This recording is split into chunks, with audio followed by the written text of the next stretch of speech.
PGA. We are here at Independence Golf Club in Midlothian, Virginia, home to many state opens over the years and home to many championship moments. And that's what we have here today. By day's end, a champion will be crowned. I'm Taft Gant alongside PGA professional Mike Maroney. Mike, it's the final day of the biggest championship of the year. For the players that made the cut, and specifically the players near the top of the leaderboard, what should we expect to see? Yeah, everybody wants a Sunday tee time, right? We want to make the cut is goal number one. For those at the top, it's about making history. Let's put our name on the hardware. Everybody's come here to win a golf tournament, and today's the day to set your name in history. We have PGA professional Brian Jackson joining us from the course. Brian, you were out following that final group yesterday. Mark and Drew kind of ran away with it. What did you see? It was a very exciting round. Drew and Mark, the tone was kind of set with them in the cart. Everybody made note of how they it was like a Sunday round at Hermitage in the morning. They were very laid back, very talkative, just a friendly competition. But the vibe early, Mark just came out firing. I've known him for a while, and you could just tell the way he was hitting his wedges that he was going to make a ton of birdies. Drew was playing very good, kind of maybe lost his swing on the back nine, but his short game and putting was incredible to keep him in it. And I think that was a testament to him. He knew he didn't have his best stuff, but he kept at it and just stayed in the tournament, and then came out this morning and birdied a hole, so got him right back into it. So that was a big turning point for him. Thanks, Brian. And due to multiple weather delays yesterday, the final round was not able to be finished. Players had to resume their round, and even though it was only 7:30 this morning, there were still fireworks. Mark Lawrence on 17 rolled in this birdie putt to extend his lead, but Drew Brockwell answered with a birdie putt of his own on 18.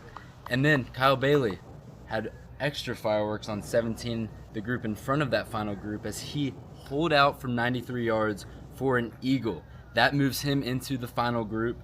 Kyle, Drew, and Mark are set to tee off momentarily. Let's get you caught up on the live leaderboard. And you see them there at the top of the leaderboard. Mark Lawrence with that solo lead, two-stroke lead over Drew Brockwell. Lawrence currently 10 under par, following a second round 63. Brockwell at 8 under.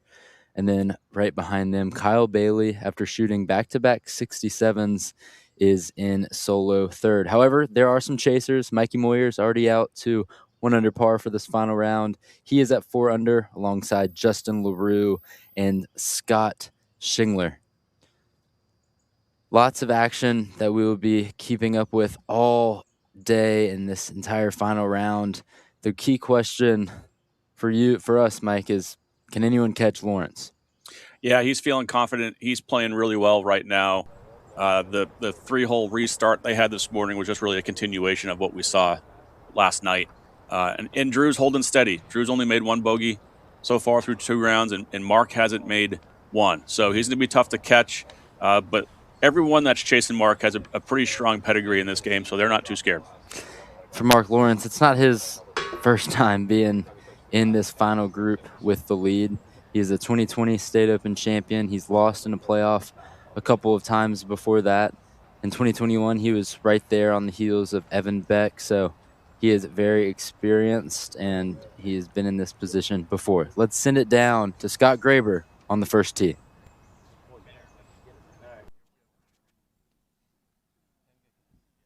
Ladies and gentlemen, welcome to the final round of the 2026 State Open of Virginia. This is the final pairing, the 10:50 tee time.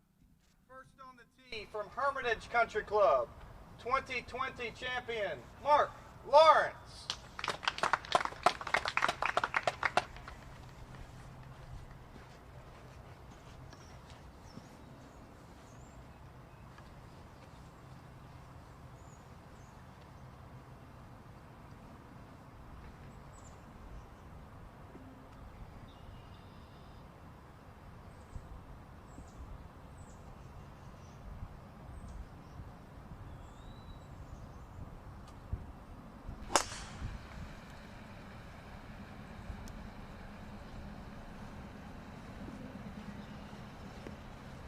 Next on the tee, from Lakeside Park Club, Drew Rockwell.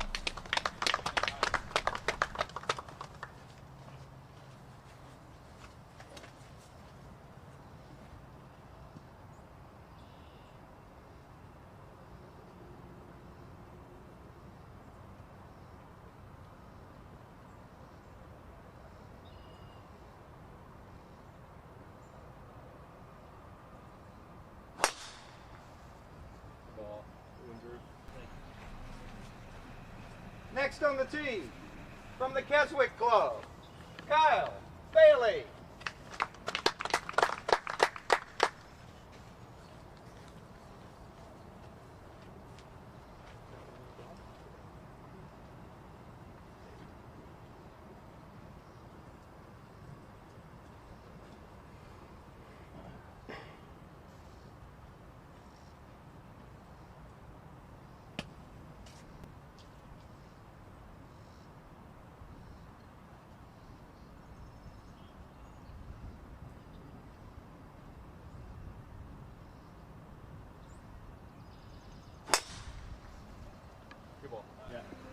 Play well, gentlemen. Thanks, Scott. Yeah, man. And they are off and running. Who can catch Mark Lawrence? That's what we'll be keeping an eye on all day. Matt Pachilli interviewed Lawrence last night after the round was called. It was a good round. Ball striking felt pretty solid. Wedges were good and made a few putts, which was really nice to see. You know, a little bit of confidence from yesterday kind of carried over, and I feel really good when I have a wedge in my hand right now, so I'm comfortable going at a lot of flags. Drew and I had a blast, and we're going to have even more fun this afternoon. I think it's a good golf course. I think it suits my game well. It definitely favors a lot of distance off the tee, which, you know, there was a lot of wedges out there today, and that's really where I felt like I was at my best. Mark Lawrence certainly was playing good golf yesterday, and he's going to look to keep the momentum going as we take a look at the first hole. Yeah, first hole, 460-yard par 4. Great opening tee shot. That first fairway bunker you see on your left there should not be in play for most of these players. We did actually see Drew get into that second bunker, which is 330 off the tee yesterday. So for the longest hitters, that's in play. Pretty wide landing zone. And today we get the pin all the way tucked back on that little peninsula. It's 34 paces from the front edge.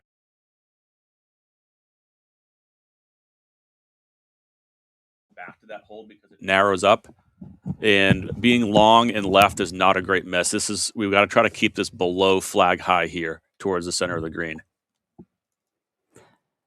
Yeah, it certainly is a daunting tee shot, and then you add in the gallery of people watching this final grouping of the final round, the trophies right there on the table, the great enunciation by Scott Graber. It's not the easiest walk in the park to get your round started, as looks like Kyle Bailey has found the middle of the fairway. Yeah, you can kind of see from this camera angle here, it almost looks like a little bit of a tabletop the way it's sitting up there. A little bit of an infinity edge to that green on the backside there, which is going to make the players just a hair more nervous about going long. Just the perception of that flag kind of like teetering on the edge might make these guys just a little more tenuous coming in here. So the only new addition that we have to this final grouping is who you see on your screen now, Kyle Bailey. He was chasing Drew and Mark, who were alongside Talon Dingledine for the second round. Kyle, after shooting back-to-back 67s, holed out for eagle from 93 yards this morning, finishing up his second round, and that catapulted him up to solo third place, and he has earned a right in this final grouping. Great angle into this pin. They say at Independence, if you're in the fairway, you can be aggressive, and he was there as he finds the left side of the green. Yeah, kept it short of flag high where the green's a lot wider. Let's head in over to Lawrence. Mark's in the right rough here, ball above his feet. There's a little bit more moisture on the grass this morning with the dew and the rain that we had yesterday.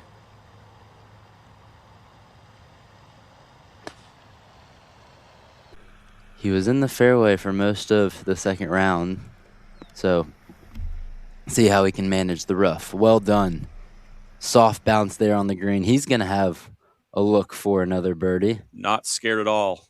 He's making me look like a fool, telling people to be sure of that flag, but took it on. He's obviously feeling confident still with his swing. Now over to Brockwell, who's 2 back of Lawrence. He hit a bomb here. That's a long drive. Position A as he looks to attack this pin. He'll be chasing all day and won't be satisfied until he gets back that lead that he started with yesterday. And he finds the green there. We have 3 looks for birdie. But first, Matt Pachilli caught up with Brockwell after play was stopped last night. Matt? Yeah, that was a long day. It was definitely tiring getting up this morning at 5:30 to get over here and be ready to go at 7:30. It was grueling, but, you know, we got through it. Yeah, I feel great. I was telling Mark on the ride after we finished on 118 that if you told me I'd be 8 under through 2 days out here, there's not any world where I don't sign up for that. So I'm really happy with how I'm playing. I mean, I'm pretty proud of myself for the way I grinded today and made a bunch of par putts today and yesterday. So I'm really happy with where I stand. Mark and I have known each other for a long time, so it's fun to get in the cart and just chat about things. I mean, you know, we know each other really well, but don't see each other that often with him playing pro stuff and I'm playing AM stuff. So it's always good to catch up and, you know, just chat about, you know, whatever it might be. So it's nice. It takes a little bit of the stress off the round playing with someone like that.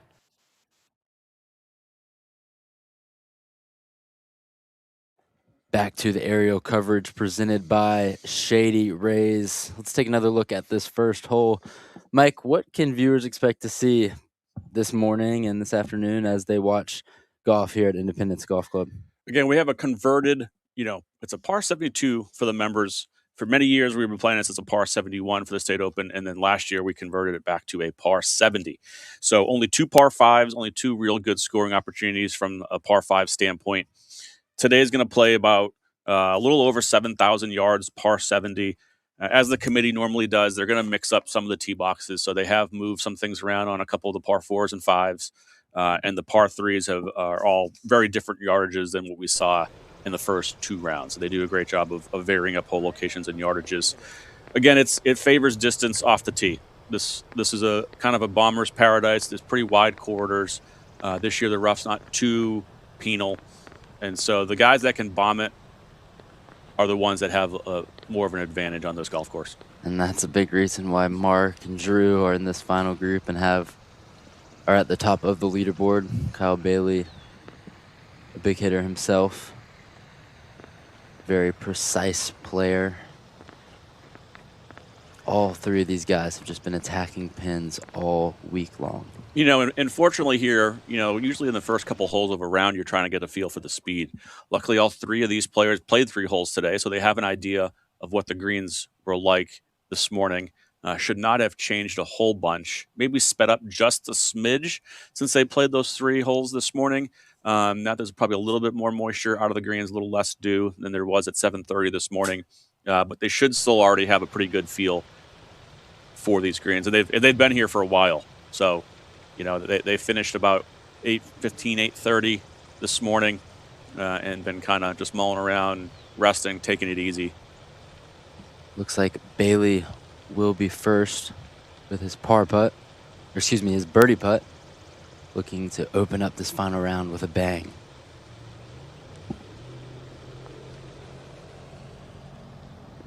Comes up over that ridge, and then it will release. Not going to be enough there. Since it is earlier in the day than when we started the coverage of the second round and when these guys teed off in their afternoon wave, should we expect to see a little slower conditions at least to start? Maybe a hair. You can still see there's a little dew on the greens.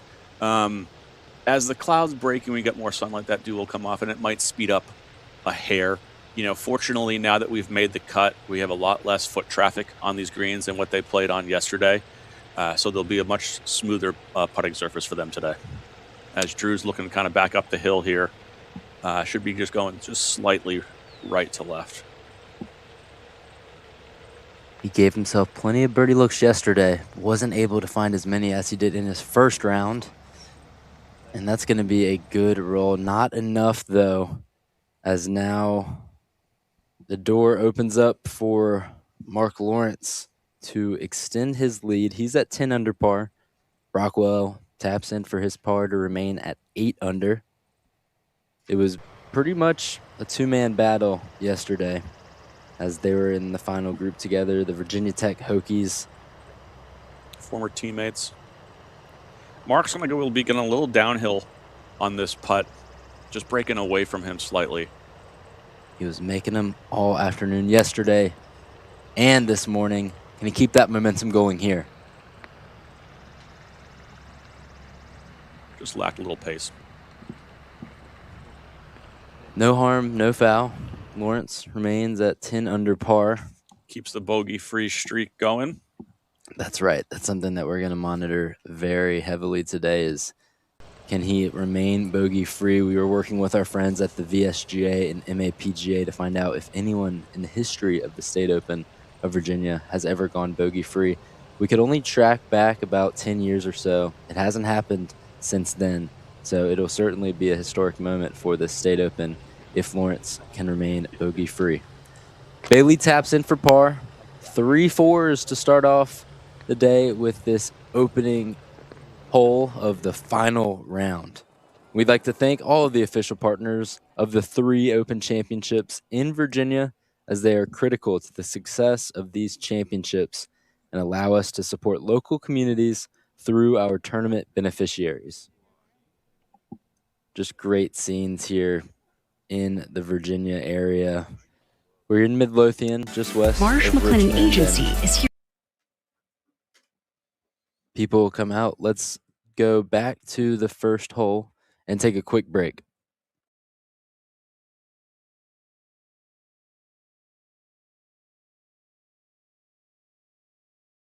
Take you farther. Marsh McLennan Agency. Global resources, local specialists, limitless possibilities.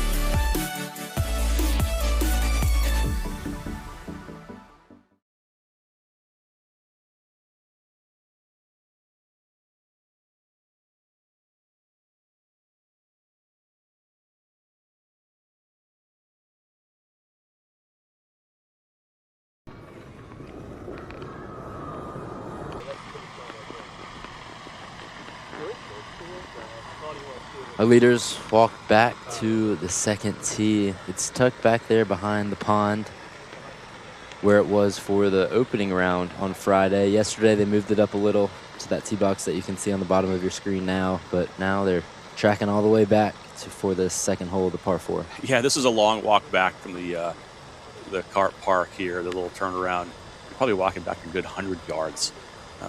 Playing 480 yards today. It now is going to bring that fairway bunker much more into play. Yesterday they were hitting it over the fairway bunker. Today it's almost a 300-yard carry to the fairway bunker on the right. M&E has provided simple solutions to complex commercial HVAC, electrical, and plumbing construction over the last 20 years. Our people are our greatest assets, and they have built lasting customer relationships. We take pride in building careers from our employees as well as developing strong leadership for future success. M&E Contractors would welcome the opportunity to provide our services for your next project. That is our message from M&E Contractors, who will be providing opening hour coverage here of the final round at the State Open of Virginia. Mark Lawrence, our solo leader, has the honor on the tee box.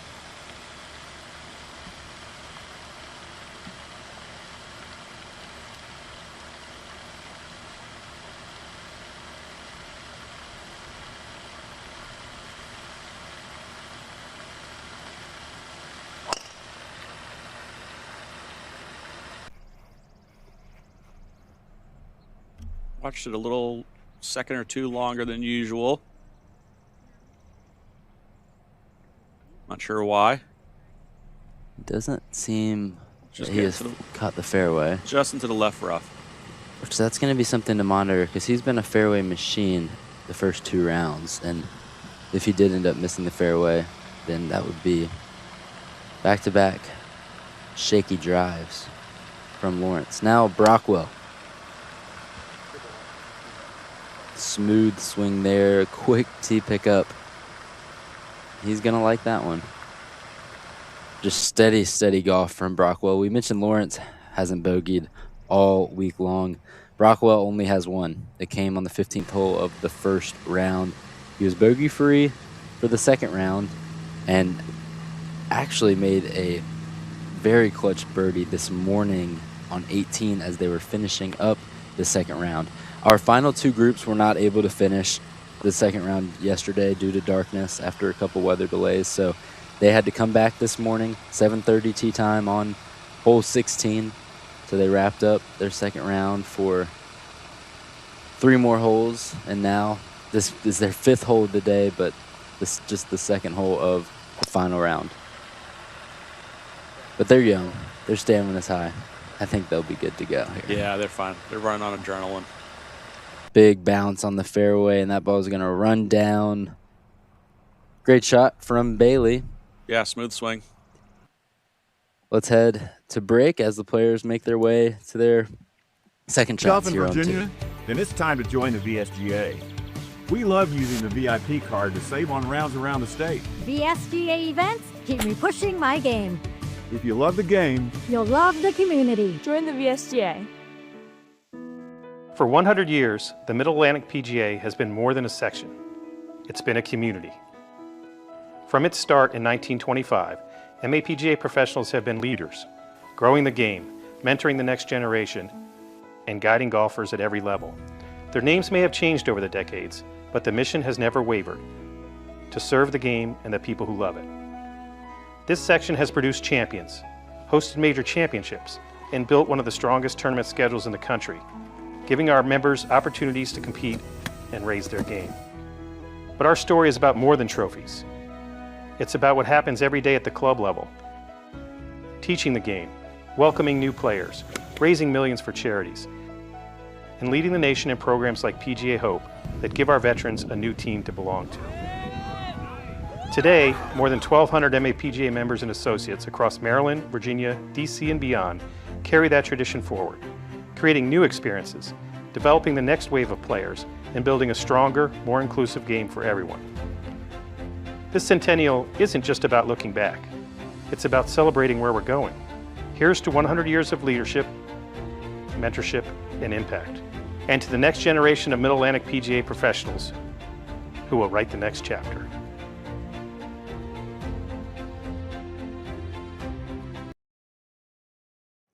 The VSGA, founded in 1904, is a nonprofit organization dedicated to providing a full range of services to golfers and golf clubs in Virginia, including handicapping services, access to competitions, junior golf programs, and education on the rules of golf and rules of handicapping. The MAPGA is an association of over 1,250 PGA club professionals in Maryland and Virginia who work every day to grow the game of golf. Through instruction, event planning, and bringing new people into the game, they are proud to be stewards and experts in the business and game of golf. Thank you to everyone from the Virginia State Golf Association and the Middle Atlantic PGA for putting together this great championship. One of the highlights of the calendar year for golf in Virginia. We're back out on the fairway now here on the second hole following our featured group and our leaders. Mike, what are they going to have coming in? Yeah, Kyler Bailey will be first to play. He's got 181. Pins in the middle of the green, but tucked left up against the bunker. 4 paces off the left edge, 21 paces on from the front. There is a slight backstop that he can use here. There's a little bit of a back shelf, a back ridge there that this pin is just below. So he does have some, even though he's coming in from a little bit longer than the other two, he will have a little aid in helping him stop this ball if he wants to attack it. Again, it's a pretty deep bunker left, well below the surface there. So it'll be a tough up and down. Safe play is just to the right of the flag.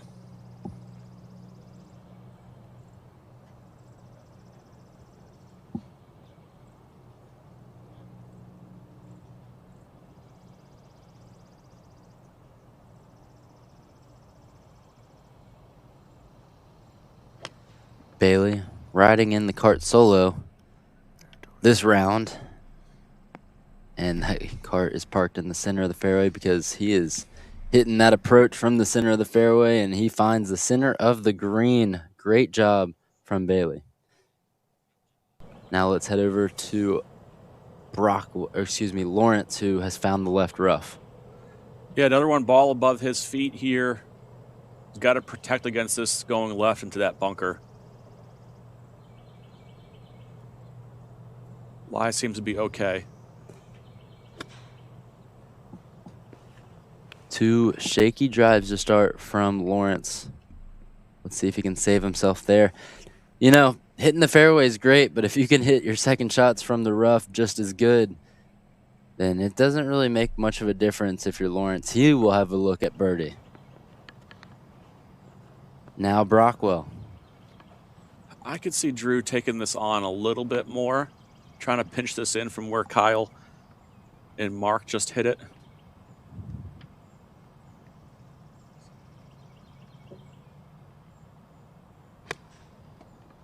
He's going to be looking to be aggressive. 2 strokes back from Lawrence. And after a great drive, he hits a even better approach. Yeah, he split the difference there. That's not only very well done. Not only is he going to be the last to putt, he's going to get a good read from both Lawrence and Bailey. Let's head over to the 11th hole, our featured hole of the day, presented by Marsh McLennan Agency. Marsh McLennan helps people and organizations manage risk and prepare for the future through insurance, benefits, retirement, and wealth management strategies. Learn more at marshmma.com. Yeah, the 11th hole today, I love what they did. They moved up the tee box. They put the flag on the little left tabletop peninsula. It's only playing 109 yards today, so a short little flip lob wedge or sand wedge. Gonna have to worry about controlling your spin. You can see it's only about 7 paces from the back edge of that bunker, so there's not a lot of space there. And this is an area of the green that can get firm, and you'll see a lot of players, if they misjudge it, there's not a ton of space. It's not very deep. It could bounce long of the green. As Billy Hoffman comes up here from just off the green. During one of the rain delays yesterday, I was talking to some of the players, and they're all having a hard time putting from the fringe. They just feel like it's bobbling and bouncing a little bit through the rough. So sometimes it's almost awkward to feel like you have to chip when you're just a couple feet off. But Billy handled that one pretty well there. Well judged with the putter in hand. We have a couple of Virginia Tech Hokies in our featured group with Lawrence and Brockwell. And we also have a Hokie in this group, Ian Hildebrand. Yeah, we saw Ian hit that shot that almost holed out on 18 last night. One of the shots of the day, certainly, as he had a tap-in birdie putt on 18, and that got him just inside what, after the tee times came out this morning, turned out to be the wave that went off the front 9. We had a split tee start, so 64 guys made the cut. Half of them went off 1 this morning, starting at 9 a.m. Half of them went off 10. The group on the right side of your screen was that 9 a.m. tee time on 1. And then on the left, we have our featured group and our leaders back on 2. Great footage here from our CGN crew. Hildebrand for birdie on the par 3.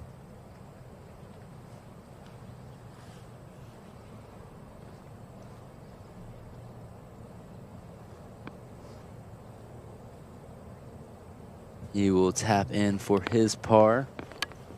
We're going to be showing you this look a lot today. We're super excited about the new enhancements to the broadcast that allow us to see 2 holes at once. It'll allow us to follow every shot of the leaders. We don't want to miss a single one from Mark Lawrence, who's at 10 under par. But also, we want to show you as many golfers as possible. This featured hole, presented by Marsh McLennan Agency, will help us do just that. Hayden Miller with his birdie putt. As you see Mark line up his downhiller right to left. Miller drops in his birdie. Lawrence on the left side of your screen looks to do the same. Playing a lot of break coming off that tier, off that slope. Well judged. Really good speed there from Lawrence. Another safe par from him, which, if you're Lawrence, you want a birdie on every hole just because of how good you've been playing this weekend. However, with the two-stroke lead, he's going to be fine with pars on the trickier holes, and especially when his driver's not on right now. He's missed both fairways, but still managed to have easy pars on the first 2 holes. Yeah, par's never a bad score. He is still going to look to put the pedal down a little bit and give him some more distance. He doesn't have a big enough lead where he can just sit back and play too conservative and too safe. Pars are never bad, but he's still going to look to try to, I'm assuming he has a target score in his head of what he's looking for to try to get this to maybe 13, 14 under today. And that'll make it a lot harder for anyone else to catch him. Here is Bailey for his birdie. Currently 6 under for the tournament. He's 4 back of Lawrence. We'll have a little less break, slightly different angle. And it hits the back of the cup. That looked good the whole way. What a read from Bailey as he gets within 3 shots of the lead. Great putt. He's looked very comfortable so far.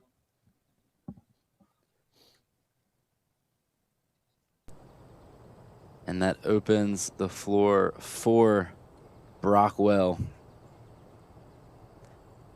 who is looking to do the same as Bailey. Should have a good idea what this does now.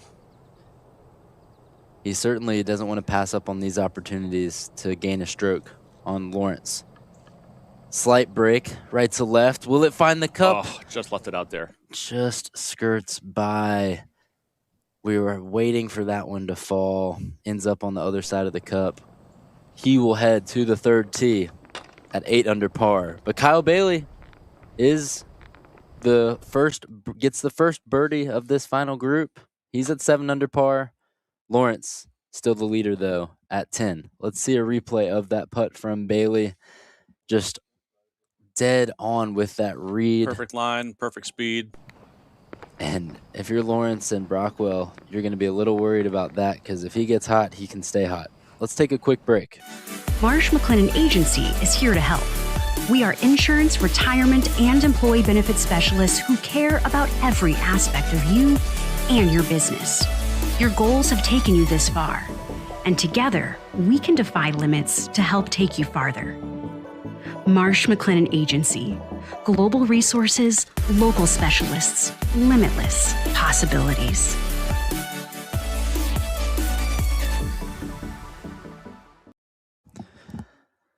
Let's take a look at our featured hole. Aerial coverage presented by Shady Rays. Mike, you said it's the shortest par 3 on the course. What else should we be looking out for this coverage? Yeah, you can see this left green side bunker. We're just talking just 7 paces beyond it, and there's not a ton of space on the back side of it. We're talking maybe another 8 paces just behind the flag. So while it's short, you got to control your landing spot, your yardage, and control your spin because you're going to be coming in there with a high lofted wedge with a lot of spin. So even if we land it flag high, there's an easy chance that you could rip that thing back into the bunker. It's going to be a lot of fun to be here for a majority of the morning, just with how close it is, and might be on ace alert, would you say? Do you think we could see a hole in one? Yeah, anytime you have a hole with this short where guys are going to be looking right at the flag stick, but you can see on that heat map that we just had, there is fall offs from the left of the hole location and long. So it makes that little area even smaller. It's not much bigger than this table that we're sitting at when you really think about it. With that tee box moved up, it is playing the shortest it's played all week, which makes it the shortest any par 3 is played all week. So, players will be licking their chops as they stand on that first tee, get the yardage. You see anything close to 100, you're going to be excited, especially with the precision and accuracy of these professionals and amateurs at the State Open. And luckily there's not a ton of wind out there right now. It's probably going to pick up as we go on. So that'll make managing the spin control a lot easier on this shot. You can see that flag stick's barely moving there as Bryce Corbett stands up to this one.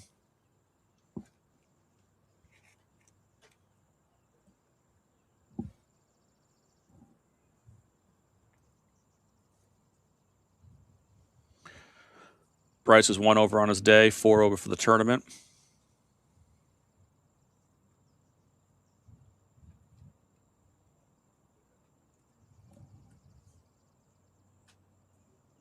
He turned pro in 2025 after a decorated career at Radford. He came out of that one right away.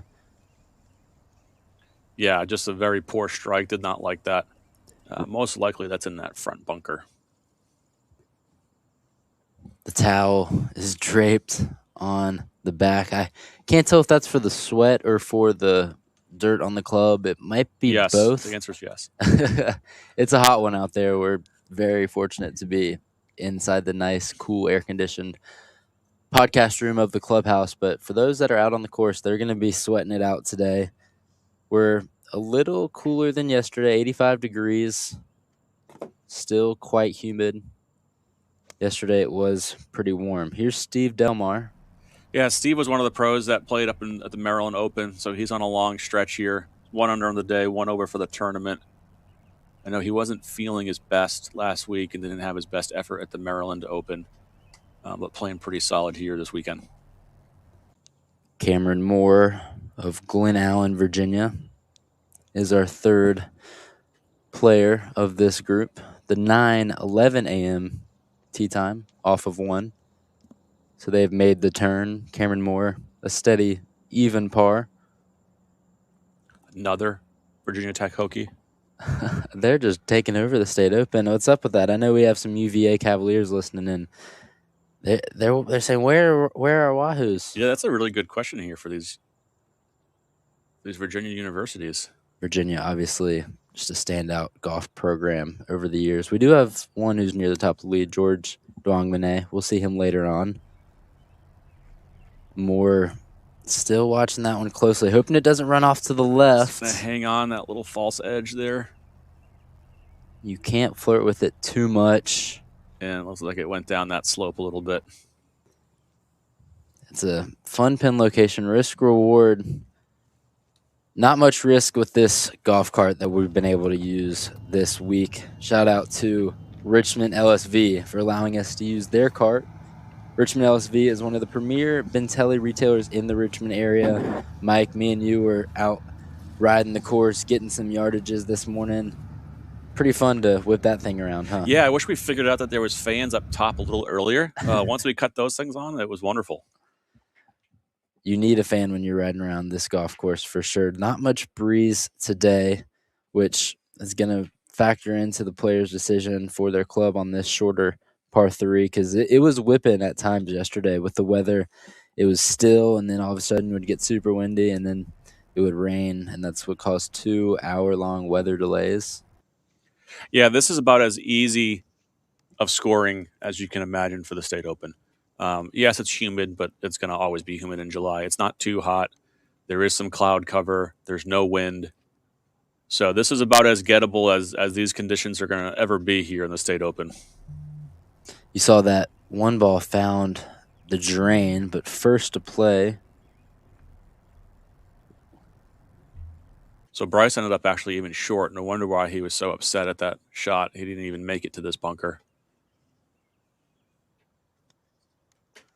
Going no gloves on a sweaty day. I always admire those people. I can't do that. Aaron Rye wears 2 gloves, and he's going no gloves. Nice pitch shot there with really not a ton of green to work with. Well managed by Corbett. We'll see the ruling once Moore makes his way over to his ball. Yep, so this is free relief situation. He'll be able to pick up this golf ball, clean it, get his point of nearest relief, and take 1 club length from there. So you don't take your glove off when you're doing those short chips? I do not. I used to back in the day. As I've gotten older and fatter, I sweat more, so I've kept it on. And Every now and then, I think it depends a little bit on the shot. If it's a really close to the green shot, I'll take it off. If I'm not making too much of a big swing with not much wrist hinge. But on a shot like Bryce just had with a pretty decent backswing, a lot of wrist hinge, I would leave mine on. Well, the glove has come off for Moore as he has elected putter as his weapon for this shot. It looks like Steve's going to go first while Cameron's still making sure his drop is legal. The only birdie putt of the group here is Delmar. Coming back down towards the front of the green. Did he get it there? No, just short. He was looking to drop the 2-under for the day. He birdied the 9th hole. That would have been back-to-back par 3 birdies, but he'll take his tap-in par and head to 12. As Moore surveys his second shot. Yeah, so this will be a pretty severe upslope initially off that false edge that had his golf ball trickle off the green. Choosing putter. It'll start to almost go back downhill as he crests the ridge.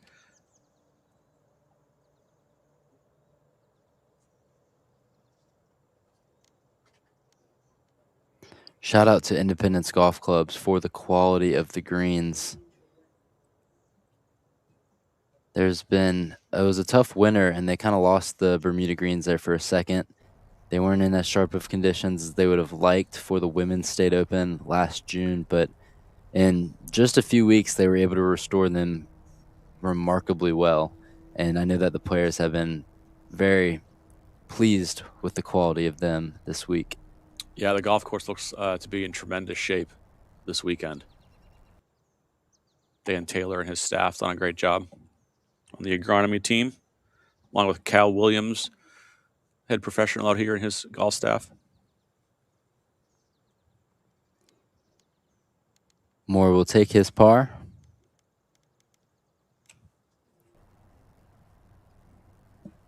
Even for the day.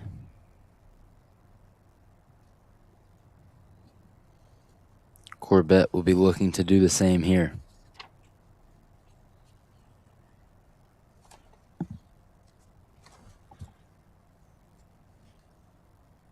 The lefty gives it a roll, quick putt, and misses it on the low side. That will be a bogey 4 for Corbett.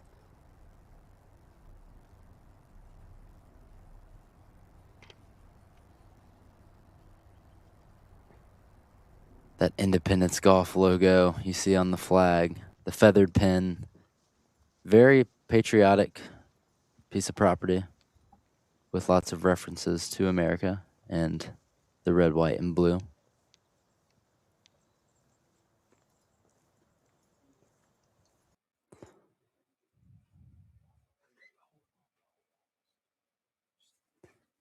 Another look here at this short par 3 11th. We're excited to provide coverage of this hole throughout the morning.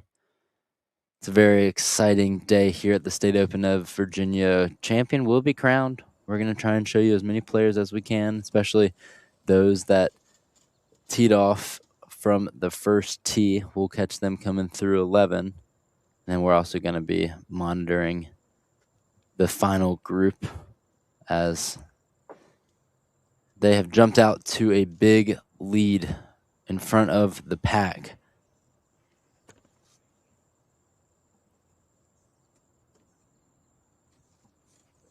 We're now to that third tee time.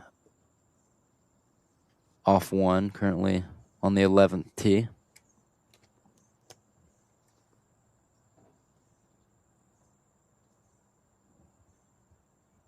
This is the group of Bobby Dudek, Colton Rogers, and Elijah Felty. Here is Elijah Felty. Just finished up his freshman year at William and Mary. That ball is going to run off to the left. That's the third time we've seen that already. False edge, catching another ball. It'll be interesting to see how many players kind of pull that ball out to the left and miss that false front, because it doesn't allow for an easy chip, as we saw from Corbett in the previous group. Here is Colton Rogers. 3 amateurs in this group, with a mix of PGA pros, touring pros, and AMs. It's not often that you get 3 of the younger guys playing together, but it's always cool when it happens. Look at this shot. Yeah, very well done. Colton Rogers putting one close. See the softer little arm swing there to not get as much backspin on it, so that ball just kind of hit and stuck when it landed. All right, Mike, since we're going to be on this 11th hole for a while, let's do a little closest to the pin competition. It is Sunday morning. It's like we got a Sunday shotgun going on. The only difference, we won't have a marker out there because these guys are playing for a championship. But currently, Colton Rogers has that closest to the pin. Let's see if Bobby Dudek can put one close as well. He does. Yeah. Again, another soft arm swing, so there's no backspin there. Just chases about 12, 15 feet past the hole. It looked like it must have looked really good from the tee box. And it got a soft bounce as well. We'll have a couple birdie looks after this break. What if you could have shades like these for a fraction of big brand prices? With Shady Rays, you can. We're an independent company, so we do things differently. We offer high-quality polarized shades for a reasonable price. And we personally replace shades that get lost or broken. So far, we've racked up over 300,000 5-star reviews.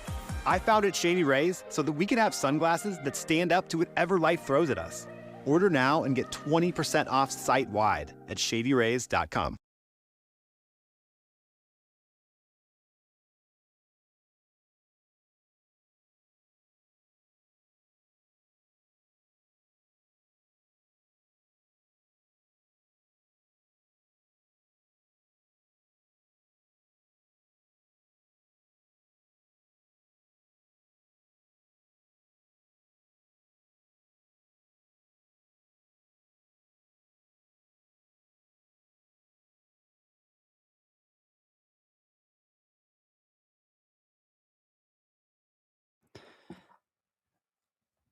Here out on the 11th hole, but we do have an update from our leaders after they just finished up the 3rd hole.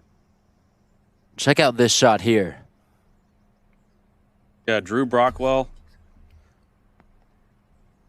from 134 yards. Gimme kicking distance. Even you could make that one, Taft. Oh my gosh, I could, yeah, which is saying a lot. Like I'm not a PGA pro like yourself or like Brian, who's out on the course. So I need about as close of gimme range as I can.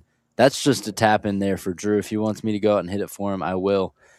Birdie putt for Drew Brockwell as he gets one shot closer to the lead. However, followed up with that birdie from Brockwell, Mark Lawrence had a birdie of his own on the 3rd hole for the 2nd round in a row. So a quick update scoring-wise from the leaders. Mark Lawrence jumps to 11 under par. Drew Brockwell 2 strokes back at 9 under.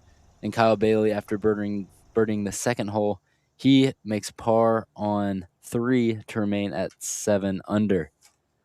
All 3 guys off to a very comfortable start. And back to the 11th. Here with Dudek for his birdie putt. Came out of it quickly. A little bit of a misread there. He will make par and remain at 3 over for the day, 5 over for the tournament. Felty had a pretty good chip back up to the green, trying to save par. He's good friends with Talon Dingledine that we saw yesterday. Roommates last year at William & Mary. So I know that the entire William & Mary golf staff is very happy to have 2 young studs in Felty and Dingledine on their roster.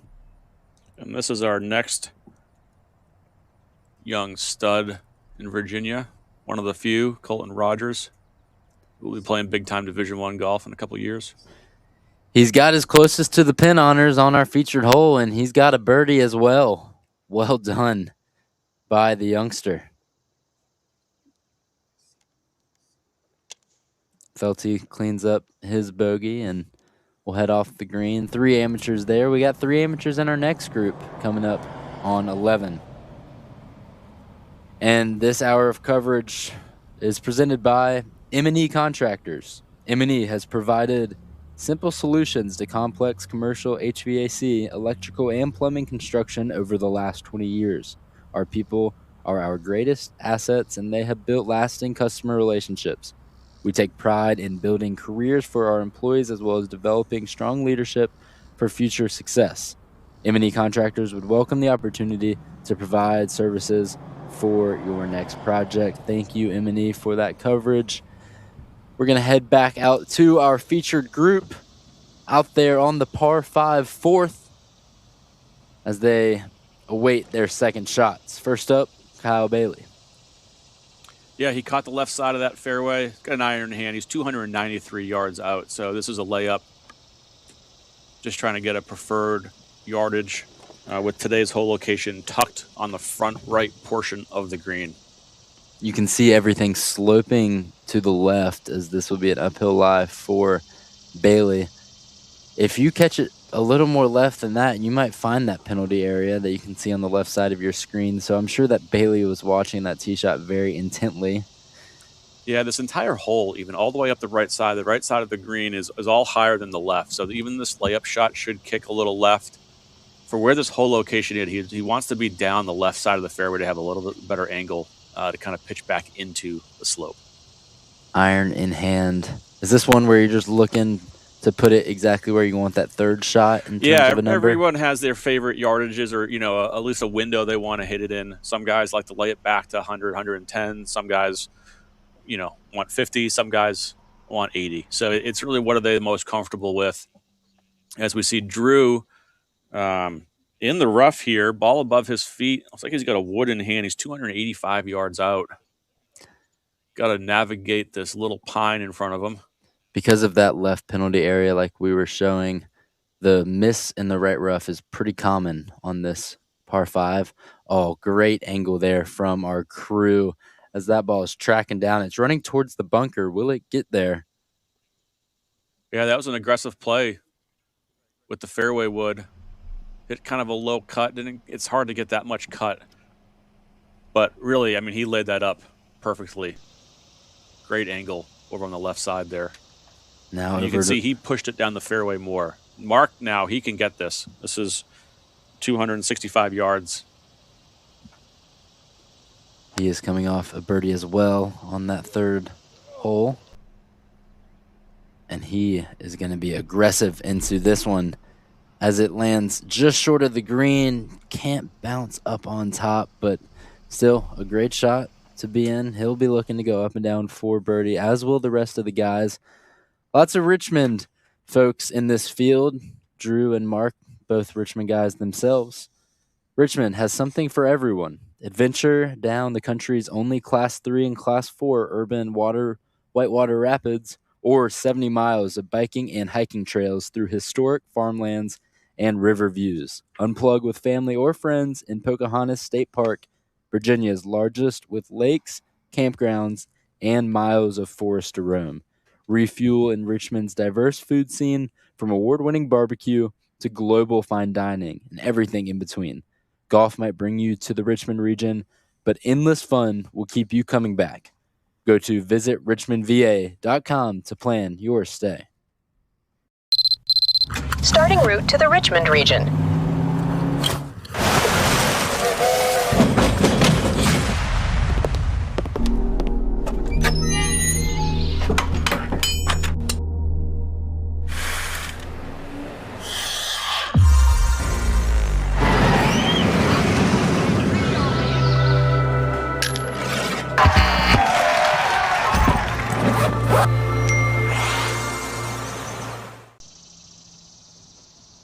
Back out to the fourth for Kyle Bailey's third shot. Charlottesville native. He's playing with 2 Richmond guys. He's got 68 yards here, and kind of like we were talking about, a great angle to this front hole location. It's 9 paces on. There is, like I feel like I'm on repeat here, but there is a false front up, and you got to make sure you clear the first 3 or 4 paces there, or this ball could come back off the front of the green.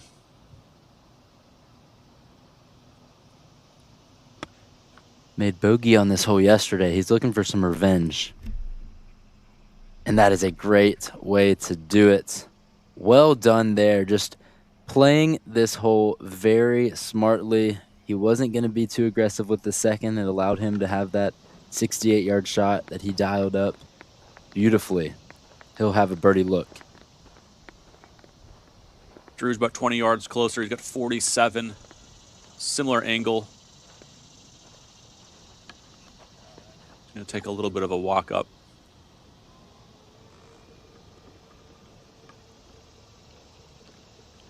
The advantage for the two of them pushing these balls a little bit further up is they obviously feel confident. Some people are awkward in this yardage, but the nice part is they're not going to have a ton of spin on these shots because that area of the green can be pretty severe.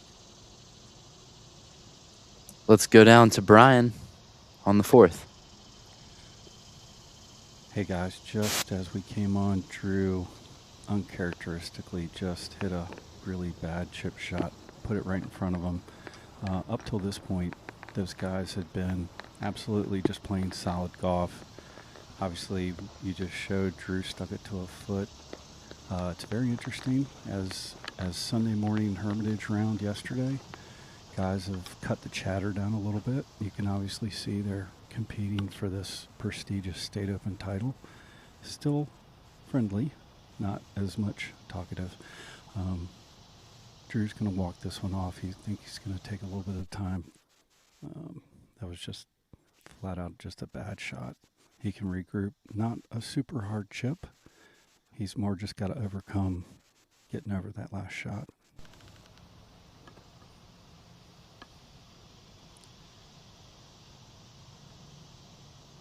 He's got about 20 yards. And if anything, this will give Mark a look at how this ball reacts. Kind of a slow runner. He's going to leave about 12 feet. He's going to have to recover from this one. Here goes Mark. Mark's known for his touch around the greens. Not only his length, but he has the hands of a surgeon. Probably about 15 yards straight forward. I see this going about 3 or 4 feet.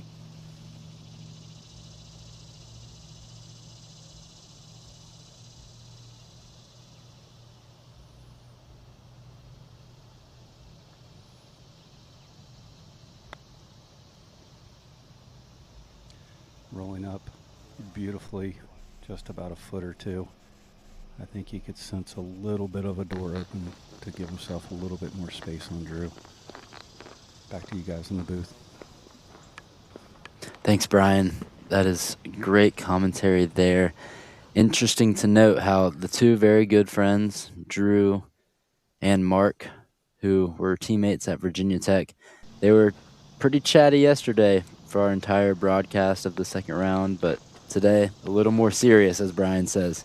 Almost has that Sunday at the Masters feel. Yeah, no matter how good of friends you are, you still want to beat each other. They're, like we said at the opening of the show, they're in this to win this.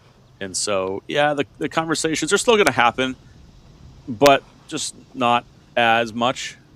But this is a very important putt coming up here for Drew to save par, with Mark most likely making another birdie. If we have a 2-shot swing, all of a sudden Drew is going to find himself 4 back. That duffed chip, really Drew's first mistake since we started our coverage yesterday. He's been bogey-free since Friday. This should be pretty slow up the hill, raking right to left.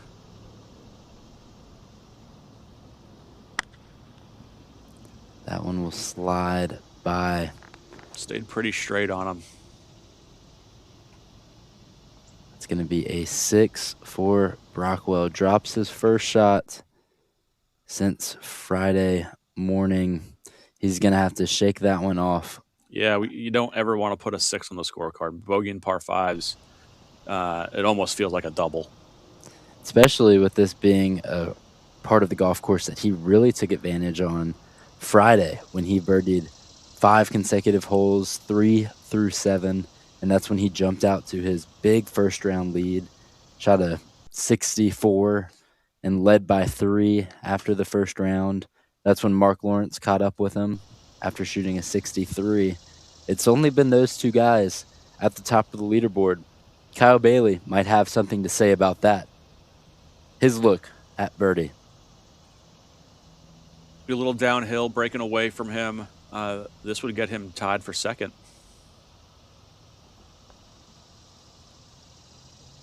Stay up. Did not give that one enough juice. And he knew that that was an opportunity. A missed opportunity now as Bailey. It's still early in the round. You just got to keep telling yourself, just keep giving myself those looks. Don't have to put too much pressure on yourself just yet. He'll be watching this putt from Lawrence very closely. He's currently 4 back. Brockwell now 3 back. Lawrence can extend his lead here and drop to 12 under par. He does. Well done, Mark Lawrence. He now has his biggest lead of the championship. Big hole there for Mark. He smells the blood in the water. No doubt. And for many, the State Open of Virginia isn't just another stop on the calendar. It's the one that matters the most. And the same holds true for 2 Virginia golf legends, both champions and Hall of Famers. The State Open of Virginia is where the state's best come together to chase something bigger than a trophy. For me, growing up here in Richmond, that was my tournament. The State Open was the one that if I played well there, then I had a chance to show off. You know, I just felt like if we could get the Bobby Watkins, the Robert Wrens, you know, some of the guys that had graduated from Virginia golf to the PGA Tour to come back and support our Open, it would just give it that much more cachet. I played in the State Open from the time I was 16 until the time I was probably in my mid-40s. I was lucky enough to win the State Open 3 times. I finished second to my brother 1 time as an amateur. It's been a very popular event, and it's grown, but still brings all the best pros and amateurs in the state to play. You go back to Lanto Griffin, who's on the tour now, Mark Lawrence. We've had a number of very good Virginia players who John Rawlins, I'm sure, has played.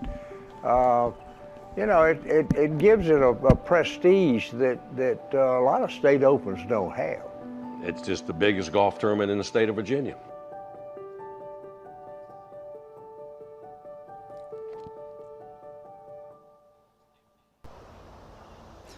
Mark Lawrence is looking to join Bobby Watkins and Vinnie Giles as a legend in the Virginia golf area. Here's his tee shot on 5 following back-to-back birdies. Yeah, short hole, 390 yards. You see him with a fairway wood there. Just going to kind of leave it a little bit at the top of the hill, leave himself a nice wedge. Mark has been in this position before, being in the final group. He was the 2020 State Open champion when he shot 11 under par.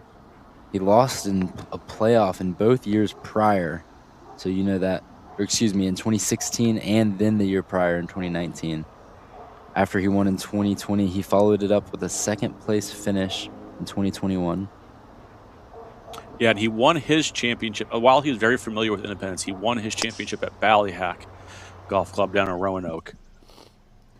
So looking for his first at Independent, and so is Kyle Bailey, who is playing in the final group for his first time. He's been near the lead of multiple state opens, but this certainly his best opportunity. So he's going to try and stay as close as he can to Mark Lawrence over these next few holes. So is Drew Brockwell, who's looking to get one back after bogeying his first hole in over 36 holes. He hits a high arcing tee shot there on 5. He's going to be in a good position to attack. Yeah, you can see some firmness there in that fairway. Took a big hop, bounded forward nicely. Let's go back to our featured hole presented by Marsh McLennan Agency. That there is our defending champion, Larkin Gross. He's getting the yardages ahead for them, so they're prepared, basically. Wearing those long sleeves, protecting his arms from the sun like he always does, like he did last year in the final round when he went on to win his first state open. He said that that was the biggest win on his resume, just winning his home open. Talked to him earlier while he was on the practice putting green, and he said he's had pretty much everything going for him this week except for getting that flat stick rolling. We'll see if he can change that, as he will have a birdie look. Yeah, that was an aggressive swing over the, kind of flirted with that back edge and brought it back a little bit. Mason McCoy, the amateur out of Virginia Beach National Golf Club, next to play. Cool. Made double on 1, but responded with a birdie on the 2nd and 5th holes. So you prefer that? Low finish there. Gonna try to manufacture this one a little bit. Different ways to get the same result. So you see that low follow through, kind of hands off to the left. What does that tell you he was trying to do? It looked like to me he was actually trying to turn it over slightly, which is really hard to do when you're hitting a wedge with that much loft on the club.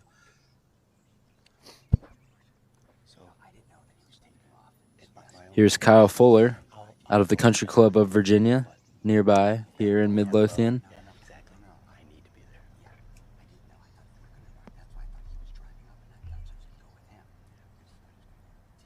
Great shot there from Kyle. Yeah, very well judged.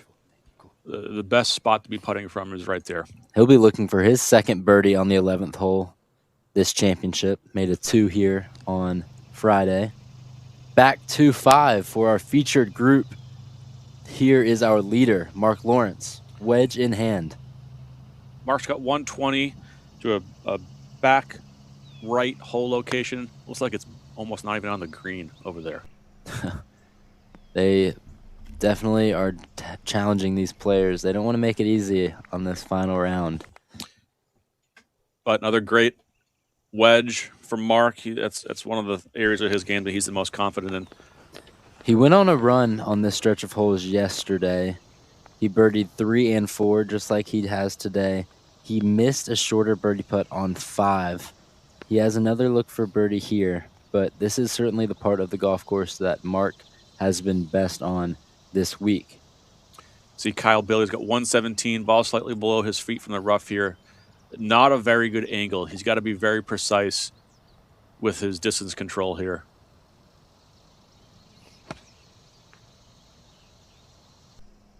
Has to be careful, watching it closely. And it carries those bunkers and trickles down towards the pin. What a shot from Bailey.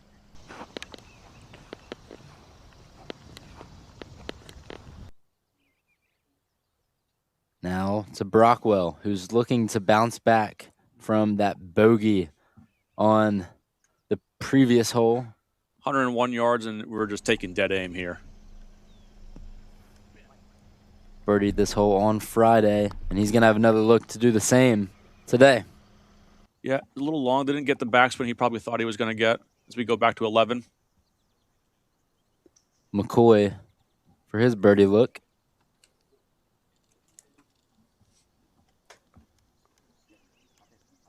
He's walking up there. Cool. He's going to give Larkin a read, and they're on almost identical lines.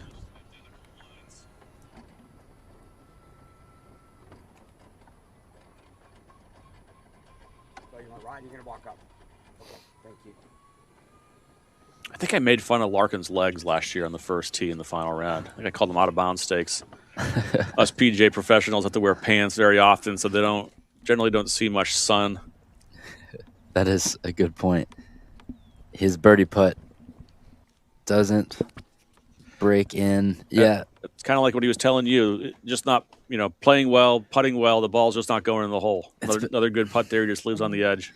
It's been the one club in his bag that's really kept him from contending this year and defending his title. You can tell frustration there, just knowing that you're hitting good shots, giving yourself looks, but not seeing them fall.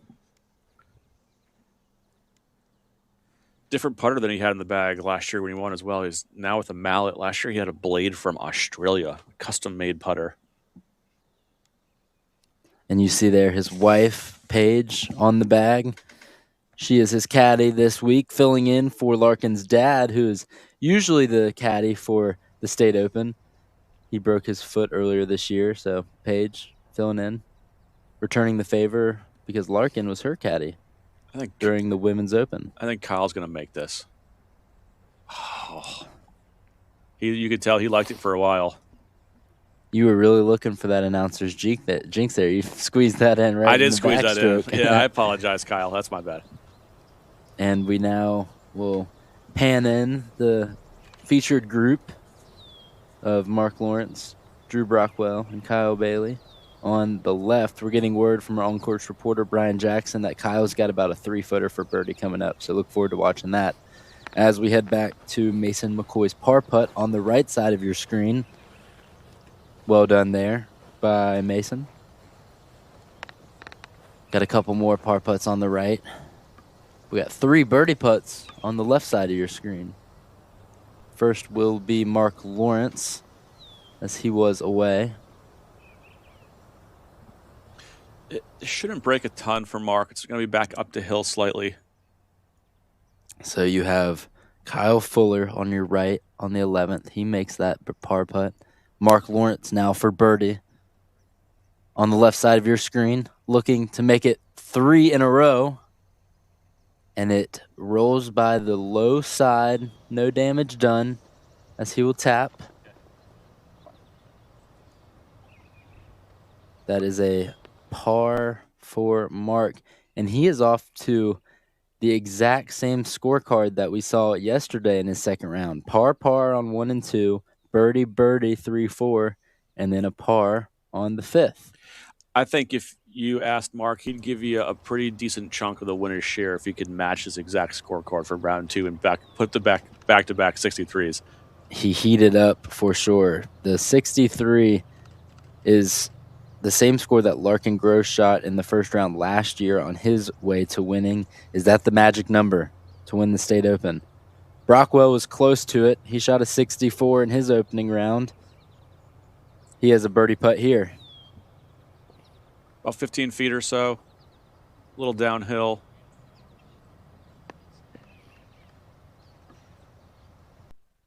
Just snuck away from him a hair.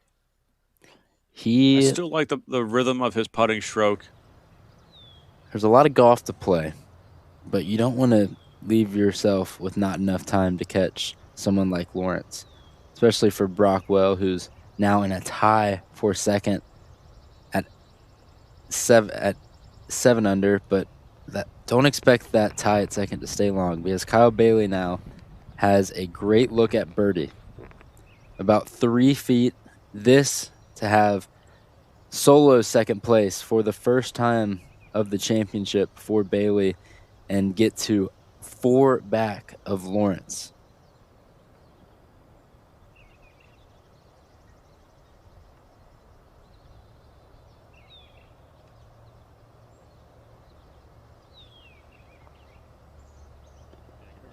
And it is in the bottom of the cup. Kyle Bailey now in solo second. He jumps to 8 under a par and gains the only birdie of this final group.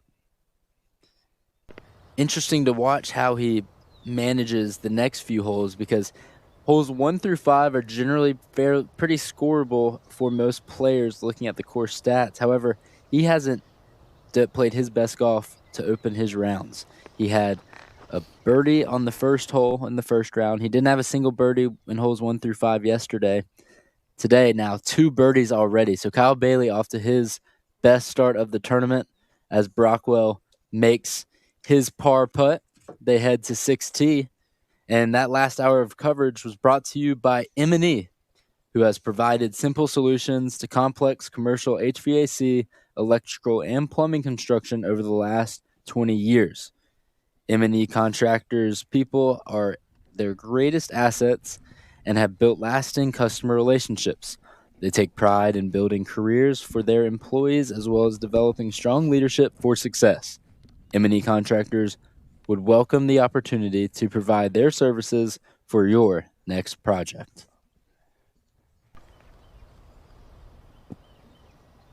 Back to 16 now as Kyle Bailey has the honors. Just picked up a stroke on Lawrence. He's at 8 under par. Pretty generous fairway here. That fairway bunker you see on the right is not in play. You're going to be well past that on the upslope. The players will tell you holes 3 through 6 are scoreable. This is the last chance of the quote-unquote easy holes. Bailey is going to be looking to continue his hot streak here after birdieing 2 of the last 3. And that's a great start there, putting his ball in the fairway.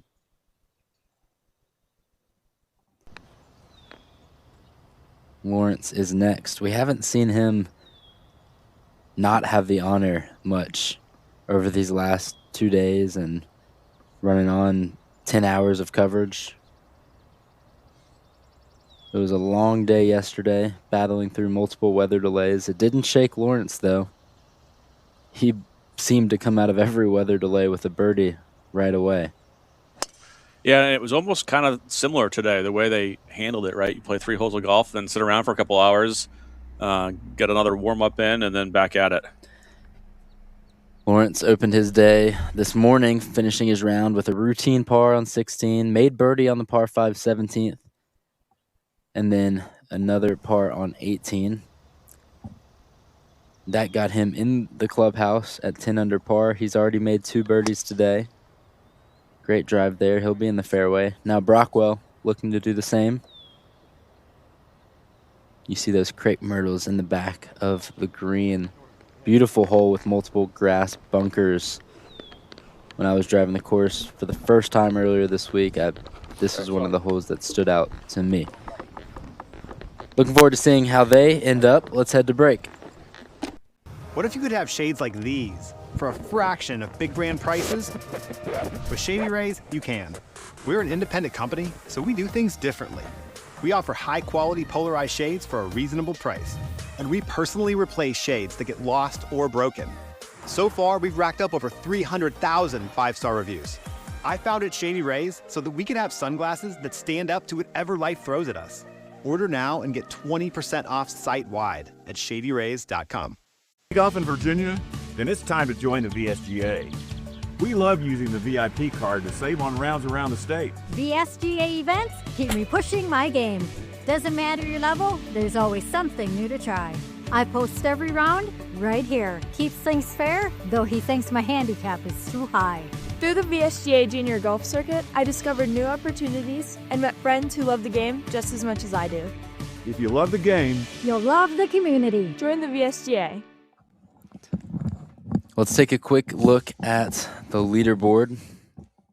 Mark Lawrence, who we've been following all morning, is at 12 under par. He is a 4-stroke lead over Kyle Bailey. Drew Brockwell is also at 8 under par. Jay Woodson in solo 4th at 5 under.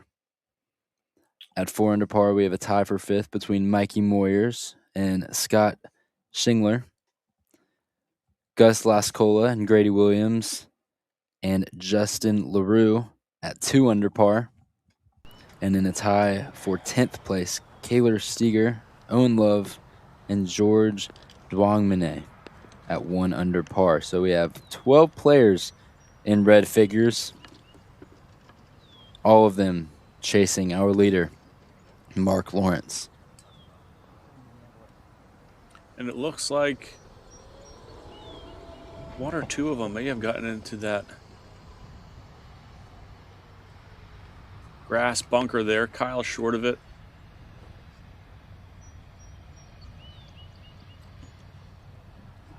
Just kidding. They're all in the fairway, our Brian Jackson is telling us. What would we do without Brian? I don't know. What would Brian do without his AI assistant, Darren? That's a bigger question. It's been a fun story all week for us and our CGN team is Brian's trained AI agent that has pretty much been giving us as good of information as we could ask for on these players, on the course. Obviously, it's all fact-checked and make sure that it's good information to share with you guys, but it's been super helpful for us. And Kyle Bailey of Keswick Club. 105 here. The shot plays about 5 yards uphill. Looking to sit down. There's a ridge there. And it does not find the top of that ridge. He'll have a longer birdie putt uphill. 2 under for the day. Gotta fly this to that back shelf up there with a little wedge in your hand. Drew now from 98 yards, just stayed short of that grass bunker. He's looking to get something going after not the ideal start to his round. Flies that one past the pin. Didn't get the spin that Kyle did. They'd like to trade there. He will be just off the green. And then from a couple yards closer, Mark, with his wedge game, he's looking right at this, even with a 4-shot lead.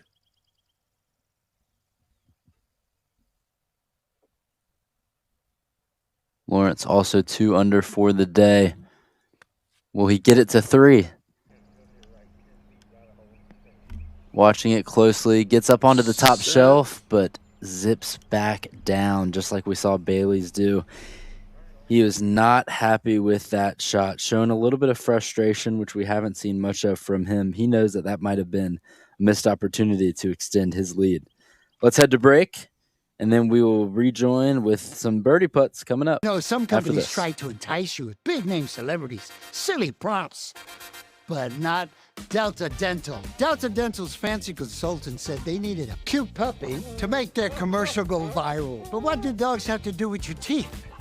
Nothing. So let's talk about mine. You can get the same great dental insurance as Hollywood royalty like me. Well, a lot less than you're probably thinking. How's that for an old dog teaching you a new trick? Nice shades. We welcome you back to Independence Golf Club. This next hour of coverage will be presented by Delta Dental. When it comes to your teeth, it's best to avoid a hole-in-one. Protect your smile with a plan from Delta Dental, Virginia's largest Delta insurance provider. Whether you are self-employed or retired, Delta Dental has something that will work for you, including exceptional vision plans starting at around $1 a day. Visit deltadentalva.com for more information. The beautiful Independence Golf Club clubhouse where we are now. In the basement, actually, they have a awesome podcast room, nice and cozy for Mike and myself and Sophia, Doug, and Cam in here with us, getting to enjoy this air conditioning, unlike Brian and our terrific camera crew who are out there in a very hot and humid day in Midlothian, Virginia. 85 degrees, going to get a little bit hotter. However, that's not as toasty as it was yesterday afternoon when temperatures reached 95 degrees. Still plenty of sweat, though. Good shirt selection. Maybe questionable shirt selection from Brockwell going with the all-white. Hopefully he's not getting too sweaty out there as he is repping his investment firm that he works for.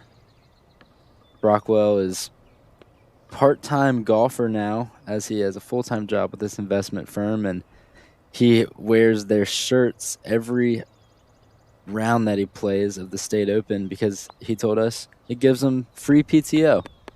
He doesn't have to take time off when he reps his investment firm's brand, 1850 Investments. That's a pretty good deal if you ask me. getting to play golf instead of work, and all you have to do in exchange is wear your shirt's logo. I wish that my company would do the same. However, I'm not good enough at golf for my polo logo to matter at all. This is a great camera angle we have here on Kyle's putt. You can see how severe this slope is and how much higher the whole location is. It's going to be very slow up the tier, uphill, into the green. Coming off his birdie at 5, he's got a chance here to drop to 3 under for the day. Currently has a share of the lead, or excuse me, share of second place with Brockwell as they chase our leader, Lawrence. He really took his time, made sure to read this one closely, and he read it well. Can it get there? Oh. Just runs by. What a putt there from Bailey. He judged that really well. It doesn't, you wouldn't assume that putt would break to the right up there by the hole, but it does, and he knew it and read that perfect. He was watching it very closely. It looked good the whole way from our angle, and I'm sure it looked good the whole way for him. Did Lawrence get a read there? Should have gotten a pretty good one. Different angle. He'll get a good idea of the speed up the hill here.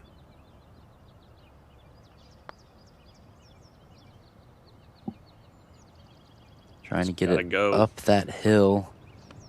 Maybe he didn't watch Bailey's putt closely enough because he might have given that green a little too much respect, leaving it a couple feet short. He'll have some work to do for his par. That opens the dance floor for Mr. Brockwell, who is even par for the day. He is the only player in this final grouping not 2 under par. So looking to get some strokes back on the field. He is still in a tie for second at 8 under for the tournament alongside Kyle Bailey. So he's in a good position here at the State Open. He's got a lot of golf to play, but at some point he's going to have to start making these birdie putts. Coming from off the fringe, that ball will trickle down. You can see that hole just on the top shelf. If it goes too far past, it will run down. But he's got one thing in mind, and that is getting this in the cup. Does not play enough break. And that's going to be a... Should be a tap-in par. Tap-in par, but he's going to place his marker down just so he doesn't get in Lawrence's way.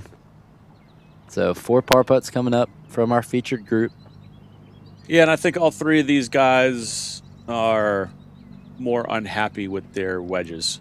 You would think these guys would have a little bit better looks from inside 100 yards. This might be the longest par putt that we've seen from Lawrence over the last 2 rounds. He hasn't had much stress to keep his bogey-free tournament going. Has yet to make a bogey. He's going to have to save this par to keep that going. And he gets it to trickle in. Well done from Lawrence. Let's go down to Brian. Hey guys, that was absolutely a huge putt for momentum for Mark Lawrence. The rest of the guys, Drew's just going to clean this up here from about a foot. Kyle just moved his mark back. He's about a foot also. Yeah, that was a defining moment. I mean, Mark's got a lead, but if he's got wedge in his hand, missed the top shelf, slid it back off, got a read from Kyle, left it short. That was about a 6-footer. That's in Mike Maroney's knee shaker range. But that's why he's on top. He makes those putts. Back to you guys in the booth. Mike, is that knee shaker? You know, he range? always refers to those. I'm not sure if it's because I'm good at them or bad at them. I'm not sure where he's going. He never really, he's non-committal on that. All right, you said that putt on, was it 3 or 4? Was it even an easy putt for me? Now Brian's saying that that's a knee shaker for you, so I think it's my turn to now roast Brian.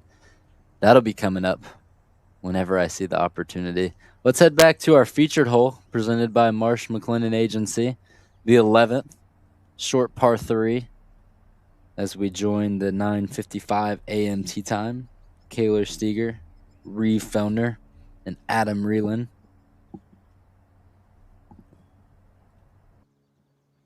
Adam's a good buddy of Brian and I's. And Kaylor had one of the best rounds of the day yesterday.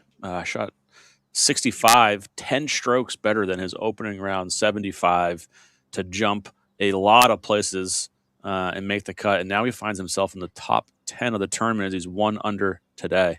How about that? First to play, though, will be Adam, putting from just off the green. This is his second shot. I would say Adam has the deepest voice in the field today. I'll give him that award. Okay. Maybe we need to get him here in the booth one day.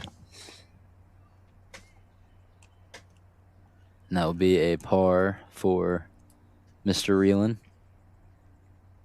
I would try and do the deep voice thing, but no, it's one of a kind. Not having his best stuff today. He's 4 over for the day, 5 over for the tournament. Let's join up with Reeve Fellner now, who is having an even par day, even par for the tournament, here on the right side of your screen. And he makes that putt. Well done there. Nice birdie. Reeve Fellner out of Westwood Country Club. Now we go over to Kaylor.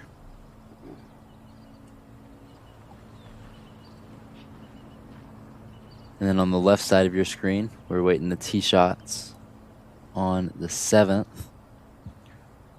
Steger now with his birdie putt. Gives it a good roll. Just slides by. Now to the par 3 7th.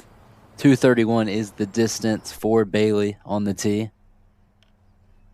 Yeah, this hole is got the tees all the way back, the pins all the way in the back of the green on the top shelf. This is a big boy par 3 today. And that is a big boy shot from Bailey. He gets it on the putting surface. Gives himself a look at birdie. As we will go full screen now on our featured group. That there is our leader, Mark Lawrence, 12 under par. He's been the leader since yesterday afternoon, and it hasn't seemed to shake him. He has been steady Eddie.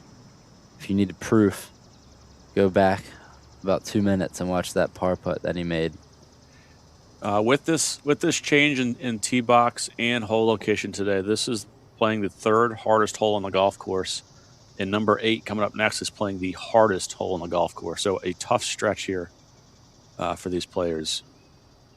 If one of the chasers can sneak out a birdie or two, and if Mark stumbles just a little bit, it might give Kyle or Drew a little hope over these next 2 holes here. Mark hasn't given them a whole lot of that this round. Watching that one closely. Seems to be online. Finds the putting surface. And he's going to be probably 35 feet short of the ridge. Yeah, it's still rolling off that ridge. You can tell he just missed that top shelf as he brings both of his clubs back to the cart. Just a few yards away from the perfect number there. Now Brockwell looking to get back to under par for the day and maybe get a few strokes on Lawrence here if he can make it through this tough stretch. And that is a great shot there from Brockwell. Will it stop? It does. He'll be on that shelf and give himself a good look at birdie. Brockwell looking to chase down Lawrence. And for the players who have walked its fairways year after year, Independence isn't just a great golf course. It's a place full of memories, quiet details, and daily fee access with championship-level respect. It's where hospitality meets grit and where the State Open just feels right. This was like probably the first golf course I came and played golf at. I can remember playing down at the par 3. And then played high school golf here, James River High School. So not only, the state open, but, I've been here for a while, and so to win it here, it means a lot. It's pretty cool.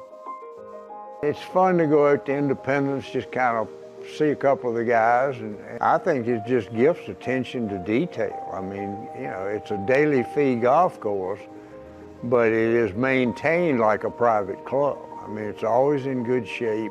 As a championship test, it's a pretty good golf course, a pretty tough golf course. Independence Golf Club I'm biased because I've had success there, but I love it, and I think it's a great venue for the State Open. And Gift does a wonderful job with hospitality, with just making everybody welcome. But it's a really good test. A lot of fond memories at Independence, particularly around the State Open, and I'd love to get back and play it again. There you heard from Evan Beck, the 2021 champion. He edged out Mark Lawrence in that State Open by 1 stroke. Evan and Lawrence were in the final pairing together. Lawrence knows a lot about being in the final pairing at the State Open. He was with Beck, like we just said, in 2021. He was in 2020 when he won his first and only State Open. He's lost in a playoff here in 2016 and 2019. So Lawrence has certainly had his fair share of adversity in this championship in particular. Yeah, this is, I'm not going to say easy work for Mark, because it's never easy in golf to win a golf tournament. But in the past handful of years, he's played at the highest level of anyone in this field. He's had partial conditional status on the Korn Ferry Tour. Had a great run last year out there. Is now playing on the PGA Tour Americas. So not uncomfortable. This is kind of what he's built for. Here's his look for birdie. Made a great par putt on the last hole.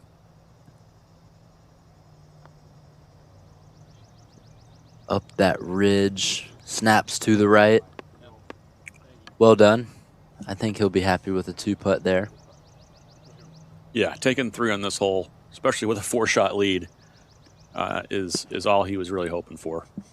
We have the longest par 3 here at 231.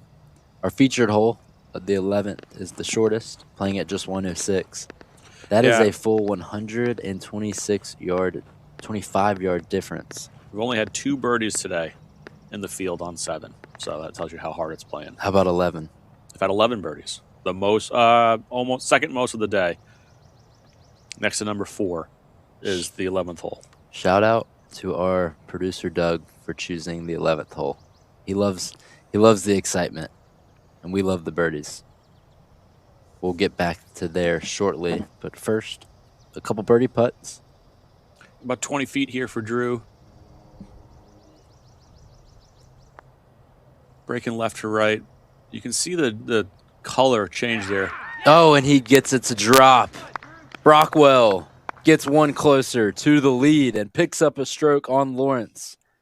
That is huge, and we just talked about how few birdies are being made out here today. Making a 2 on that hole is stealing one. You might have just jinxed him, Mike, and that is exactly what he needed. After bogeying the par 5 fourth, he wasn't hanging his head, but you can tell that his energy levels have kind of changed. He was frustrated with himself. That is all you need to flip that around. An All-American birdie from Drew Brockwell as he drops to 9 under for the championship.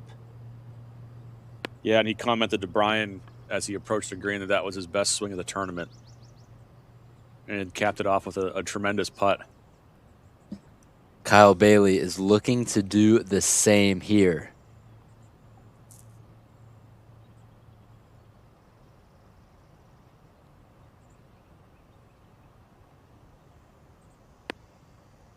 Little downhill. You can see from this angle on our camera view, it's very shiny, so it's be into the green from where he is.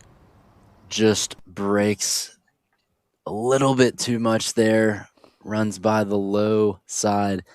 Anytime he sees either Drew or Mark make a birdie, he's going to be looking for one himself. Let's head over to a replay of that birdie putt from Brockwell. He hit what he said was his best shot off the tee of the championship and follows it up with a birdie. That's one way to reward yourself there as Lawrence taps in for par. The lead is now 3. Let's check out let's head back for a replay of yesterday's round where our current leader on your screen now, Mark Lawrence, hit what was an incredible shot out of the right mulchy area on this 8th hole that's coming up. Our very own Brian Jackson recreated it. Brian? I'm out here on the 8th hole. This is a par 4 converted from a par 5. Yesterday, Mark Lawrence came into this hole right around the lead. This was a defining shot. The horn had just blown for the first lightning delay, and he went and marked his ball right here. Now, as you can see, I looked at it. I came up behind. We can actually still see his divot right here. So his ball, he tried to get relief off this. Now, I even told him that was a little ASCII, but we got the VSGA rules official. I think the thing was Independence does have a local rule where you can take a drop from a lining. VSGA does not do that. So he said, okay, came back out after the rain delay, sitting for an hour. First swing, I came back behind here and I look and I was like, okay, like he's gonna have to hit a little cut shot here. There is all kinds of room over there, no trees. That's a somewhat easy up and down over there. So he walks up and proceeds. The pin was kind of front left. I didn't even look over here. So he walks up and starts going, hooding it, and starts doing this to really see if he can get over the liner. And I was like, I almost stopped and was like, Mark, what are you doing here? Like, this is 6 or 7. Like, this is a defining moment. This is an easy bogey. I mean, most smart play here for normal people. So he proceeds, and I can only compare it to Bubba Watson at the Masters on the playoff hole on the 10th hole. He hooked it probably 40 yards, and it was a shot. So I think if Mark Lawrence happens to hold on and go for a win, this is a defining moment in the championship that a lot of people didn't get the chance to see. So he aimed, I mean, it's actually probably 70 yards to where the pin was. So I lasered it yesterday. He had 150 yards. The pin was front left. I'm going to attempt to hit this. I mean, now that I said 30 yards, it's probably about 40, 50 yard hook with a gap wedge, which anybody knows it's easy to hook a low lofted club. Wedges just don't curve. So I'm going to hood it. I'm going to aim up the cart path and try to pull off. If he does go on to win the title, it's the shot of the tournament, because I'm literally looking, if I hit this straight, I'm going to make triple. All right, so he got in here, he hooded it, and then he had to kind of get in like this. So I'm gonna, and by the way, this is my first swing of the day and I'm over the age of 50. So let's see.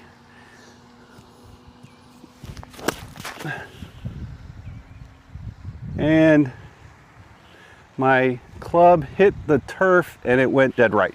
So as you can see, really hard shot. Not a lot of people saw that, and he took a 7 or an 8 and almost made a 3 out of it. So a very, very defining moment for the tournament. That is just great content there out of Brian and Emma.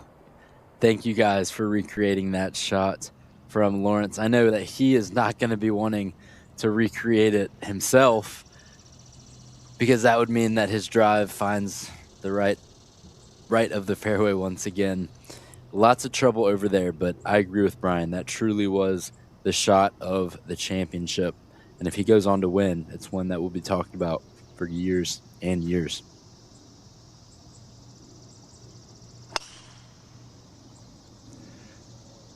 Eighth hole here is playing 480 yards today. They backed it up a box. A long par 4, which brings more of the pinch point in the fairway between the bunker in the grove of trees.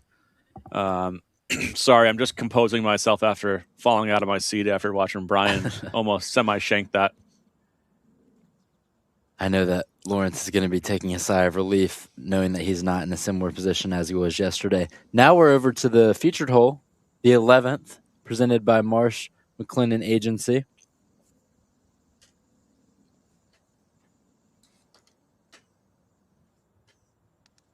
This is the 10:17 a.m. tee time.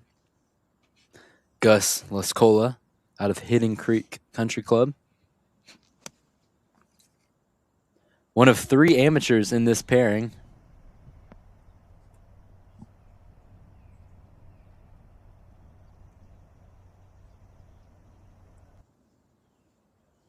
He'll be happy with that one as he gives himself a look for birdie. And look who it is.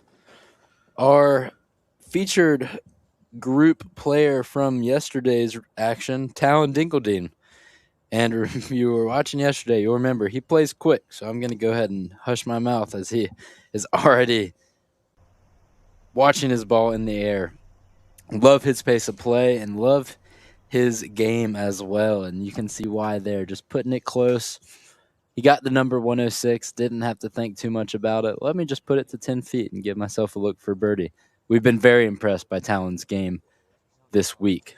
Only a rising sophomore at the William & Mary.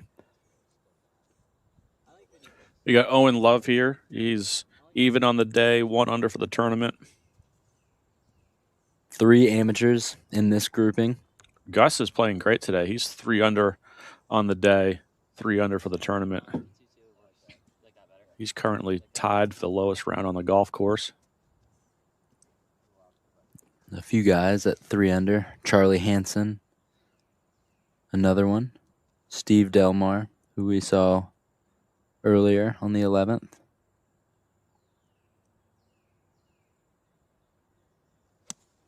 Gus has already climbed 6 spots on the leaderboard in a tie for 16th, I believe, and he hits another great shot there. He'll look to keep climbing up that leaderboard. Gus is now tie for 5th, excuse me. tied for 5th now. He birdied 10. He's 4 under on the day, 4 under for the tournament. As we go to Kyle back on 8. In between clubs here. He found that left rough, most likely between those fairway bunkers you were talking about. This is going to be challenging. Looks like it's sitting down. Ball's below his feet. Pin way on the back right. So he does have a lot of space. If he can get this ball to the front edge of the green, it's going to knuckle, and there's a good chance it can trundle all the way back there, even though it's 27 paces from the front edge. After that incredible birdie on the previous hole from Brockwell, Bailey is back into solo 3rd. He's got 206, and it looks like he's really trying to see what club's going to go through here best. You get the most on it.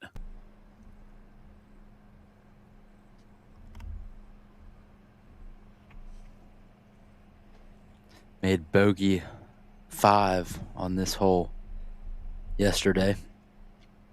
One of the toughest holes on the course after they changed it from a par 5 to a lengthy par 4. And with the tees playing back today, you could argue that this is the toughest hole of the championship, especially the toughest hole that's not a par 3. One-handed finish, did not catch that one cleanly. It rolls down in the fairway, so they'll have a decent shot of getting up and down, but certainly not Bailey's best effort. As he's played near perfect golf. We look so at far. Talon on the right side of the screen on number 11, and Mark is 188, middle of the fairway on number 8 on the left side. And he is looking to attack.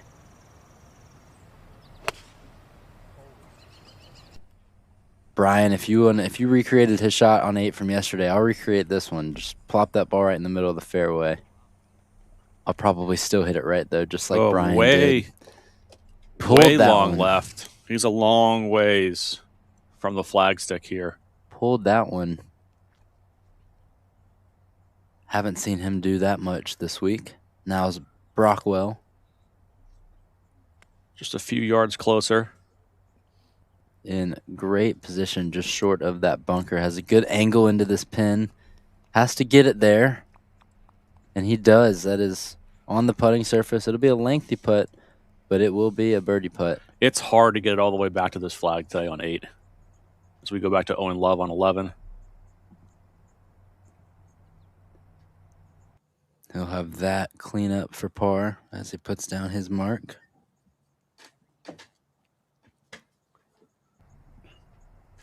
And here is the birdie putt from Dingledine.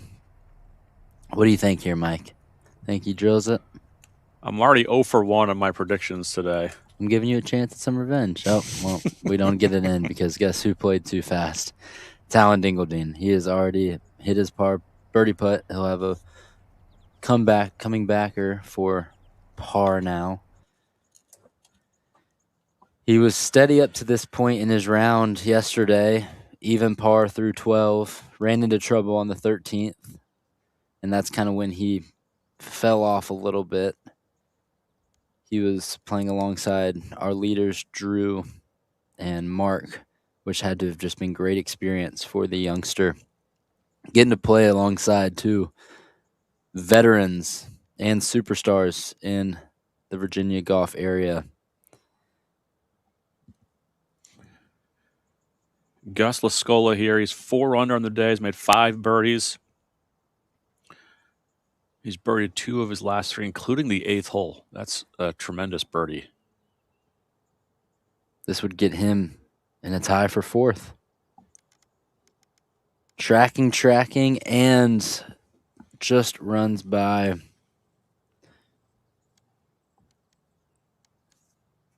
He's already made 5 birdies today. Not going to do it here. But he's in for a par as he heads to 12 at 4 under. There's always a couple players here at the State Open of Virginia that seem to take advantage of a Sunday final round and shoot a low number and climb up the leaderboard. Yeah, you're playing with a little less pressure, obviously. And you can kind of go out there and freewheel it. There's some other storylines here today. We're obviously trying to crown a champion, but there's honors for the top professional, the low am, and the top 20 get exempt into next year's State Open. It's a little bit of a change we have this year. So these guys down the leaderboard a little bit are still looking at their positions as far as it goes. Can I sneak into the top 20? Gus right now is well on his way in there, but as you go further down that leaderboard, Owen's T10 right now. Talon Dingledine, who just hit his par putt, Yep. he's T17. T17, so they're trying to stay in the top 20 to get exempt into next year's championship. That's a great call, Mike. We'll continue to monitor that throughout the broadcast. Back to our leaders, Kyle Bailey. He is solo 3rd. He's got 62 yards here. Yeah, not his best shot on this approach from the left rough. He left it well short. This is a big green that he's hitting into, but he's got to get it up on that top ridge. Takes a couple hops, rolls down towards the pin. Yeah, he uses slope to his advantage there. This is kind of a different. This tier runs straight through the center of the green. So there's kind of the higher shelf is on the left, and the pin today is on the lower shelf on the right of the green. This is going to be really tough for Mark, coming off probably his worst swing of the weekend.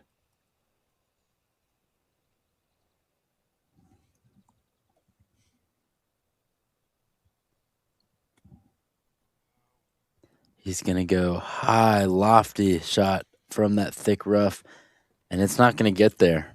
Barely hangs on the edge of the green. Mark Lawrence showing some frustration, which we have not seen from him yet this championship. But to be fair, he's had no reason to show frustration. He has not made a bogey all tournament. However, if he doesn't make that lengthy par putt, we might be seeing the first square on his scorecard. He's currently only 3 ahead of Brockwell. That could get cut to one stroke if Brockwell makes his birdie putt here and Lawrence does bogey. So we could be in for a big swing here on the 8th. Yeah, I'm not sure if Mark has lost his turn. Kyle has about a 9-foot par putt. Brockwell's for birdie. I think it's going to be Mark again. This is another kind of big moment here in the tournament. If Mark misses this, cuts the lead to even more after Drew's birdie on 7. And then if Drew can find a way to make back-to-back here on 2 of the hardest holes on the golf course, it is a brand new ball game again. And this is one where you just need to take a couple deep breaths. Yeah, like what he did. He did best. the walk all the way around the flag. He's a little heated. Slow the breathing down.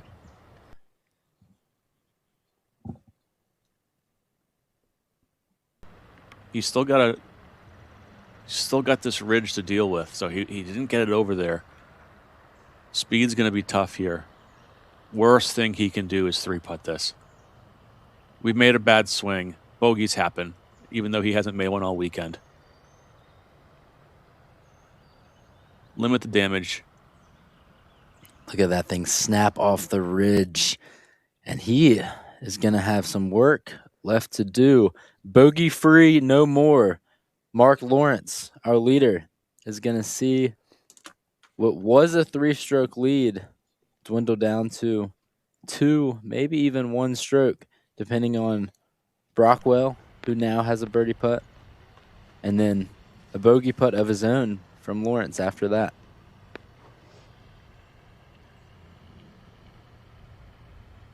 And Drew might be smelling blood in the water from someone who hasn't really given him much to be hopeful about. This for birdie after an incredible one on the 7th. Had it right on line, red at light. Just didn't get it there. But, you know, if we can finish this and take 4 here, he's happy with that.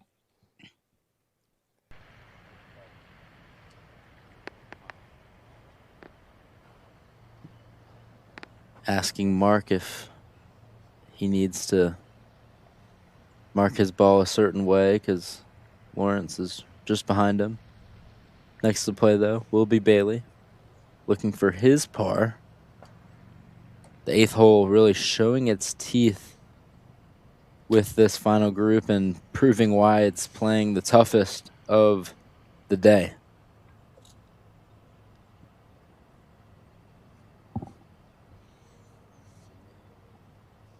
Mike, what were your thoughts of the switch last year to make this hole a par 4 instead of a par 5?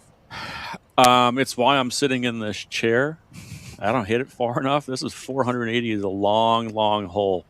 I think there's some varying opinions from some of the players.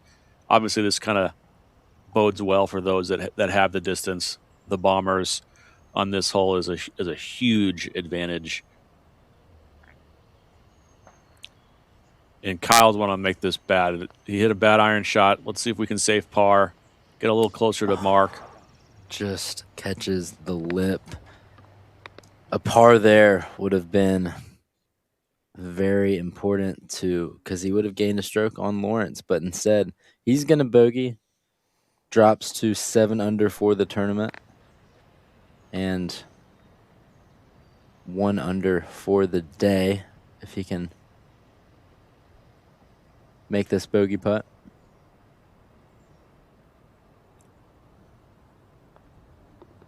He's gonna tap it in and run to his cart and get the heck off that 8th hole. They won't have to deal with it again after this, at least until next year, because this final group is headed to the 9th hole after this. But first, a massive bogey putt coming up from our leader, Mark Lawrence. Hasn't made a bogey all tournament. He doesn't want to make this a double bogey for his first.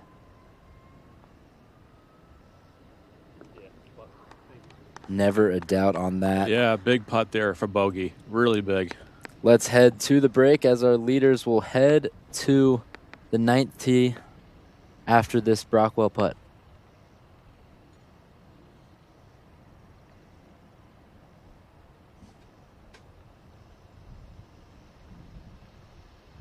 So Drew trying to become the only player in this group to par, and he does. So by parring that hole, he picks up a stroke on Lawrence. The lead is now 2.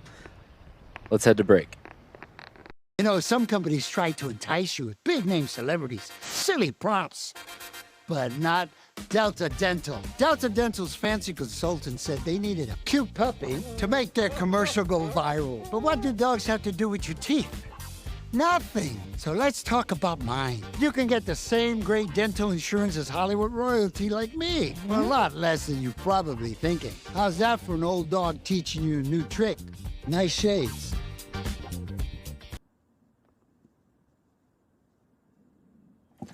Back here on the featured hole, presented by Marsh McLennan Agency.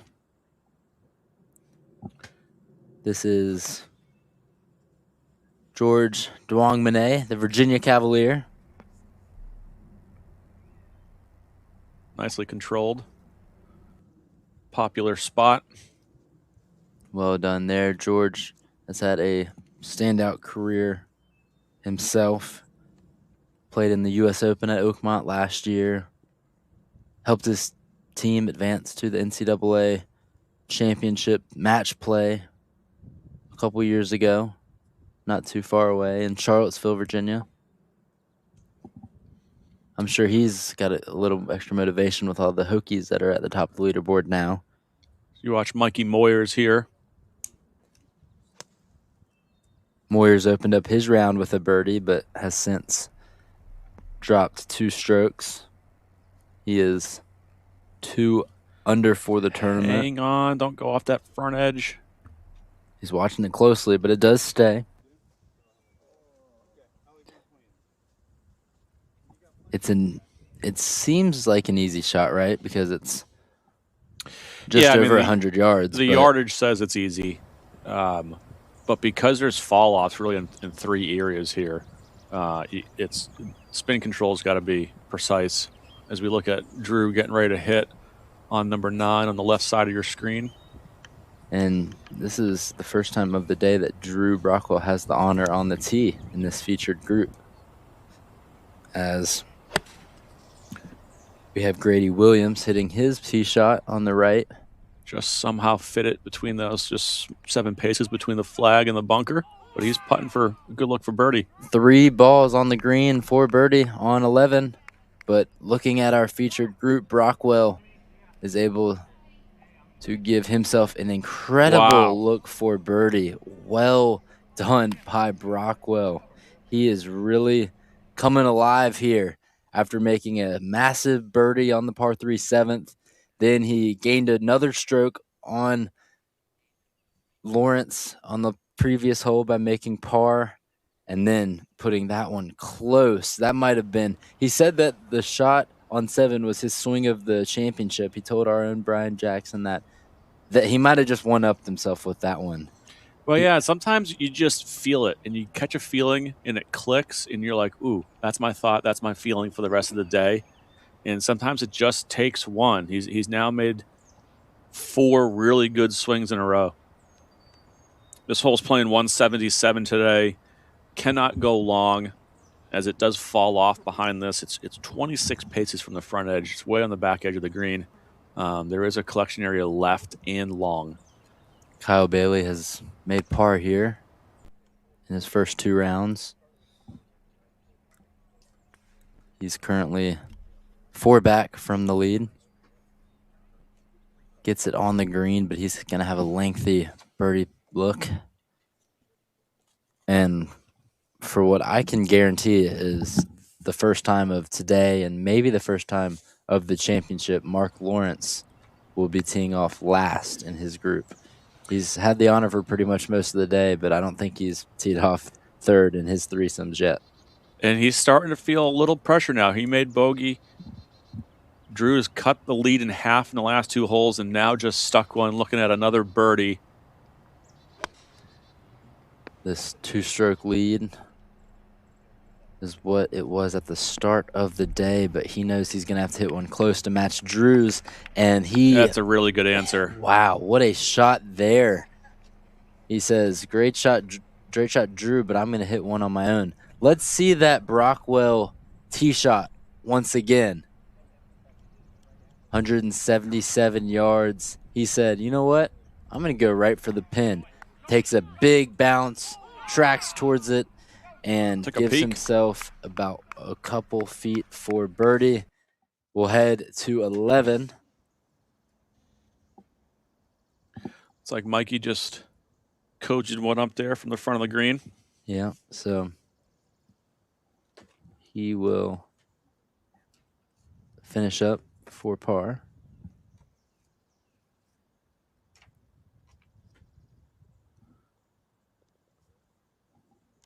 Moyer's in for par, and we have coverage continuing to be presented by Delta Dental. When it comes to your teeth, it's best to avoid a hole-in-one. Protect your smile with a plan from Delta Dental, Virginia's largest dental insurance provider. Whether you are self-employed or retired, Delta Dental has something that will work for you, including exceptional vision plans starting at around $1 a day. Visit deltadentalva.com for more information. Duong Monet now has his birdie putt. This is the preferred spot to be putting from. He's in a tie for 7th, 1 under for the day, coming off a birdie on his last hole. Can he make it 2 in a row? Certainly has enough juice, but might have had a little bit too much as it will run by. And we are back to our featured group in this split screen view. Drew just kind of got out of the way and tapped in his 1-footer for birdie there. The best feeling in golf. Well, maybe a hole-in-one. Yeah. But I think a close second is getting to just go ahead and tap in your birdie and watch the other guys. The low stress, get out of the way. So that makes the lead just 1. However, Lawrence has a birdie putt of his own coming up. But for the time being, Brockwell in at 10 under par for the championship as he will make the turn. One of the shots of the day, and if Brockwell does go on to win this thing, we will be remembering that tee shot from Brockwell and remembering how he made a birdie on both of the par 3s on the front 9. Just an incredible feat there. 2 under par. He turned in 3 birdies and 1 bogey in the front 9.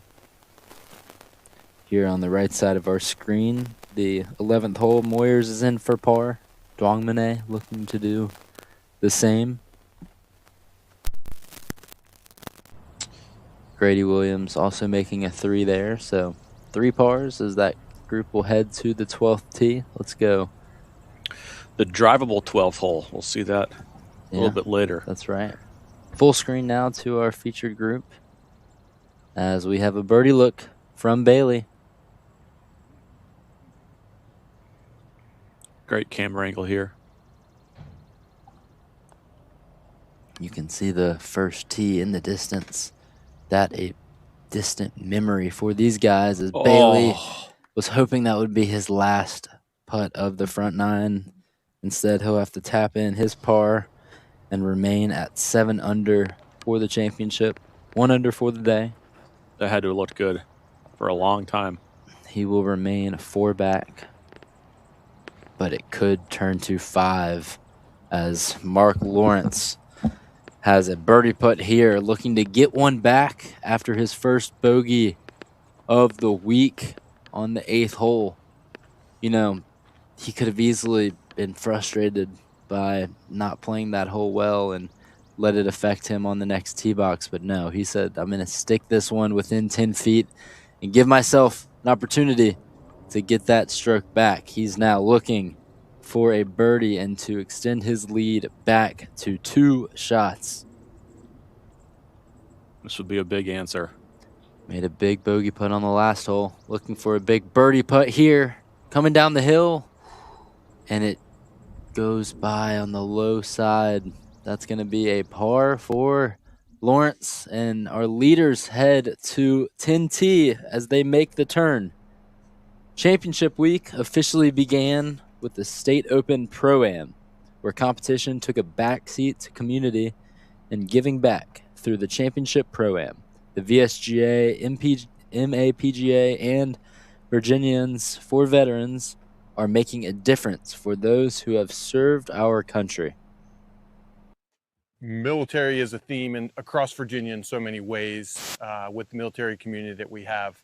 It's a pillar of what PGA Hope stands for, which the MAPGA administers day in and day out, helping our patriots everywhere. In recent years, the VSGA, as part of our strategic plan, really made our military golf community a priority. So military is really important to both of the organizations that run this event. Then when you start to look at the Pro-Am and bringing in V for V, it all just ties together nicely.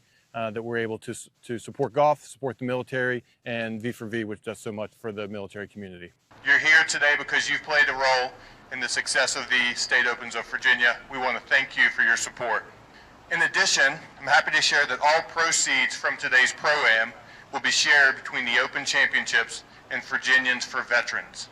Today is really a celebration of the State Open, but also the work that V for V does throughout the year to support military, veterans, and organizations. So the folks that are out here playing today love golf.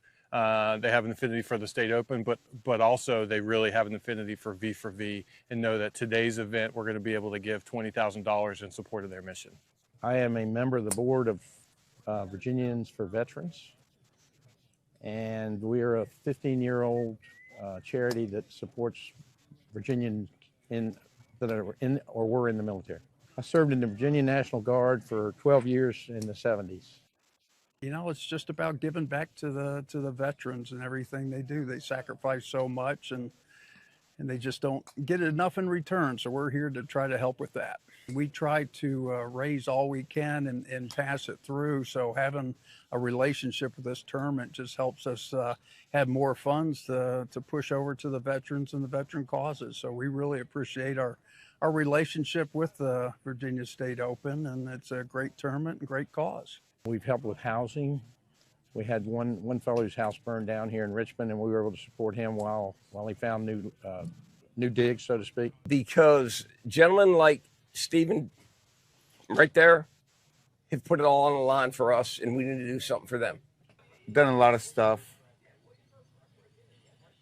Very scary sometimes, but very awesome. For defending the red, white, and blue. They're the reason we're here. They're the reason this country's free. We're happy to help support the State Open and hope that this partnership lasts a long time.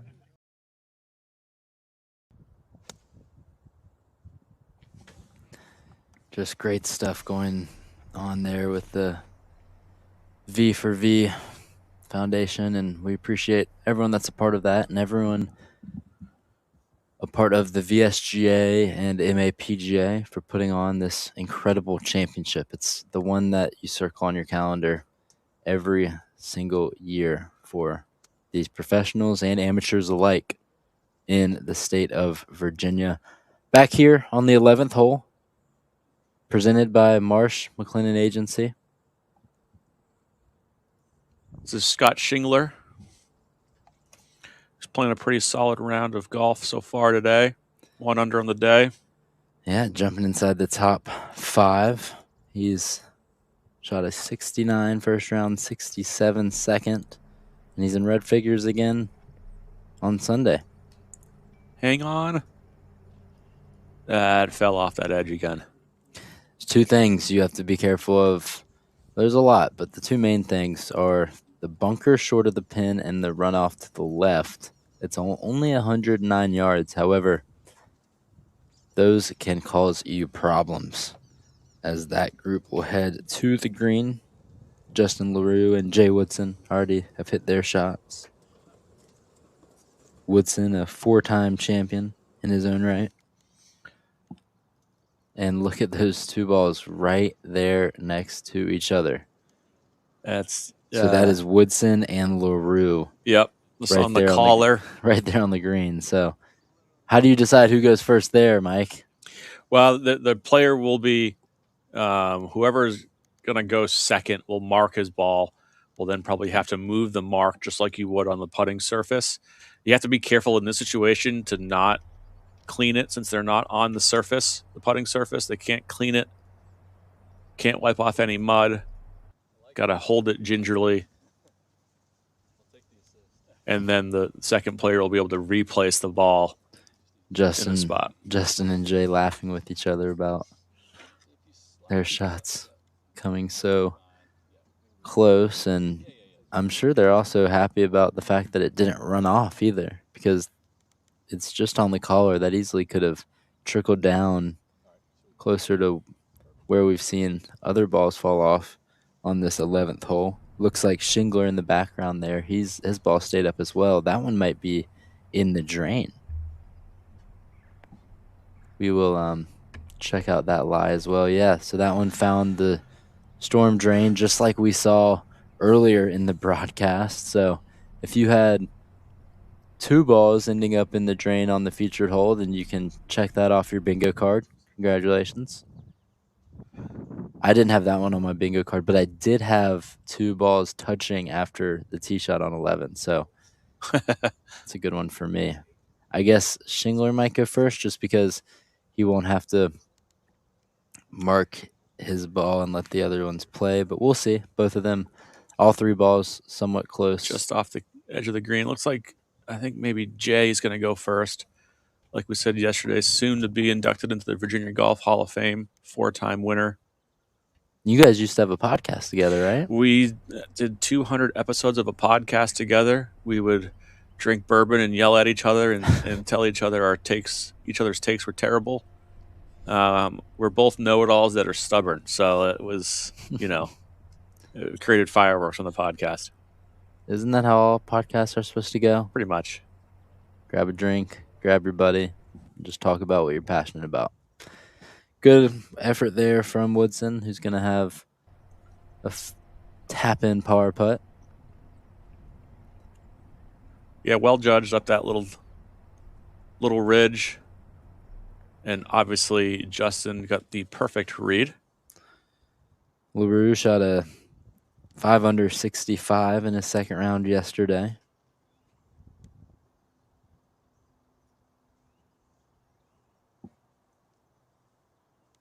Great player in his own right. He is a grinder. You can see him using the aim point method of reading. Touring professional out of the Foundry.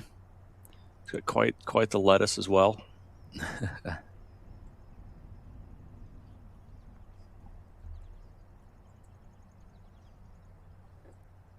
He was a 2-time Big South Golfer of the Year at Longwood.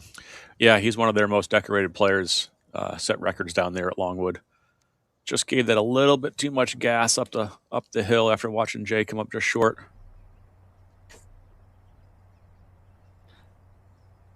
In last year's State Open, Justin shot a bogey-free 63 here at Independence. Now we have Scott Shingler with his second, putting just off the green. Goes up the ridge and trickles down. Good effort there. Yep, well judged. From Scott.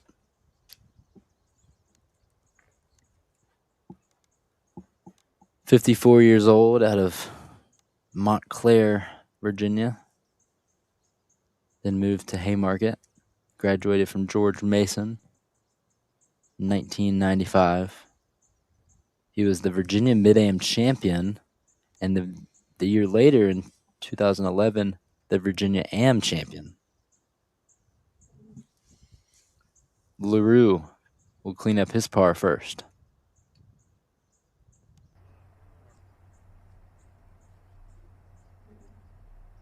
So LaRue, a graduate of Longwood, and Shingler went to George Mason. Just lots of local college representation here. We saw the Longwood golf coach yesterday, as well as the Old Dominion golf coach. Lots of college coaches coming out here to look at the amateurs. Can't say that the college coaches are here to watch the 3 guys in this group, with all due respect to them, but that's the best part about the State Open. You get a combination of your amateurs, your young bucks, and then your veterans who have been around for a while, just leaving a legacy of their own. And for the college coaches, this is a great way to look at the high schoolers. How are they handling an event of this stature, playing with tour professionals, playing with experienced amateurs, PGA professionals. How are these high school kids handling this? We're going to send it down to Brian on 10, where I think all 3 players in our final group have birdie putts. Hey guys, yeah, the 3 great shots in here. Playing one of the easiest holes. Kyle missed his shot off the tee, but came back with about 120-yard shot in here. He's got a downhiller. Should just work to the left. Good opportunity to get one.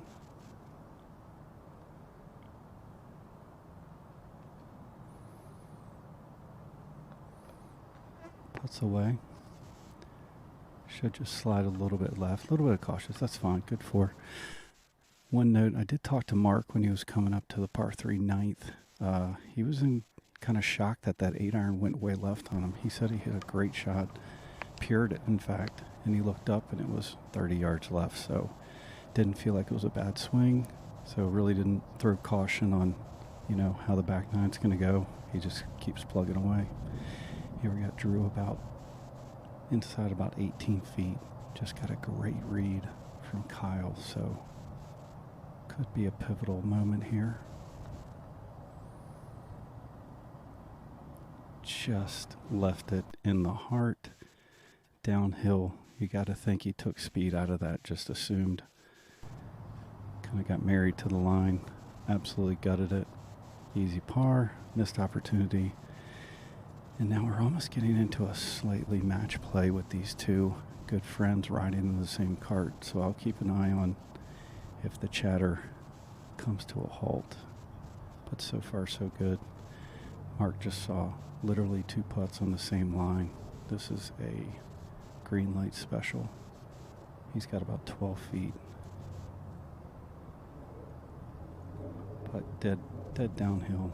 He's seen it slide to the left twice. And he just saw 2 guys leave it short.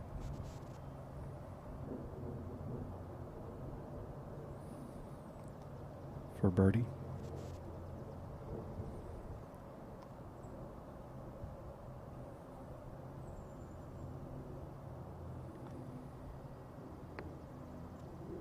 Left it dead short. I don't know if that's back into the green. Fooled all 3 of them on the same line. And we're heading to 11. Back to you guys. Thanks, Brian. That was a green light special, and they were not able to capitalize on it, leaving those putts short.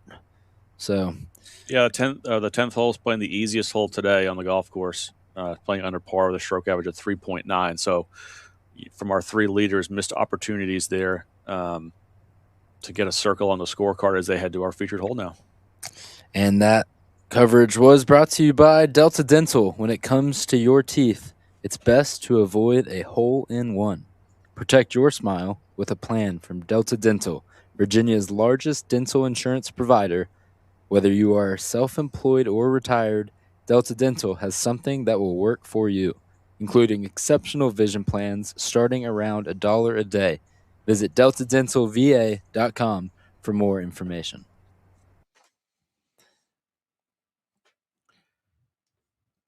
Independence Golf Club, home to so many state opens over the years, so many championship moments. What will be the championship moment of today? Will it come on this 11th hole? Will it be Brockwell's incredible tee shot on 9 that led to a kick-in birdie? Will it be Lawrence making a long putt like we saw on 3 and 4? Or will it be something that comes on this back 9? We're going to find out shortly all together. Thank you guys for joining us here as we come down the stretch at the State Open. Mike, you've played in this championship a lot. How cool is it to be playing on Sunday and knowing that you've made the cut, going up against some of the best professionals and amateurs alike in Virginia? Yeah, it's a great accomplishment for any player to make the cut here and be in the top 60 and be able to say you're one of the 60 best players in the state, amateur or pro.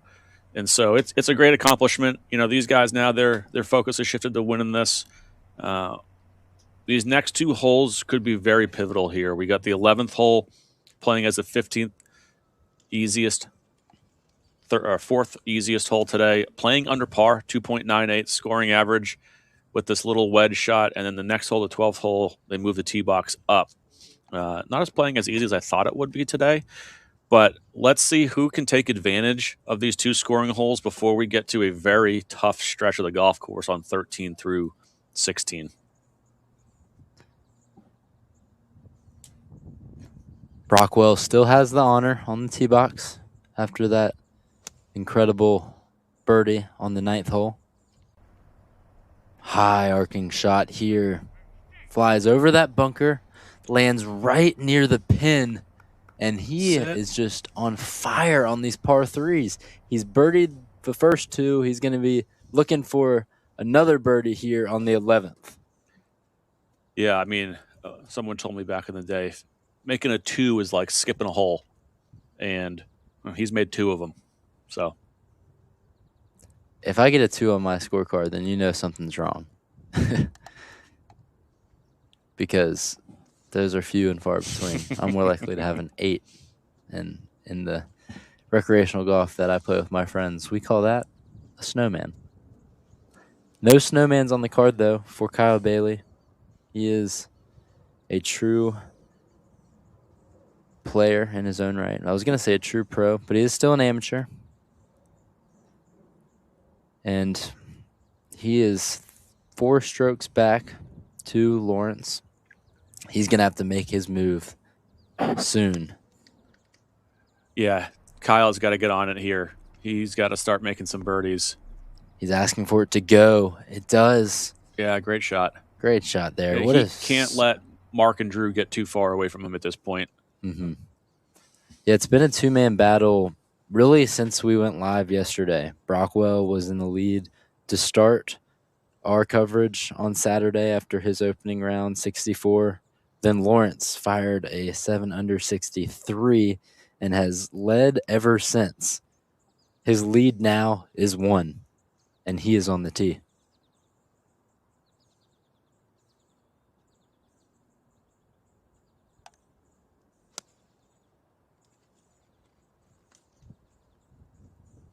High finish. Needs it to bounce softly. It does. He's going to have about a 20-foot putt coming back. We got 3 looks for birdie. We'll show you those after this message from our partners. Kiowa Island Golf Resort is more than a round of golf. It's 5 meticulous courses set amongst grand oaks and towering palms.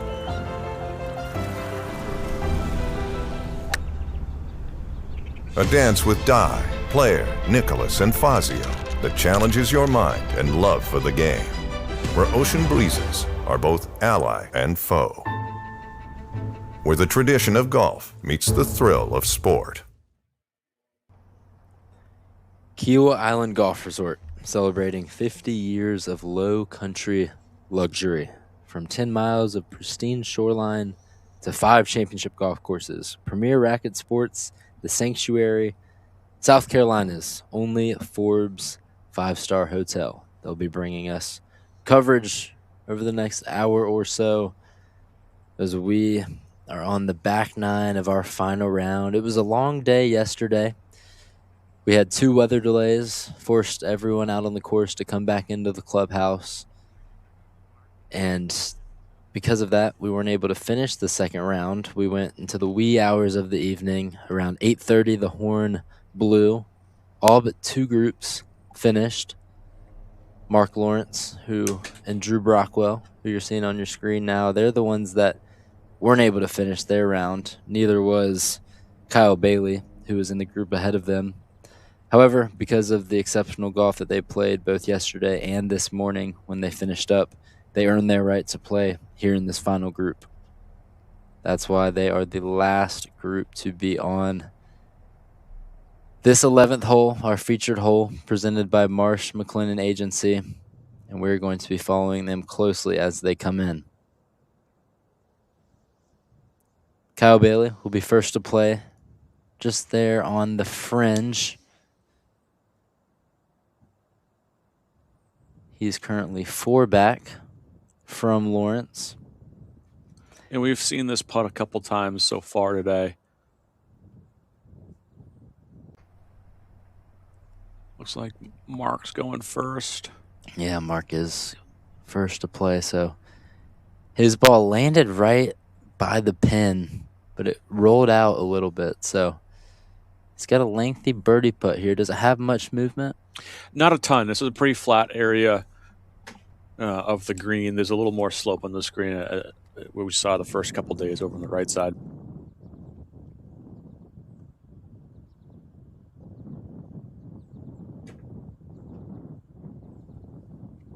Hands are forward with such a smooth putting stroke. Doesn't get that birdie to fall.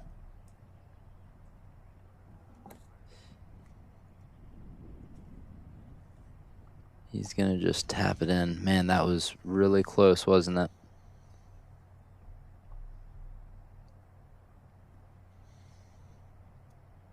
But a par nonetheless.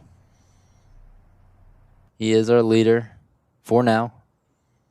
We'll see if Brockwell has something to say about that, as a birdie here could give him a share of the lead. But next will be Bailey. Putt's going to be pretty flat. Just going to move slightly at the hole. Drew coming from the other side. May keep an eye on this, just kind of the movement around the hole, since he's coming from the opposite angle. He's made birdie here the first 2 rounds. Can he do it again? Yeah, you can see Drew walking in there. He wanted to kind of see what that ball was going to do around the hole. He didn't do him too many favors, as it didn't make it to the cup. You could see the ball trying to get left. But that will be a 3-4 Bailey. The first time of this championship that he hasn't birdied that hole. So you know that he's going to felt like he just left a stroke out there. And with only 7 holes to play, he's running out of time to catch Lawrence. Brockwell, on the other hand, to tie the lead, he could make some real ripples in the water here at the State Open. He can get this putt to go, falling off the ridge. Does not break for him enough. You can tell he's getting a little more pep in his step. He knows that he can feel it. Just trailing by 1 stroke. It started the day as a 2-stroke deficit, but this is definitely the close. Ever since that birdie on 9, he's felt the closest he ever has, today at least, to this championship. Yeah, get a little bit more antsy when that ball doesn't fall. The last 2 reactions you can see on 10 and 11 here. He is giving himself birdie looks for sure.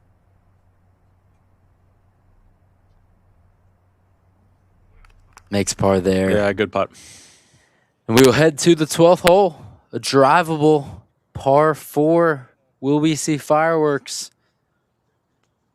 A beautiful hole here, Mike. Walk us through it. Yeah, so this first bunker you see with the tee box moved up today. The hole's playing about 330 today. This first bunker is only like 230. So I'll be curious to see these 2 leaders, Drew and Mark, what they're going to do. Do they try to challenge this to sneak it around those Grover trees on the left there, maybe even try to get it into the greenside bunker? Or do you just play safe, rely on your wedge game, hit an iron off a tee, and just pretty much guarantee yourself a good look for birdie when you do that? Drew and Mike can certainly get it there. They have the distance, but Kyle's the one that needs to be chasing a little bit. Every hole here at Independence Golf Club is named after a song. This started in March, where people were able to put in some song suggestions, the best songs in, I guess, Independence Golf Club's opinion. This hole specifically, The Chain, one of my all-time favorite songs. It's on my Spotify Wrapped every year.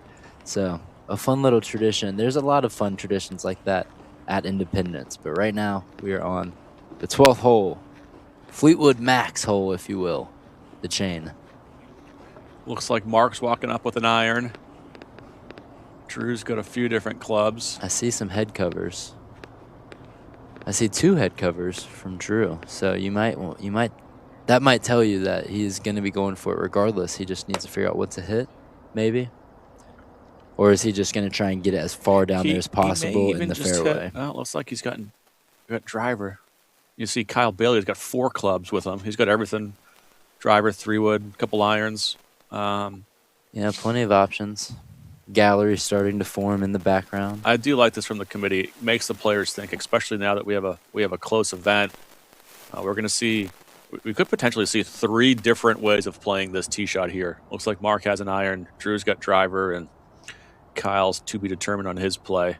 So you see Kyle there with his radar gun. What is he getting distances for? Is it the bunker to cover? Is it the green to drive? Yeah, they're looking at the first bunker cover, then to get to the second bunker, how much space do they have there? And then what is the front edge of the green? Rockwell, he's got the big stick in his hands. Got to think he's going for this. 1 stroke back, asking for it to go. Does it get up there? It does. Lands on the green. That will be a look at eagle from just a couple yards to the right of it. I think he hit it just in the bunker, just short in the bunker. It did fall in there, you're right. It came in hot. Looked like it might have caught the green there for a second, but Mike, you're right. It is in that green side bunker. Not a bad place to be, though. Took a pretty hard kick, is what Brian Jackson is telling us from the golf course, back into the bunker. If that took a lucky hop, or even just a favorable hop, he very well could have had a good look at eagle. Kyle decided on just hitting an iron out there, rely on his wedge game. Play your game, right? You don't want to force anything. He is 4 strokes back, so does need to play aggressive, but having 50 yards in might give him just as good of a chance at birdie than trying to drive the green and finding yourself in some trouble. Smooth stroke there. He likes it. It's always nice when you're on a shorter par 4 and you're not trying to force anything. You don't really have to give it your all in a swing. You can kind of just poke one down there and know that not very stressful. Yeah, you're going to give yourself an up and down opportunity for birdie. He needs 4 of those right now, trailing by 4. At least. Yeah, don't get too complacent with trailing Mark Lawrence because he can take off out of nowhere. And this is where he took off yesterday, birdieing the 12th hole on a run of birdieing 4 holes over the next 6. And that's going to be a good start to trying to have a similar run today. Mark Lawrence in the fairway. He is our leader. Let's head to break. All right, handicaps? Nah, I just play for fun. Fun? You know what's fun? Playing anybody, anywhere. Yeah, even them. Unlocking your potential, then smashing it. That's fun. Gaining confidence, getting the bug. Come on, get in the hole, get in the hole, get in the hole! Yes! Fun? We're just getting started. Get with the game. Get a handicap index.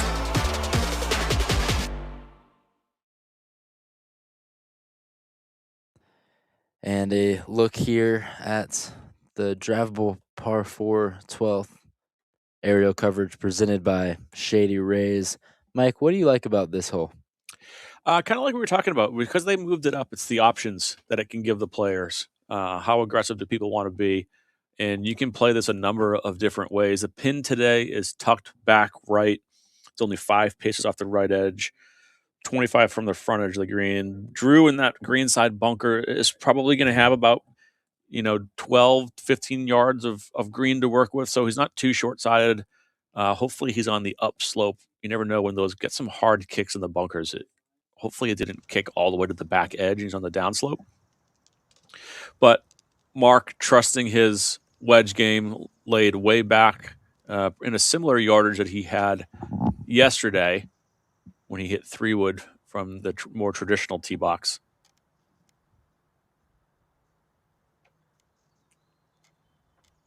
And when you have a 1-stroke lead and you're just about less than 100 yards from the pin. You got to be feeling good for Mark. He was in a similar position yesterday. Managed to go up and down for birdie. Yeah, he's going to be looking just left of this flag.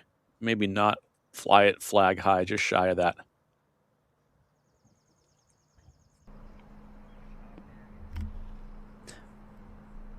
And that one did not end up where he wanted to. Yeah, not his best effort there. Still on the collar. Hopefully that rough doesn't bother his backswing on this next shot. Yeah, he will be putting, though, for his third shot.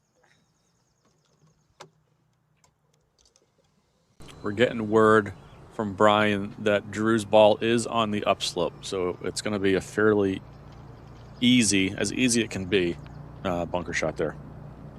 85 yards now for Kyle.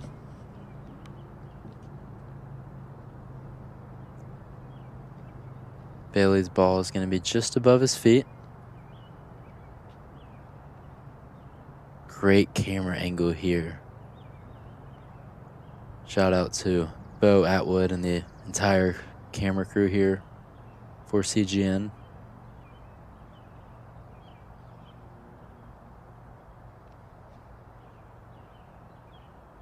Bailey needs a few birdies to get back in this championship. He's got to go flag hunting.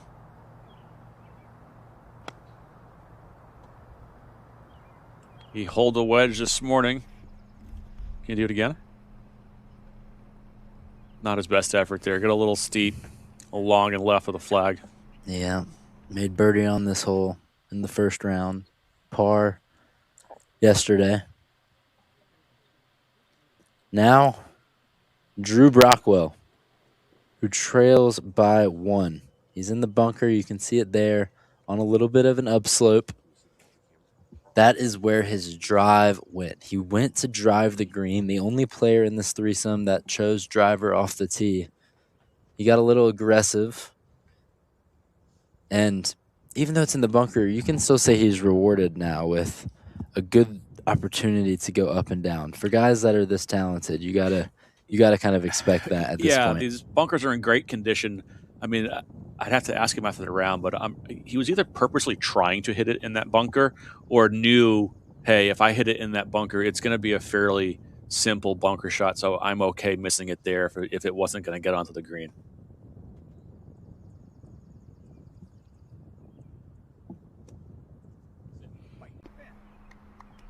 Quick swing, checks up nicely. Lands a little bit past the pin than he would have liked. Yeah, just gave it a little too much juice. Just flew it a little too far. He was trying to land that short of the flag and landed it flag high, or just even past flag high, about 9 or 10 feet or so. Yeah, he'll have the best look for birdie, although it's not going to be as close as he wanted, especially when he was standing on the tee box with the driver in hand. He only had one thing in mind, and that was birdie, maybe even eagle. You see Mark now is going to go with a wedge. He's going to decide to chip this. Again, like we've talked about, it's tough to putt from these collars with this sticky Bermuda grass.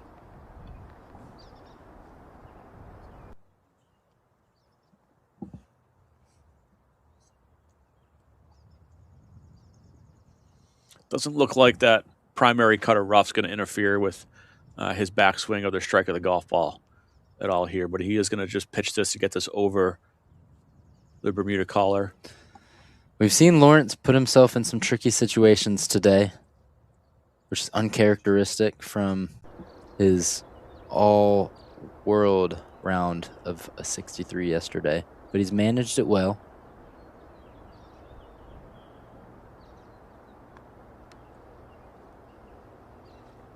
Puts this one up nicely. Feeds down the ridge, and he's not happy with it, although I think he wanted to make it. Yeah. He was thinking he could have made that one. When you have such soft hands like that, you can make pretty much anything within that range. And although it's going to be a pretty routine par putt for Lawrence, he's definitely was hoping for a 3 on that hole.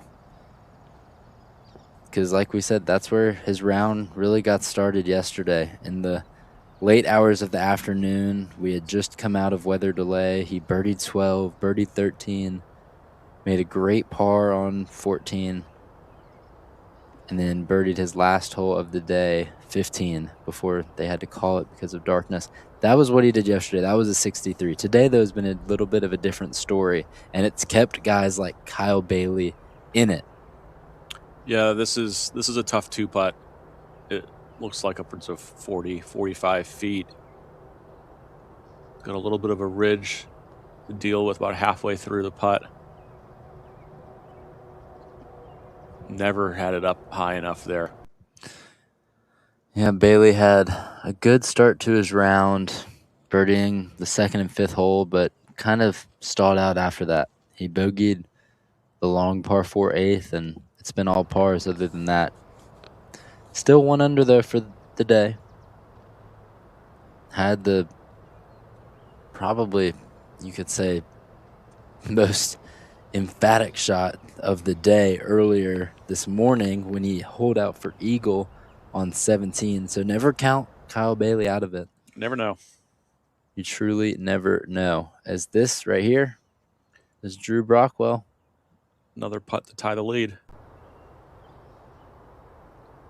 Tried to drive the green, ended up in the bunker. Gives himself a good chance at birdie here on 12. And we saw Kyle that's going to bleed away. Oh. It just bled a little bit too much, didn't it? Those are the putts that are going to come back to haunt you. And when you're trying to not only win a championship like the State Open, but chase down a guy like Mark Lawrence. Those are the putts that you have to have. Those are tough. But even still, I think that's one of the misconceptions a lot of amateurs have. That was a 10-footer. Tour average from 10 feet is 40%, right? So they're missing more than they make. A lot of amateurs think, oh, inside 10 feet, I should make them all. Just not going to happen. But, yeah, when you're chasing, those are the ones that have to go in. Yeah. Because Mark's not going to keep making pars for long. You know he's got another birdie or two in him here, at least, as we get down the stretch here. Bailey for par.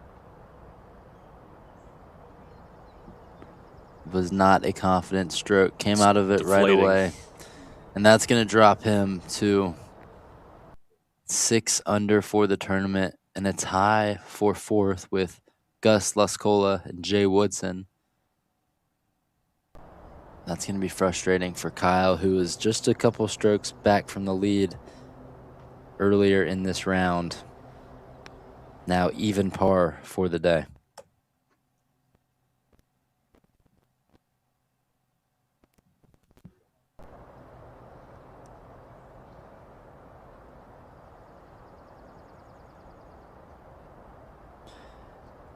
Lawrence looking to clean up his par. He's only made 1 bogey on the championship. That came on the 8th hole of this final round. Yeah, he's only made 1 bogey. Drew's only made 2 bogeys, but that extra bogey is the difference right now, as Drew's 1 back at 10 under. They make their way over to a difficult 13th hole. That's exactly right, Mike. 24 birdies between the two of them. It's been a 2-man race for most of the championship. It's certainly a two-man race now. Mark Lawrence at 11 under. He is your leader. Let's head to break. Kiowa Island Golf Resort is more than a round of golf. It's 5 meticulous courses set amongst grand oaks and towering palms.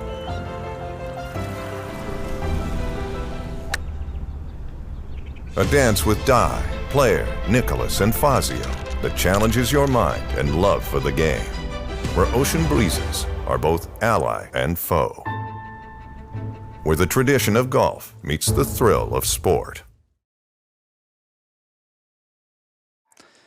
Mike, let's take a look at the 13th hole as our leaders stand on the tee box. Yeah, another long one, 440. As we saw yesterday, these guys had the firepower to drive over the fairway bunker. When you do that, you land on a little downslope and catch a little more distance. It's about 278 to fly that bunker. Kyle's a little bit shorter than Drew and Mark, so he may have to go just a touch more out to the right where the fairway pinches. But this is going to be driver for both Drew and Mark. Try to fly that fairway bunker where it gets wider. And then today we have kind of a middle right hole location. It's 8 pitches off the right.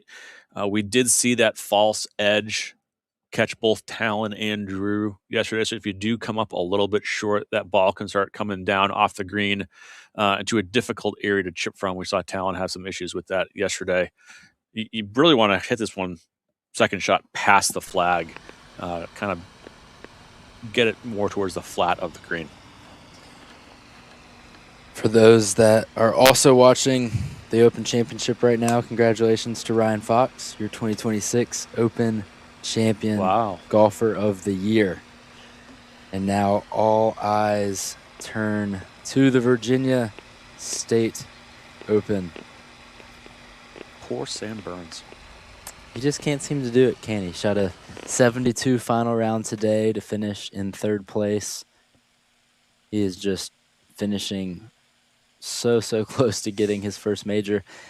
Drew Brockwell hoping to not pull a Sam Burns here and finish just 1 stroke back from a championship.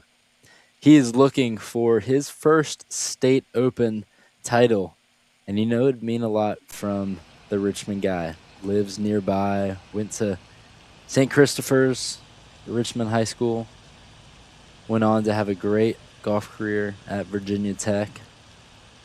He's a working man now, but he clearly hasn't lost his golf game. Confident tee shot there.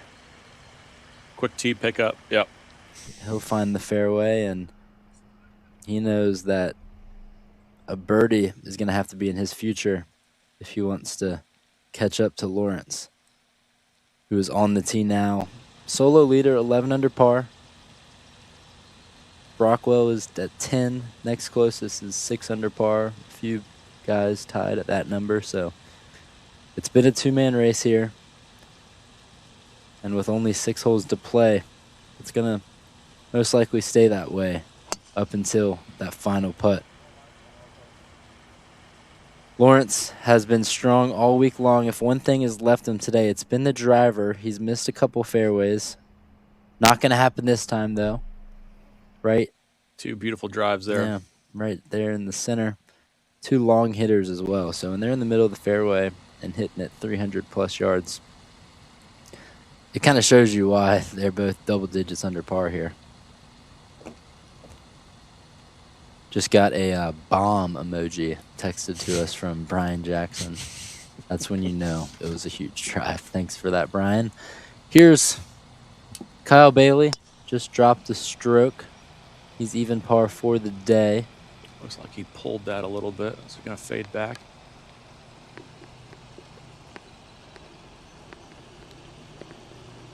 Yeah, I think it went in the bunker. Yeah, looks like it's in that bunker on the left. So 2 balls in the fairway for the 2 guys leading. That's a perfect example where distance helps, right? Drew and Mark weren't really worried about that bunker, and it was right in Kyle's way. At Independence Golf Club, there's more than meets the eye. Yes, it's an award-winning Tom Fazio design consistently ranked among Virginia's top public courses. A scenic layout with pristine fairways, challenging play, and a reputation for exceptional conditions. But step beyond the course and you'll find so much more. Independence is one of the region's premier event venues with elegant indoor and outdoor spaces, full-service planning, and luxury overnight accommodations. Whether it's a wedding, a corporate retreat, or a weekend getaway, everything is thoughtfully designed for comfort and celebration. Dine at Tavern 19, where the seasonal menu is local and elevated. Enjoy weekly specials, live music, and a space where community comes together. On the course or on the range, Independence is also a place to grow the game, with a state-of-the-art practice facility and a home for the Robbins Junior program and University of Richmond men's and women's golf teams. With over 200 acres of rolling countryside, the setting is as memorable as the moments made here. A golf destination, a gathering place, a community hub, Independence Golf Club, more than just a great course. And boy, has it been a great week here at Independence. And you see those trophies there. Someone's going to be lifting it up at the end of the day. Will it be Mark Lawrence? Drew Brockwell, just a stroke behind him. There's a lot of golf to play as we take you to the 13th fairway. Kyle Bailey has found himself in some trouble on the upslope. 163 in out of the fairway bunker, somewhat close to the lip. This is going to take everything he's got here.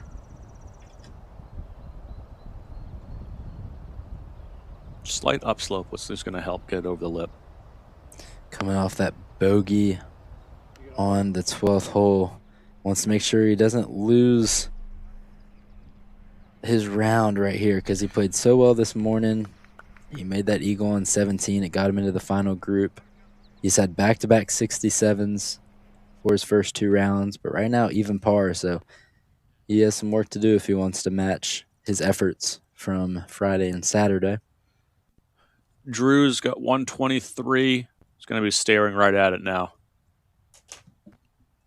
This whole location's not tucked enough to stay away from it.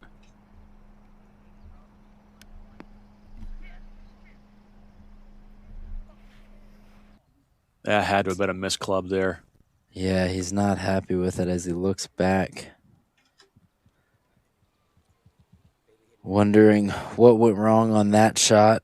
He knows it's going to require perfection if he wants to take the lead over Lawrence, who now is in prime position, just a bomb off the tee. 102 left in on this hole. That's 440. 20 yards past Drew. I wasn't a math major, but that tells me he hit it 330 plus. What a shot from our leader. Can he take advantage here? Seems to like it. Bounces pin high. Takes one soft bounce and sits up nicely. Mark Lawrence will have a chance for a birdie. He did it yesterday on this hole. He's going to be looking for more coming up here after we take another look at this 13th hole aerial coverage presented by Shady Rays. And you can see where that pinch point is at that bunker. That's right where Kyle's landing area is, and he pulled it into that bunker. And you can see how wide it is here now on the drone where Drew and Mark were hitting it. Just a huge advantage to not be able to have that. Bunker's not in their play, and they have such a much more wider landing zone.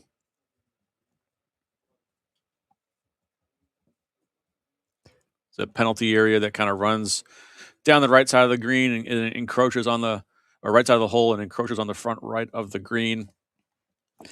And when our production crew went out and took this drone footage ahead of the championship, it was Friday evening after first round action. There was a lot of smoke in the air. Canadian wildfires have been going on up north. The wind, which is usually coming from the south here in the Richmond area, it switched and came from the north, which led to the smoke kind of filling the air. And it was a real problem for the players in round one. It was hard to see. At times it was hard to even breathe in the thick, smoky air. The MAPGA and the VSGA said if it got to a certain level, they would have to postpone play, kind of like you do for a fog delay, but weren't able. It didn't get to that level, fortunately, and the wind shifted ahead of the second round, and we were able to continue on. This coverage is continuing to be presented by Kiowa Island Golf Resort, celebrating 50 years of low country luxury from 10 miles of pristine shoreline to 5 championship golf courses, premier racket sports, and the Sanctuary, South Carolina's only Forbes triple 5-star hotel. Kiowa Island.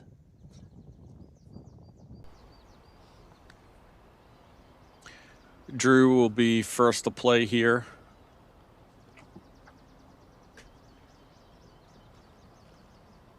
A lengthy putt.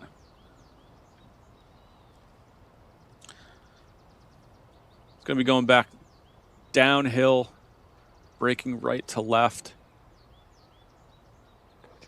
He was hopeful for a birdie when he stood on the tee box and smashed a drive down the fairway. Wasn't too happy with his approach. He's now got his birdie putt rolling towards the pin. It's breaking nicely. Can it get there? Oh. Just short. What a putt there. Brian, let's go down to you. Yeah, guys, like I said, I don't know what gear Mark got into there in that drive, but picked up an extra 20. Just awesome. You know, with Kyle's bogey back there, this has turned into a kind of a match play. So we've got the friends in the same cart now, 1v1. I consider this like Mark's one up. With Drew's play, he was obviously disappointed, hit that 45 feet by. You could see Mark almost, he was still going for it, but he was not going to challenge that pin on the right and end up down in that swale near the hazard. So he played it, you know, 2 or 3 paces out left. Smart play. He's got a 1-up lead and has a good look. So Kyle here needs something to happen. That bunker shot he played was phenomenal. That was a really on the upslope 163 and had to get over that lip. So very good. He's got just a little bit of a realistic birdie putt, about 30 feet. Should be just breaking down to that creek. He's got the speed. Just on the bottom. Super, super good look. He'll top that one for par. Now Mark just had a perfect read on that. So no doubt what this putt's going to do. Can he hit his start line? He's got the break. He's putting back up the hill just slightly. Wouldn't be surprised if this dropped.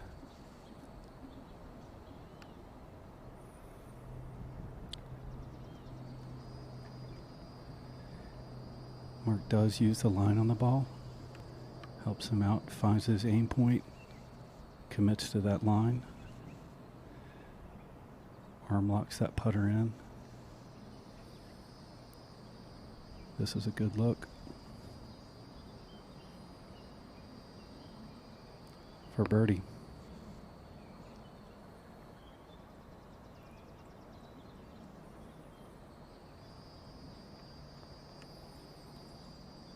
Hold its line. Beautiful. Almost could tell that was going in. The kid's just a player. He sensed it, took advantage of it. 2-shot lead. Back to you in the booth. Thanks, Brian. We could feel that one from here as well. They were just walking with confidence after a bombed drive and a beautiful approach. And Mark Lawrence leads by 2, just like it was when we started the day. A 2-stroke lead for Lawrence over Brockwell, who now has some work to do with just 5 holes to play. And we'll get to those 5 holes as the players head up to the 14th tee after this quick message from our sponsors. What if you could have shades like these for a fraction of big brand prices? With Shady Rays, you can. We're an independent company, so we do things differently. We offer high-quality polarized shades for a reasonable price. And we personally replace shades that get lost or broken. So far, we've racked up over 300,000 5-star reviews. I founded Shady Rays so that we can have sunglasses that stand up to whatever life throws at us. Order now and get 20% off site-wide at shadyrays.com. Let's take a look at this 14th hole, one of the toughest on the course. Yeah, today they got it playing at 202 yards. It's tucked over that bunker on the right. About 190 yards to clear the bunker in line with the flag. 202, playing slightly downhill. Really tough green. Definitely playing a little bit easier, about 20 yards shorter than it was last night. But another great par 3 here at Independence. Mark is definitely looking just center of the green, and Drew might have to get a little bit closer to it and try to just get it over that front bunker. 3.39 is the scoring average here at Cold as Ace. You see there in the red. That's the song that's been dedicated to this hole. Feel free to play it on your Spotify or Apple Music as you watch this broadcast. This is playing as the second hardest hole today, but hardest hole for the week, scoring average 3.39. And the only hole that's been harder today is the 8th, and that's where we saw Mark Lawrence bogey his first and only hole of the championship. He's going to be fully locked in on this tee shot to make sure he doesn't pick up that second bogey of the championship. He made a impressive par here late yesterday evening during our coverage. As Mike said, tee box is up a little bit, so playing shorter today, but got to get it up on that top ridge and flirt with the bunker if you're being aggressive. Is that the route he goes? Plays it a little safe off to the left, but we'll have to see where it ended up. Lots of trouble that you can get to on this massive green. There's a lot of fun pin locations as well, just with its undulating surface. Yeah, his ball ended up down that little bowl, kind of where we saw yesterday's hole location. Brockwell next to play. He now trails by 2. Doesn't like it. Yeah, comes right up by our cameraman's feet there. Runs off the green a little bit long. So, gonna be two tricky wedge shots coming up for our 2 leaders. Came a little over the top, a little tug job along left there.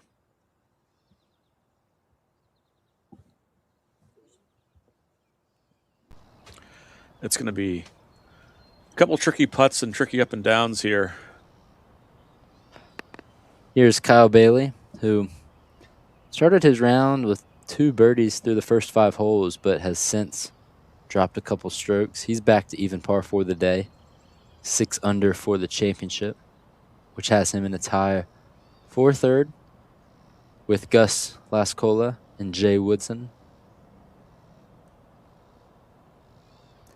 Bailey made a birdie on the 13th hole yesterday, but just came off a bogey on that hole today. So I'm going to try and right the wrong here. Confident swing. Beautiful follow through. Takes a soft bounce on the green, and it's going to stay there. He's got a putt for birdie. Just a tough hole location to get to today from over 200 yards, tucked over that bunker. And we will see the players finish up this 14th hole, see if they can save some pars after this break. Kiowa Island Golf Resort is more than a round of golf. It's 5 meticulous courses set amongst grand oaks and towering palms.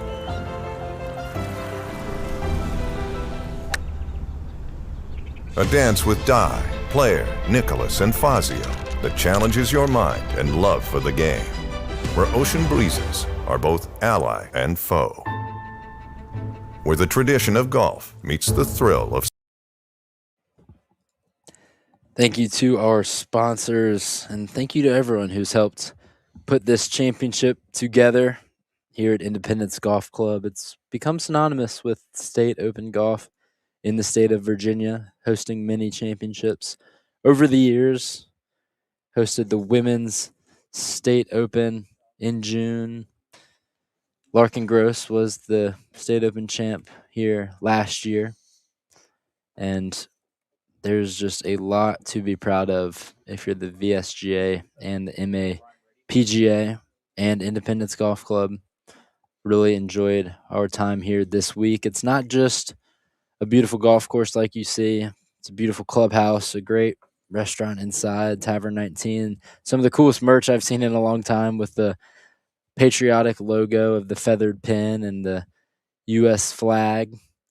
I also have a par 3 course, the Bear. We got to go out there with our CGN crew and play a late round a couple nights ago. Shout out to Josh. He took home the bread on that. But Independence Golf Club is truly one of the great golf courses in the Richmond area and in all of Virginia. And the fact that it's public really doesn't get much better for that for anyone who loves this game. Yeah, great host, great venue. And you can see Drew now with a plethora of clubs here as he tries to figure out what kind of shot he wants to hit down in this little collection area. He's going to be hitting back up and then back down a ridge. This is going to take a lot of deft touch here to get this close.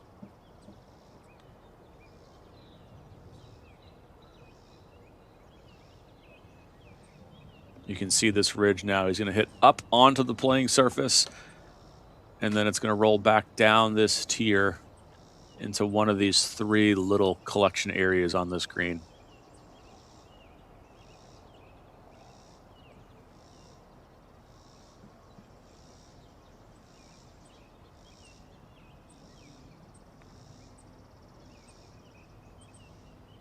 Lawrence trying to keep that lead. Drew left it up top there. He had to get that over the ridge. Yeah, Brockwell chasing Lawrence there. Let's send it down to Brian.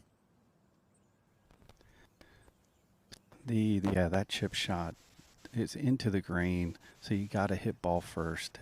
If that club even touches that grass, it's going to just get caught up. It did. That green was growing into him up into that hill. He had to get it over top. Just didn't convert. Tough chip. Now we've got it's just a smart play by Mark Jr. He's got a 2-shot lead. Plays it out left. And now read from Kyle. So super huge to be able to let the ball go up and over. This is a really tough VSGA. Awesome with a very challenging far right pin. Head back to you guys. Thanks, Brian. It's been great to be alongside you and Mike Maroney to my right. 2 incredible PGA professionals over the years here in this Richmond area. Just learned a lot about the game of golf from you guys, and truly no one better to share their perspective on the State Open, because there are so many great PGA professionals playing in this event. Larkin Gross being the first that comes to mind. After winning the State Open last year, he became the first PGA professional to win the State Open since 2003. I know that you guys were all proud of that. Yeah, that was a good moment for us. And you can see as Kyle gets ready to come up this slope, Mark is not too far behind him, keeping a close eye on this.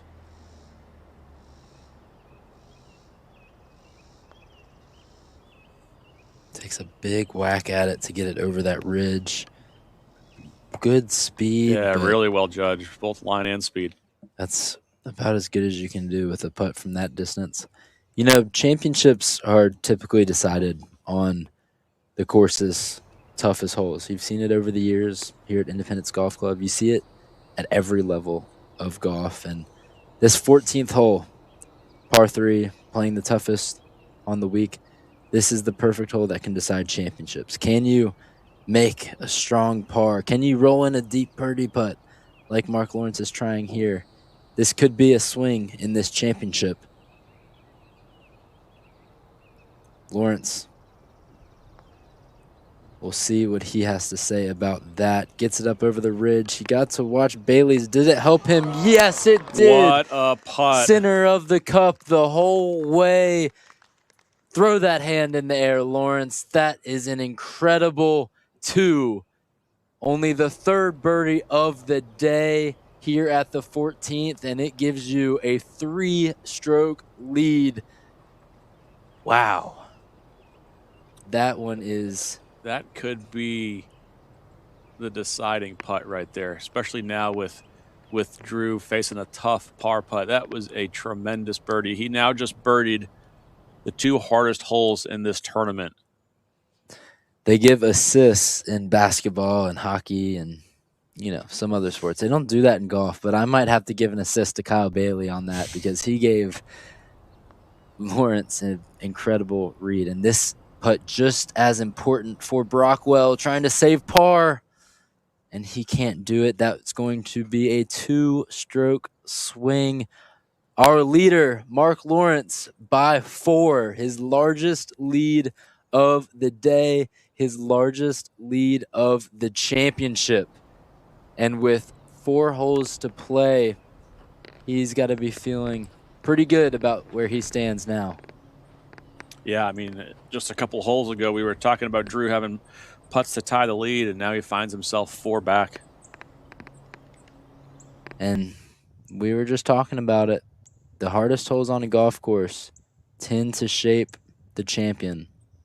That was a championship moment there from Mark Lawrence. Here's Bailey.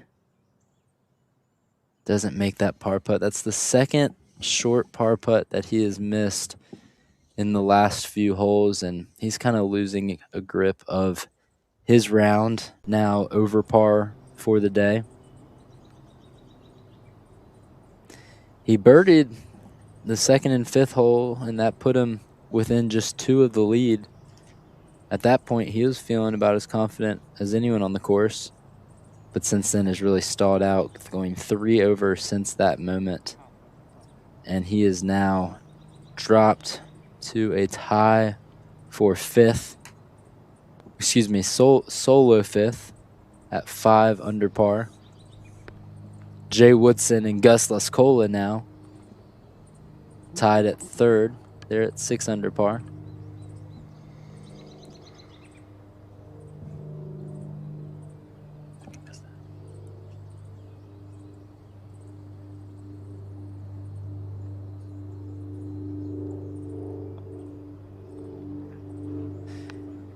And that's a double bogey there for Bailey. Let's see that Lawrence putt again. A championship moment on the course's hardest hole.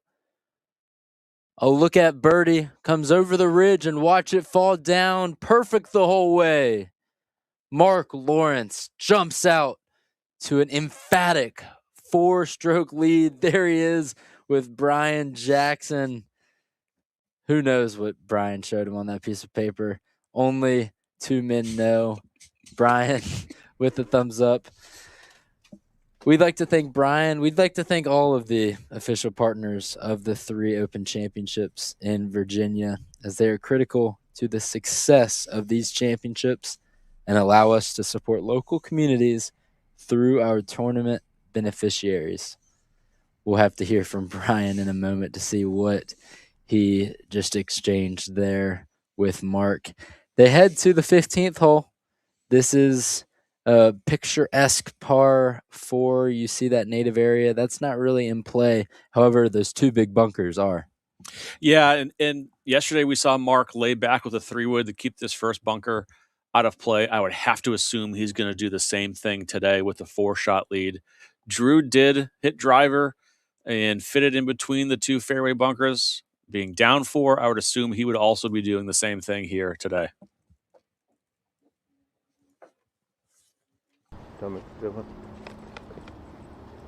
And Lawrence has the tee after an MVP-like birdie.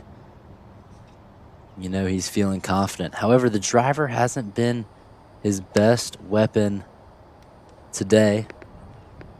Missed a couple fairways to start his round. Has tended to play it safe on holes where you get to make a choice. That one finding the... Just finds the fairway there with the 3-wood. Yep, so going 3-wood there just to play it a little bit more safe. He's going to be well back, though. That does leave the door open for Brockwell, who also looks to have a 3-wood in hand. But if he can play a nice little cut here, bend it around that bunker on the right, then you can give yourself about just 100 yards coming in. Brockwell certainly has his work cut out for him. Sitting 4 strokes back from Lawrence. That's the most that Brockwell has trailed all championship. He fired a 64 on Friday. He's been the leader. He was the leader for a good bit of yesterday's round until Lawrence really caught fire. Since then, it's been all Mark Lawrence. Yeah, now Kyle's got to compose himself. Had a rough 4-putt back there on the green. Still a lot to play for. Want to finish strong. Keep your head held high.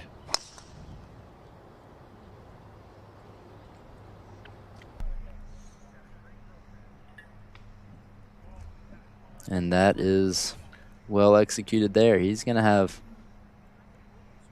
That one he went, I think he... Or did that one go right? That one went right. He didn't like that one off the face.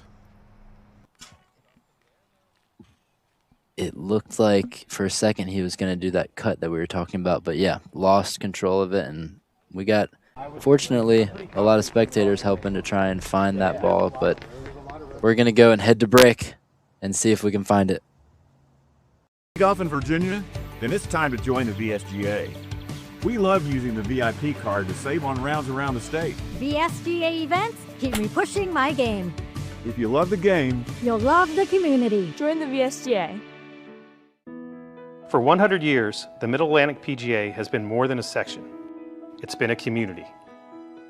From its start in 1925, MAPGA professionals have been leaders, growing the game, mentoring the next generation, and guiding golfers at every level. Their names may have changed over the decades, but the mission has never wavered: to serve the game and the people who love it. This section has produced champions, hosted major championships, and built one of the strongest tournament schedules in the country, giving our members opportunities to compete and raise their game. But our story is about more than trophies. It's about what happens every day at the club level. Teaching the game, welcoming new players, raising millions for charities, and leading the nation in programs like PGA Hope that give our veterans a new team to belong to.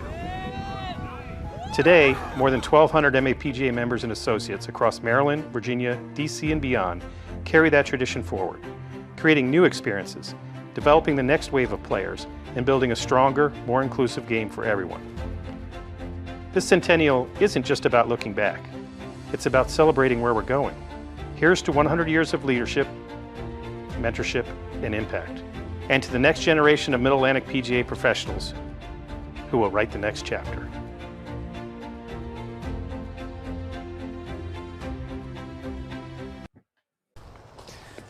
Welcome back to final round coverage here at Independence Golf Club.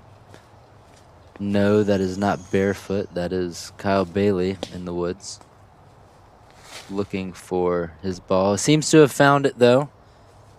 Not too many options, though. That's a pretty heavily wooded area right of the 15 fairway. Yeah, he's just going to... Looks like his only option is really just pitch this out back into the fairway.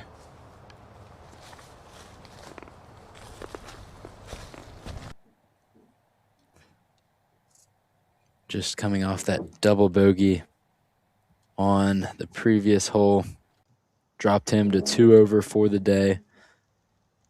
At one point, he had a tie for second place earlier this round.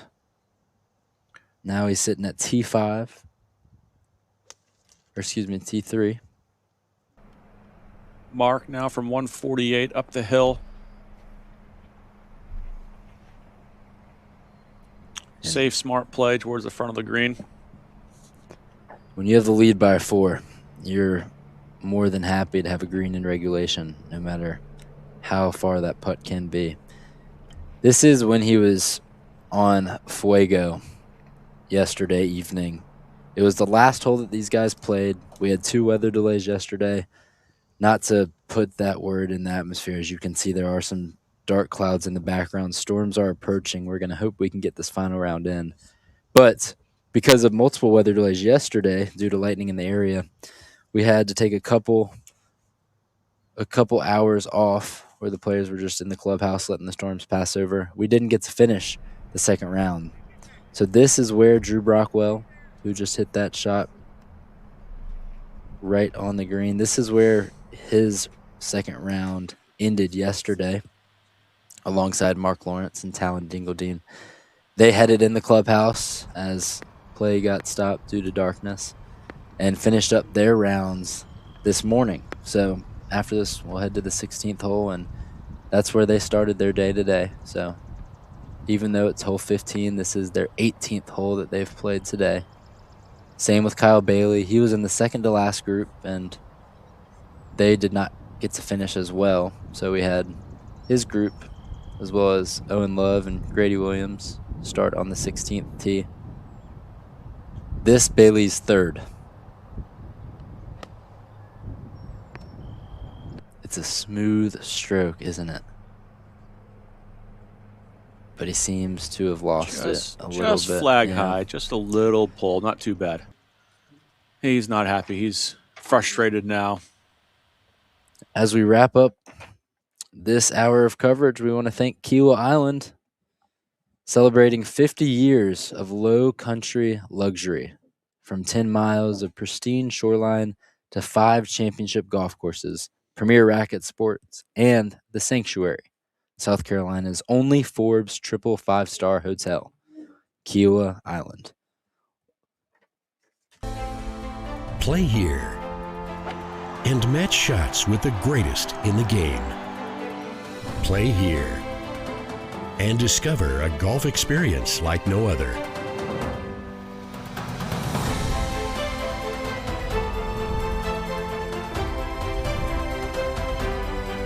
Three incredible courses, one unforgettable destination. Play the Sea Pines Resort.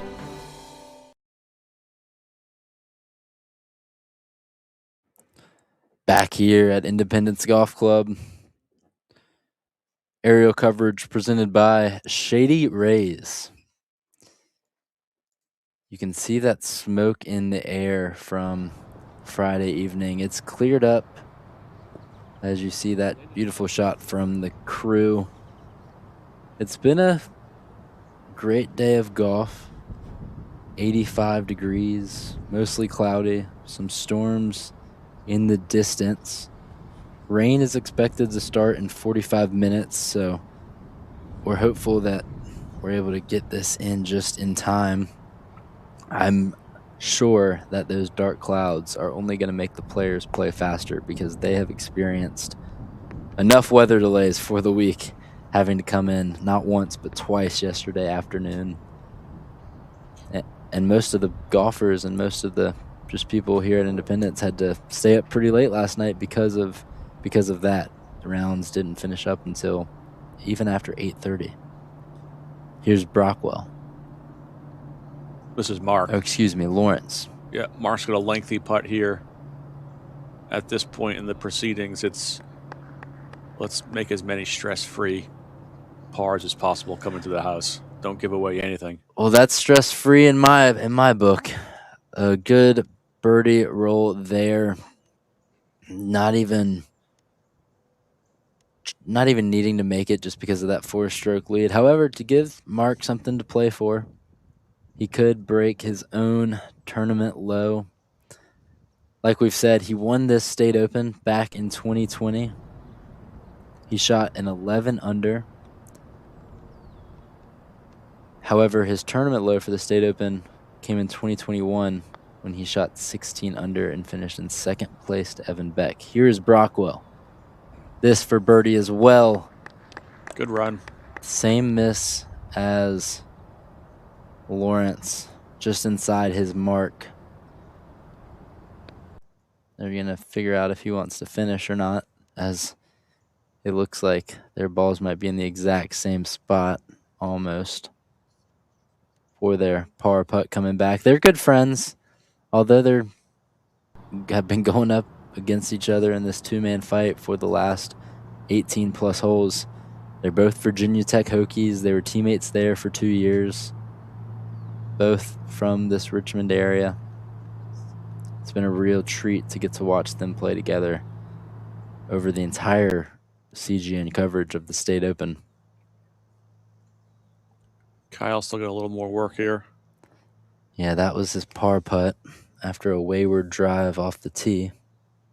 He's going to try and gather his thoughts coming off the double bogey 14th, trying to make it not 2 consecutive double bogeys. This is for his 5.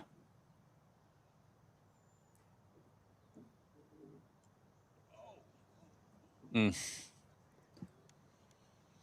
don't like seeing that. No, not one bit. He's going to be frustrated for sure, knowing that this championship has really slipped out of his fingertips after what was a promising start to the day.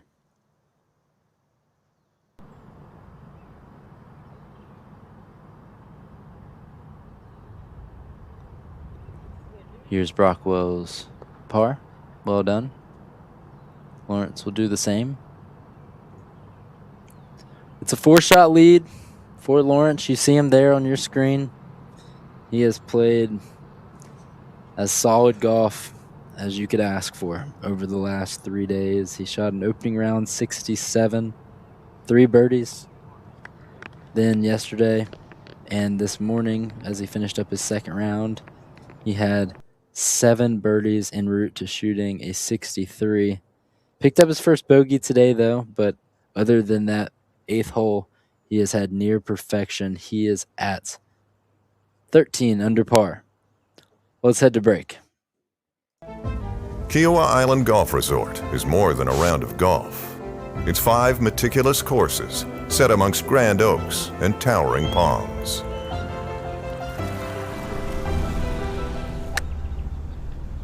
A dance with Di, Player, Nicholas, and Fazio that challenges your mind and love for the game, where ocean breezes are both ally and foe, where the tradition of golf meets the thrill of sport. Some companies try to entice you with big-name celebrities, silly props, but not Delta Dental. Delta Dental's fancy consultant said they needed a cute puppy to make their commercial go viral. But what do dogs have to do with your teeth? Nothing. So let's talk about mine. You can get the same great dental insurance as Hollywood royalty like me. For a lot less than you're probably thinking. How's that for an old dog teaching you a new trick? Nice shades. Those skies getting darker in the background.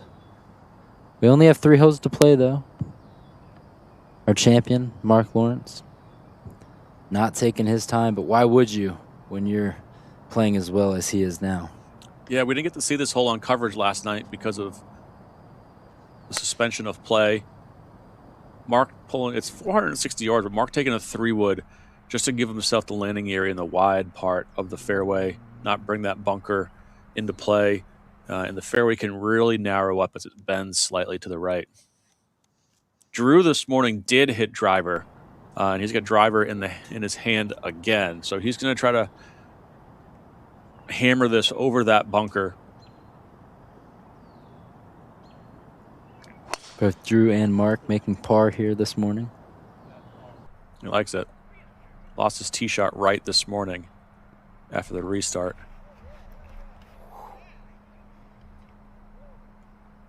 Yeah, that is mashed. Wow. Shout out to Mike Maroney here in the booth. He was out there bright and early, 7:30 a.m. for the restart. I think you beat the players out there. I didn't realize there was only 2 groups that didn't finish. I was on the driving range this morning when they were warming up. I was like, where is everyone? But there was just 6 guys hitting balls. Yeah. And actually, both groups had 3 holes to play. So it was like a mini shotgun on the 16th tee.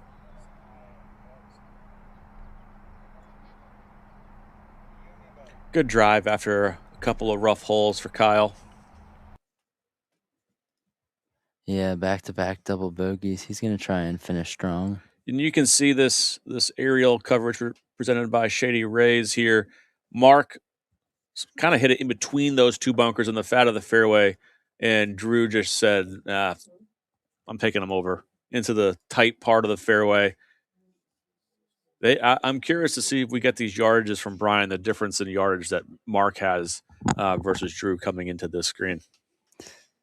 Yeah, Drew smashed his drive. It's 2 big hitters, certainly.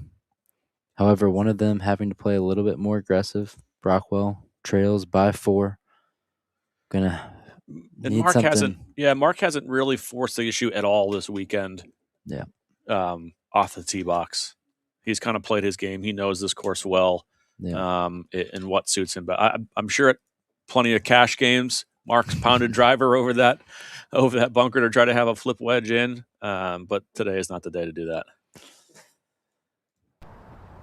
Well,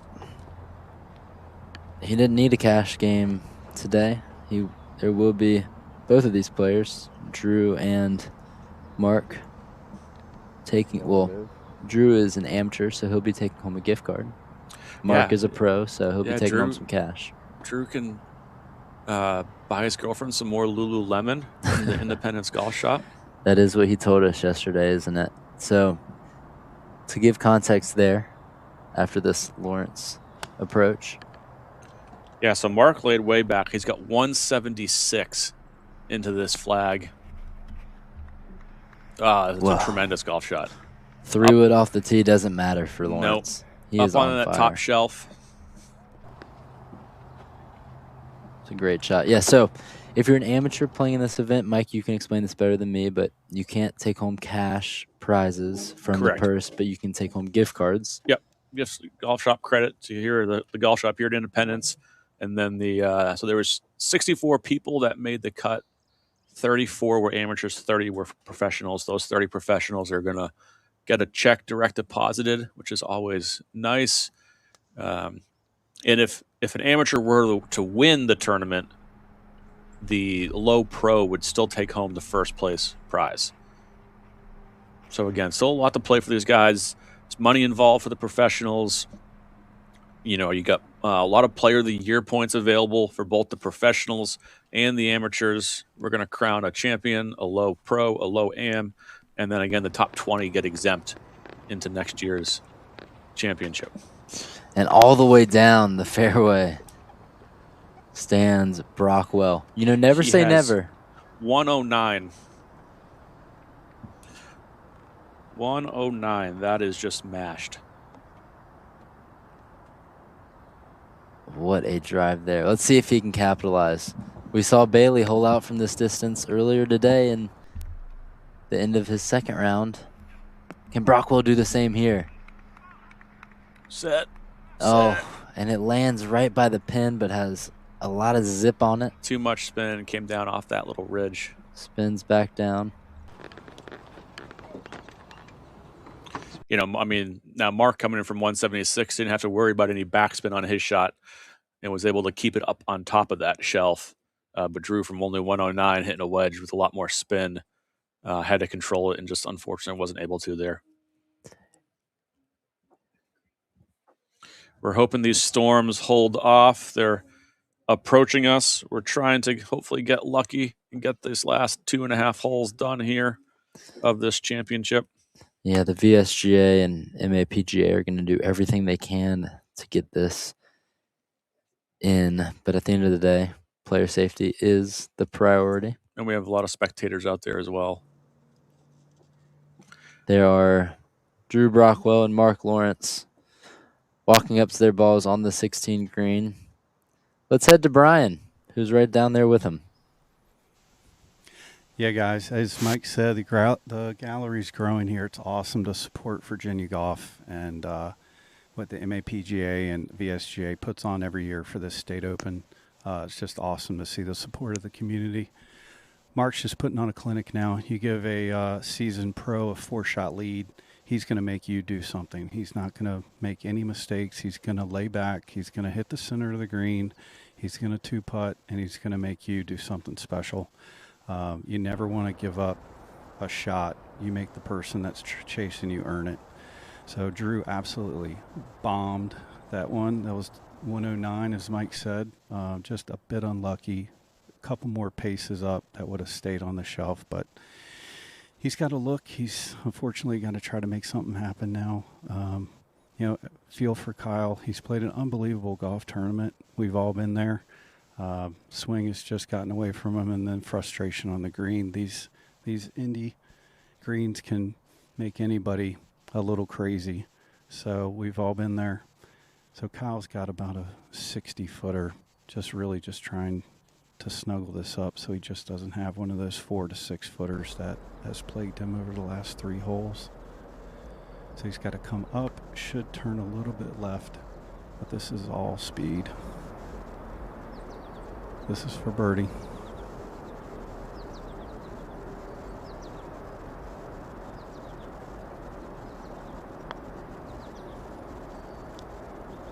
It's up.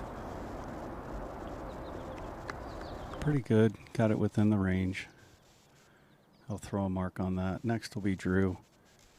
Like I said, he's got to start pushing the envelope a little bit. Usually on these, He's got about 35 feet. You just want to snuggle it up there, get your 2-putt, get out. Unfortunately, he's got to try to make something happen, so he might get a little bit more bold. Try to go against the odds. He's lining it up with his line. Both Drew and Mark use that line on the ball to give him a good start line. This for birdie.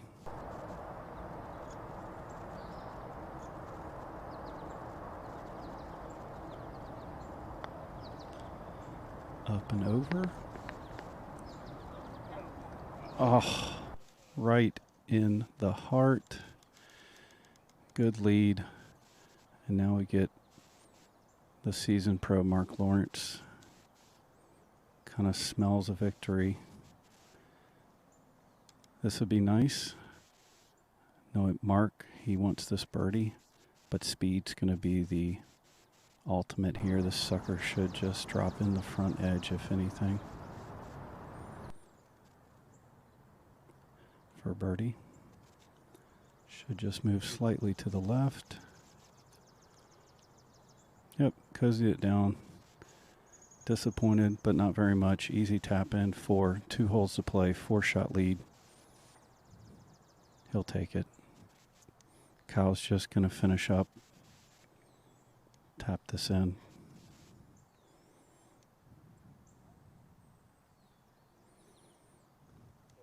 And we're on to the 17th. Back up to you guys. Well said, Brian. Lawrence disappointed to not make that birdie putt, but can't be too disappointed when you have a 4-stroke lead as they head to 17. This aerial coverage presented by Shady Rays. Mike, walk us through this par 5. Yeah, this is a monster. This is a big monster here. We got 625 yards. There's a few guys in this field that can get it there. The conditions have to be right. You need a good bounce on both the tee shot and second shot to try to chase it up there. This morning, we watched all 3 players hit good drives, but decide to lay up. Again, 625. It takes 2 good pokes to get there. Layup is a lot more interesting than we saw on 4.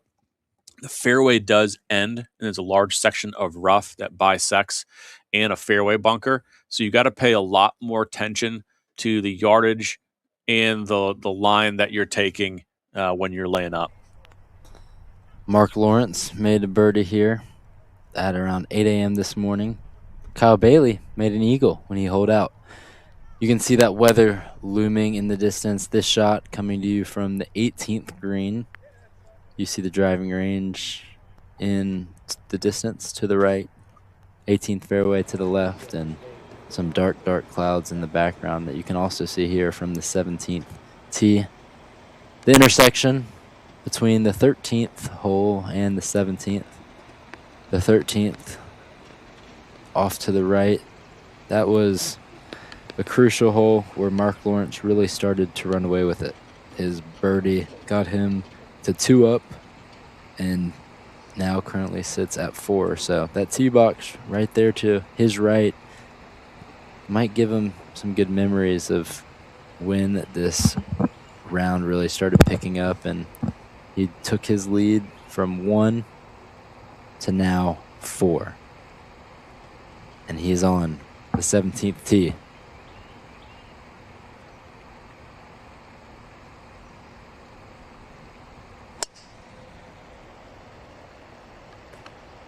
Big driver there.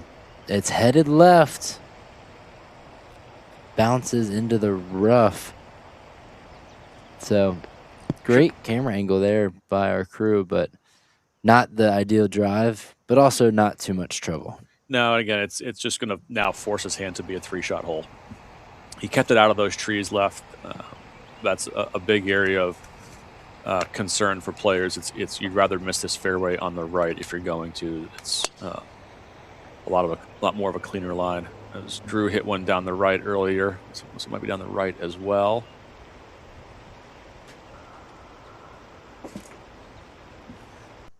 Yeah, good drive.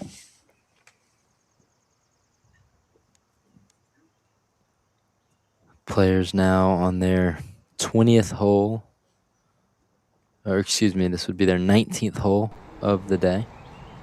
They started this morning on 16, resuming their second round. Kyle Bailey made a 3, pulled out from 93 yards. That got him in this final group, and it allowed us to cover his final round. Been a little up and down. Started with 2 birdies. Has had some double bogeys in the last few holes, but he's going to look to finish strong, and that is a good start there. 2 holes left until we crown the champion of the State Open of Virginia, who is looking to stand among the best, pros and amateurs alike. And for these 3 players, it remains the ultimate test, the greatest validation, and the lasting highlight of their golfing resumes. Since when was I live? Tournament in the state. So if a local pro wins it, or somebody comes in off the tour like I did, or an amateur wins it like what Evan Beck won it a couple years ago and stuff, it's just the #1 tournament. I mean, you're actually the #1 golfer in the state of Virginia if you win this tournament. I viewed it as winner's the best player in Virginia that year. It's a stroke play tournament. First time I won it was 4 rounds. Everyone's kind of has been playing and building up to it, and everyone seems to be, at least I viewed it as, in peak form. So you're playing against the best players in the state at their best. To this date, it's the biggest golf achievement that I've had, and probably wasn't on anybody's radar, but at the end of the day, that doesn't matter. But it gives you a lot of confidence. I'm exempt for life, assuming I don't turn pro, and so that gives me plenty of other chances. I'd like to, focus now is to try and win a second. So, you got a bunch of pretty good names on this, like Bobby. I think Lanny Watkins as well on there, and so if you can put yourself amongst those names, yeah, it's pretty cool. The pros could play, the amateurs could play. So if you finished in the top 10 there, that actually meant that you were probably in the top 10 in the state as one of the best players.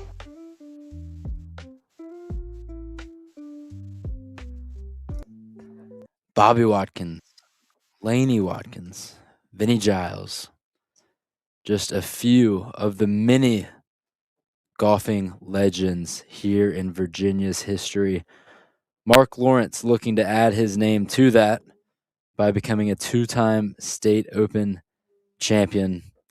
Just an unbelievable history here of golf in the Virginia area. Yeah, Mark will be one of the small handful of guys to win this event multiple times. It's obviously a tremendous feat to win it once and an honor, but to be a multiple champion, especially with how many close calls he's had, he probably feels like he's earned more than the one that he has now with so many close calls over the years.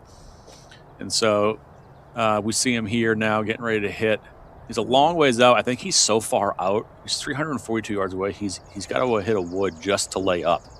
That's how long this hole is. Fortunately, not too much trouble for him up there. There are a few fairway bunkers. He leads by 4.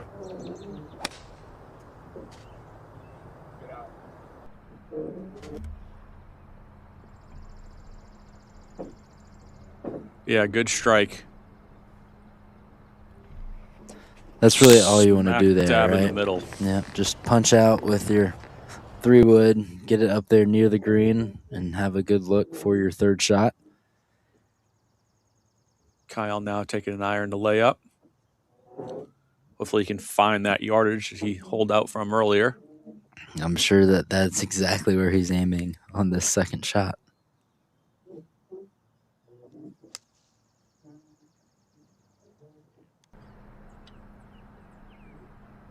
Seems to like it. Yep.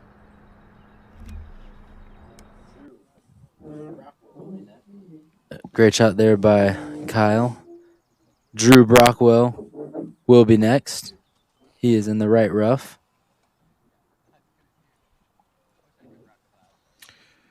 Yeah, his ball just stayed up in the rough.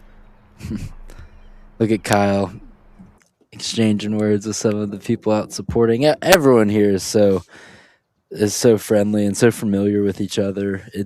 I've said it before yesterday. This is a reunion as much as it is a tournament for all these professionals, amateurs, PGA pros alike, just enjoying this weekend where they can all be back together. Brockwell's second from the right rough. Another perfect layup. So 3 guys in 3 perfect positions here. With wedges in their hand now on 17. But yeah, the camaraderie of this game is what makes it so special, and the bonds that you make spending 4 or 5 hours with people a day on the golf course. And like we said yesterday, a lot of these guys see each other often, whether it's on their regular weekend games or if it's, traveling the state, traveling the region, playing in these events together. And a lot of great spectators out there supporting their buddies. Independence Golf Club is truly a great home for this state open. Brings so many players, past champions, friends, family together. It's right here in Midlothian, Virginia, just west of Richmond, very centrally located. Allows it to be an easy drive for most of the competitors who are able to stay at home, drive to the course each day, sleep in their own bed. That's what Mark Lawrence is doing, playing out of Hermitage.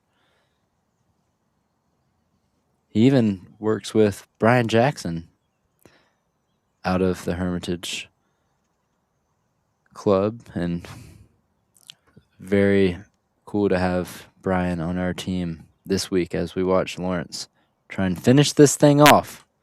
This is his third. Made birdie here this morning, and he finds the fringe there. That was only a couple feet from being really good. This green slopes pretty severely, about flag high on the right. Let's send it down to Brian.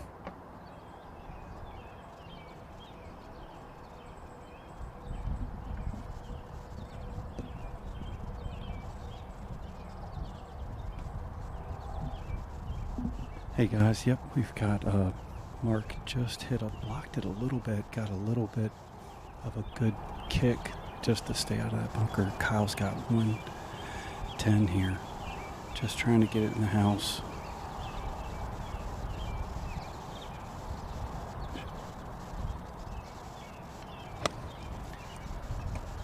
Good play, right at it. Wind's caught it a little bit. Very nice. Good play by Kyle. Drew about 10 paces closer. 100 yards. He's got the green light. Got to be taking dead aim. Needs something special here.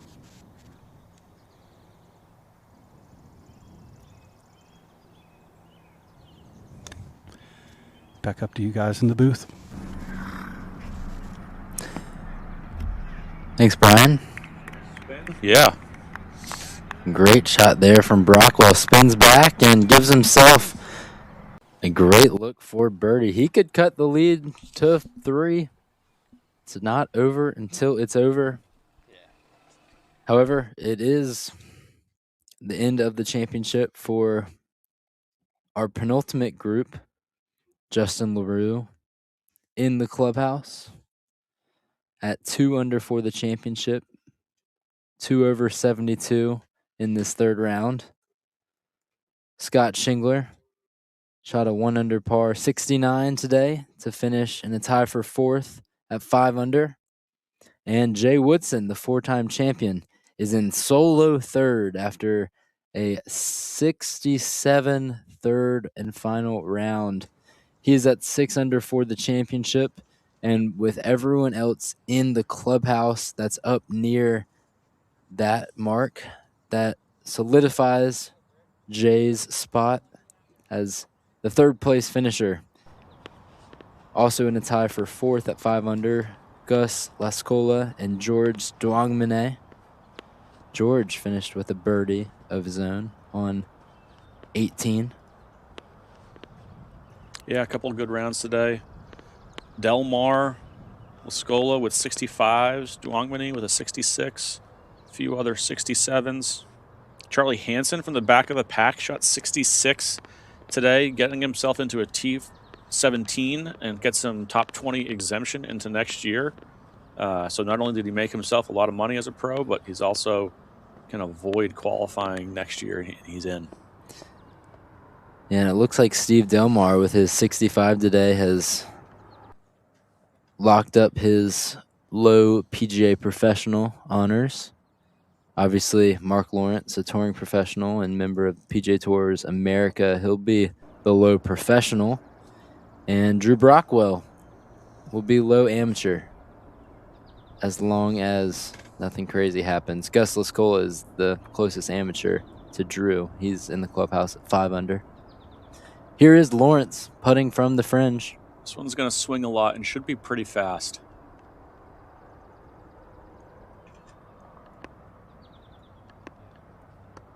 No nerves there in that stroke. Not at all.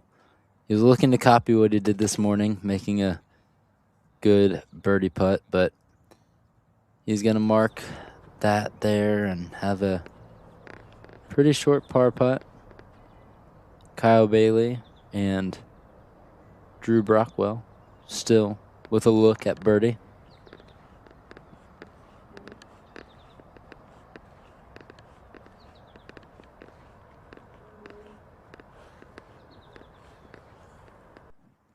Be a little back up the hill for Kyle. Should be able to give us a pretty good run.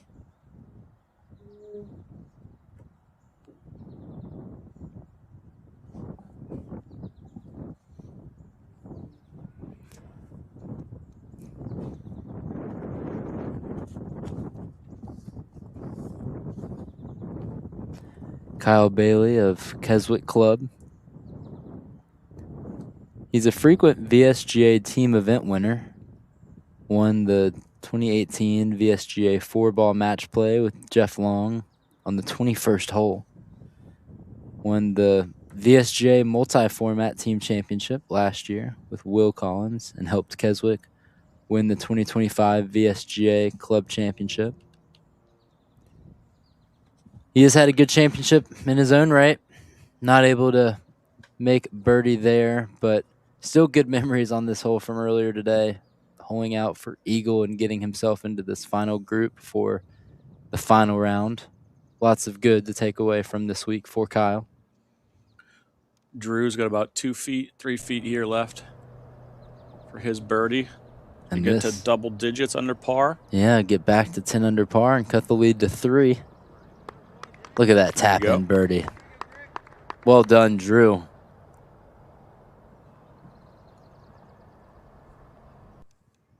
Graduated from Virginia Tech in 2023, a couple years after Mark Lawrence. Looks like they might be getting a few sprinkles of rain out there. But I don't want to jinx us, but I think we can get one more hole in before any lightning. Well, the group in front of them, as Mark Lawrence taps in for par, the group in front of them has already finished. They wrapped up as these guys were hitting their approach shots. So this group pretty well back from Justin LaRue and company. But they're not in any rush other than the weather because they want to make sure that they finish this championship off the right way. Kyle Bailey for par. He'll head to the 18th, 2 under par, 4 over for the day. And let's take a look at the 18th hole. Aerial coverage one last time presented by Shady Rays. Mike, walk us through this hole coming in. Yeah, so this is a newer tee box we've used the last several years. It's actually the old back tee box on 11. It makes this hole 465 yards. Uphill second shot. You're going to see guys whale away at driver here. Hole location today is middle of the green, but just tucked 5 paces off the right edge near that right green side bunker. Another one of those holes that has a little bit of a tier, a little bit of a ridge that guys can use to help stop the ball or even bring it back if they have enough spin. Kind of a difficult second shot as you can't see the bottom of the flag. You can't see the surface of the putting green as you're hitting up the hill over that big bunker that sits in the front of the green. It's currently playing as the 8th hardest hole of the championship. So just a really good finishing hole. You can see a lot of different things happen. If someone were to lose the ball right off the tee, there is a chance it can catch a penalty area over there by the bridge. With a 3-stroke lead, if you're Mark Lawrence, at what point can you kind of soak it all in and feel, he feels confident now, but when can you feel comfortable and know that it's coming home? I think you want to get this drive in play. Is that the moment? Put this ball in the fairway and then start to let it sink in a little bit? I would think so, yeah. Yeah, I agree with you. Putting the ball in the fairway here on this 18th is as crucial as any hole here at Independence Golf Club. There is water that you have to carry. Not too much in play, especially for these guys. Mark Lawrence looking to put a punctuation mark, an exclamation mark on this championship. And well, that would be Drew Brockwell. Yep. Mark Lawrence will be next to play. Great shot there by Drew. Middle of the fairway.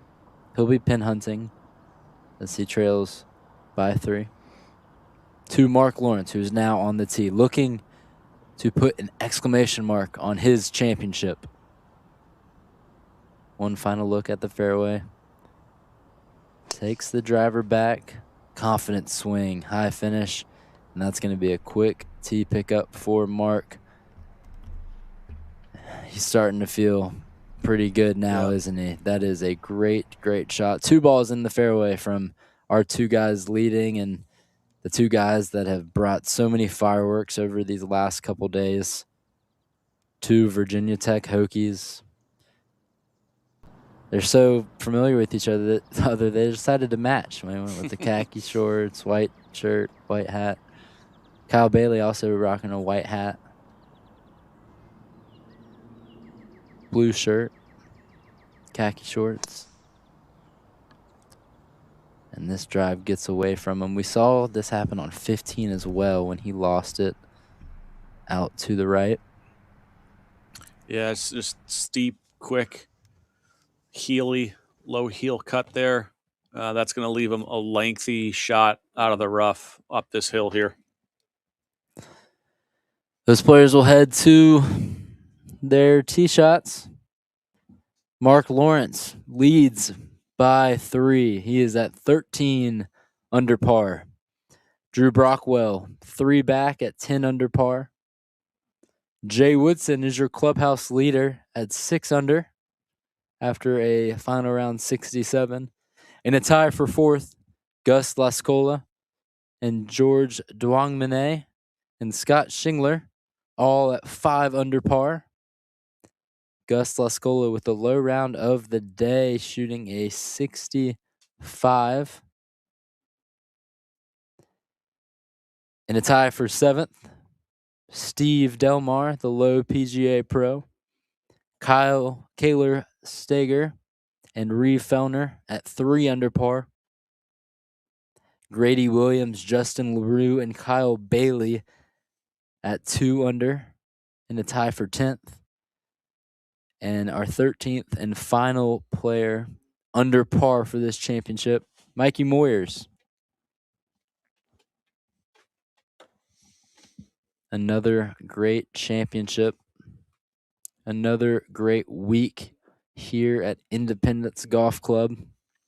It's been a good stretch, a good summer for Independence Golf Club. They hosted the Women's State Open of Virginia earlier this summer.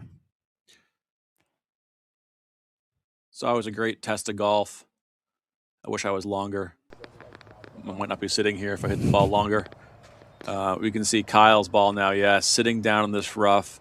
Brian alerted us he's got 198, and it's playing probably 7 or 8 yards uphill from where he's at.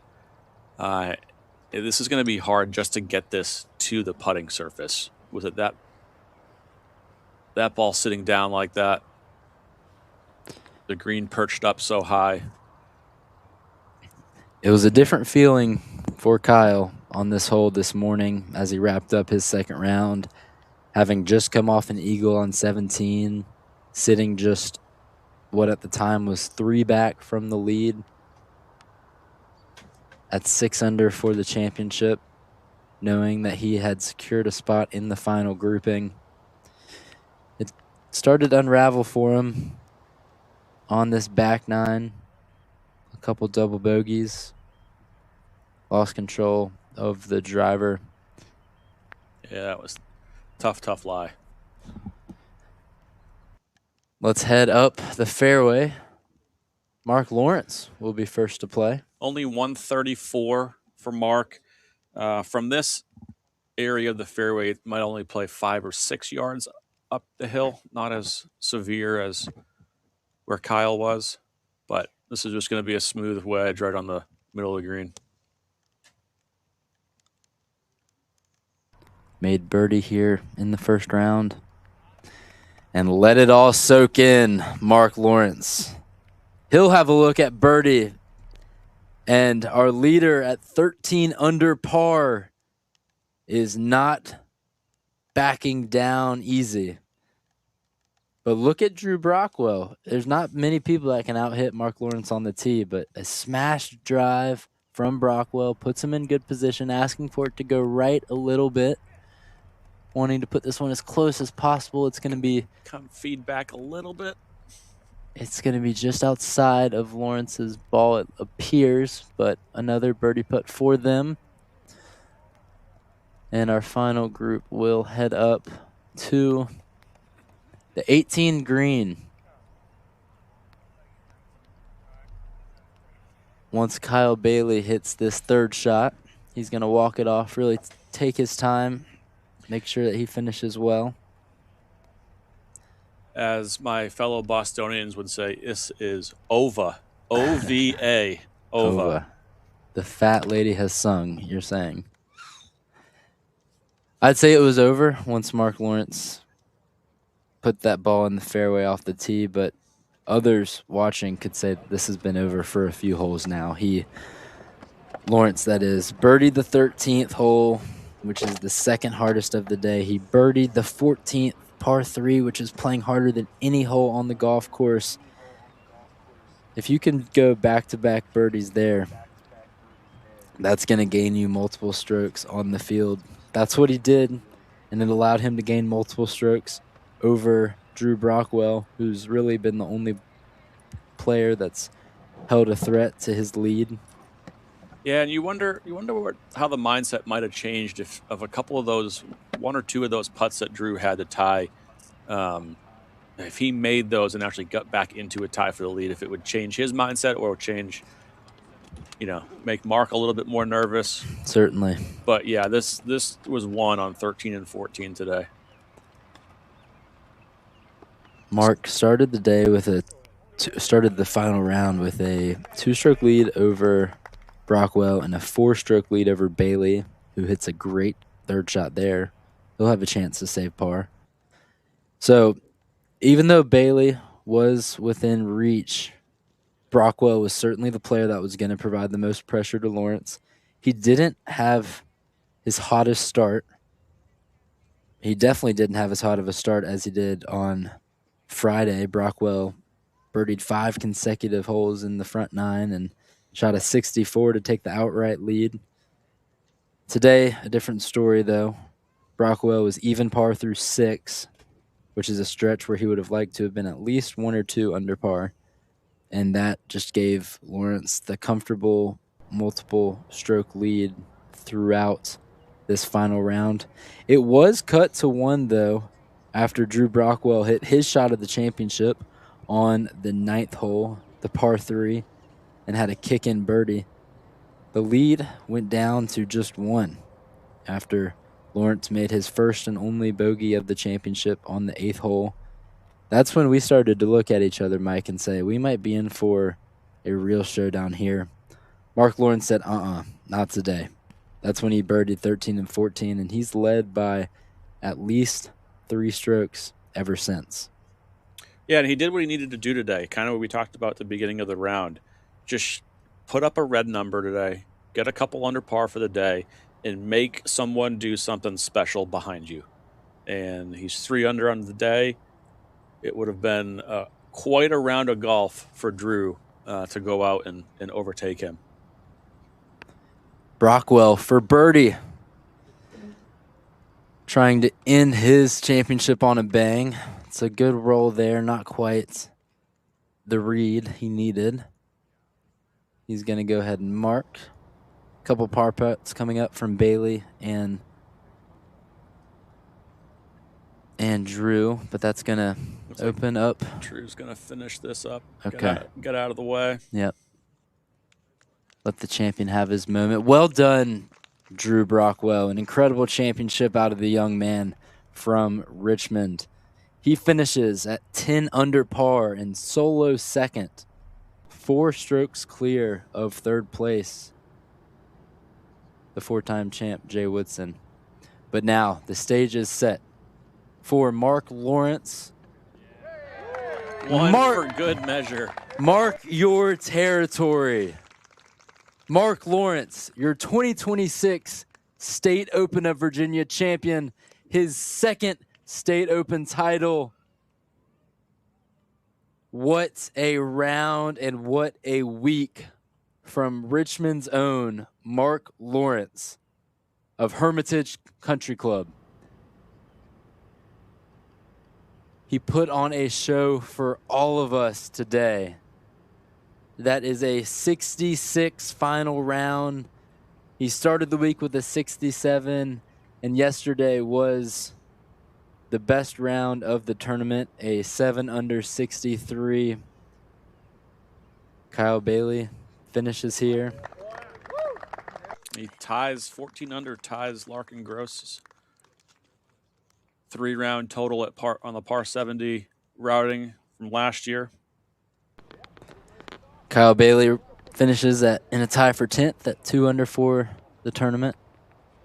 Drew Brockwell in solo second, 10 under par. But your story today and your story for the week, Mark Lawrence, a 14 under par week, and he ran away with it here on this back 9.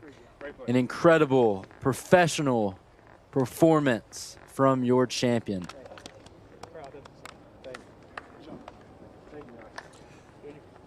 Yeah, I mean, you know, I would think if you asked most players in this field that Mark would have been the favorite going into this weekend. Between his pedigree, the way he's been playing the last couple of years, you know, the tours that he plays on. But, you know, it's hard winning golf tournaments, especially at a golf course that you know well, that you know that you might be the favorite. You're the local. It was a quite very, like you said, very professional performance from him. Never seemed phased, even with a couple of squirrely shots or funny results. I think he just knew in his heart of hearts that he was the best player this weekend, and he was playing the best. And just a back-to-back years now. I've been doing this for 2 years. This has been so much fun, and it's been able to watch 2 tremendous performances by Larkin Gross and Mark Lawrence. Let's show a replay of this winning putt from Mark Lawrence. He had a 3-stroke lead, but make it 4. The birdie from Mark Lawrence. No way more fitting for this championship to end for him. That is with a bang. Let's take a look at this final leaderboard. Mark Lawrence drops to 14 under after birding 18 for the second time this week. He shot a 66 today. Drew Brockwell, who was in that final group both today and yesterday, finishes at 10 under par. He shot a final round 68. Jay Woodson with back-to-back 67s today and yesterday to finish solo third. Gus Lascola, the amateur, with a 65, the low round of the day, to finish T4 alongside George Duangmane, who shot 66, and Scott Shingler, a 69. They finish at 5 under par. The story today, though, Mark Lawrence. You talk about his triumphs, but it's just as important to talk about the times where he was just oh so close. 2016, shot 8 under par in the State Open of Virginia, lost in a playoff to Jay Woodson. 2019, shot 10 under, lost in a playoff to Jack Montague. 2020 is when he got his first State Open title, shooting 11 under. And just when he thought the runner-up finishes were done at the State Open that very following year, he shot a 16 under par. Still not enough, finishing 1 stroke behind Evan Beck. But today, a different story. 14 under par and 4 strokes clear of the pack. As Mark Lawrence, you see him there on the left side of your screen. Now a 2-time State Open champion. He has solidified his legacy in Virginia golf. Yeah, now he can say he's got a 2-time State Open champ at 2 different golf courses. That says a lot. You're just not a horse for a course when you can do it at multiple venues. And Ballyhack and Independence are very different tests of golf. So he can prove he can do it on different venues. And coming up, we will have the trophy ceremony. Get to see Mark Lawrence have his moments. We will join you shortly once the trophies are about to be handed out.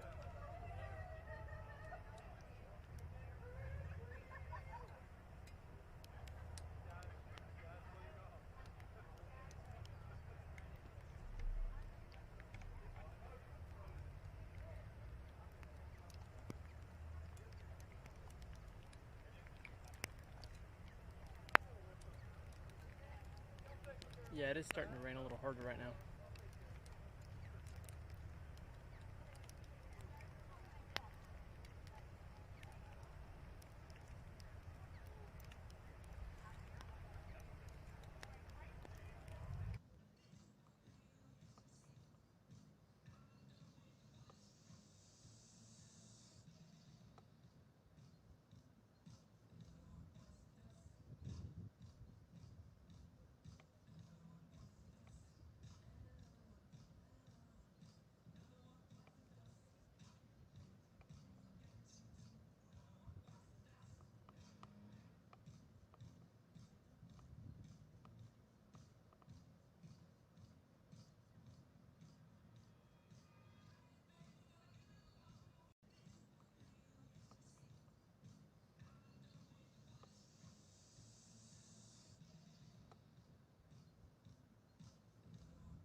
All right, we are almost underway for this award ceremony.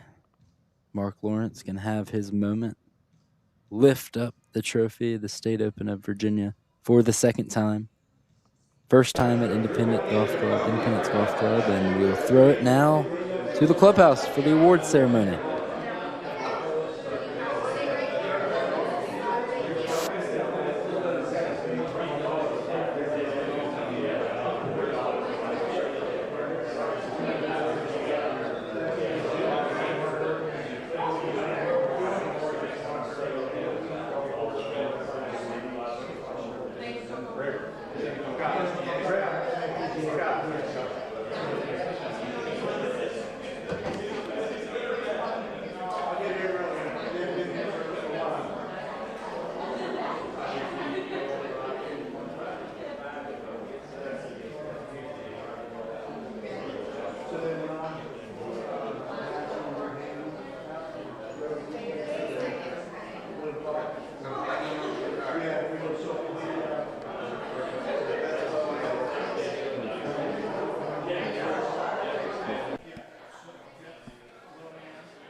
Our spotters, VSGA and MAPGA staff. So we thank you tremendously.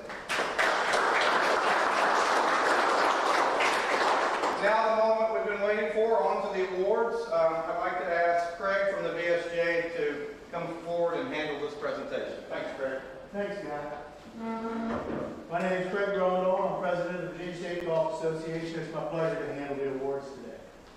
First, on behalf of the State Open of Virginia, we would like to celebrate our event beneficiary, Virginians for Veterans. The mission of Virginians for Veterans is simple: support active and retired veterans together with their families while expressing gratitude for their heroism and consistent persistence to protect our nation. We are so glad to be able to support them as their organization is a great partner of the State Open.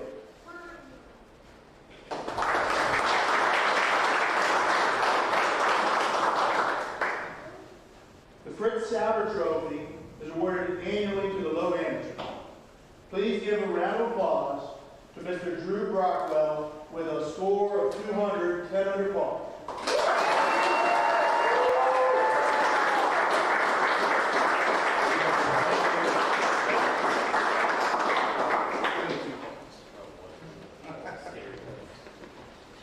Do a couple pictures. Scott, you want to get in here? Only if Drew wants me. Drew, guys, perfect. That's good. Thank you. All done.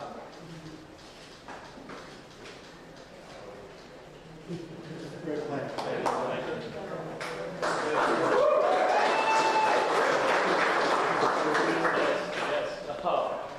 First off, I want to thank the staff, independents, and the grease committee and everything. I mean, they put on a great show. The golf course was in awesome shape. Could have asked for a better venue this week. I want to thank VSGA and MAPGA for all they do. The tournament they run is always super well run and a really fun event each week. And I want to thank my friends and everyone that came out. You know, a lot of support out there. It was really cool to see. It's not often you can play with all your friends, so it's pretty cool. So appreciate it, guys, and thanks.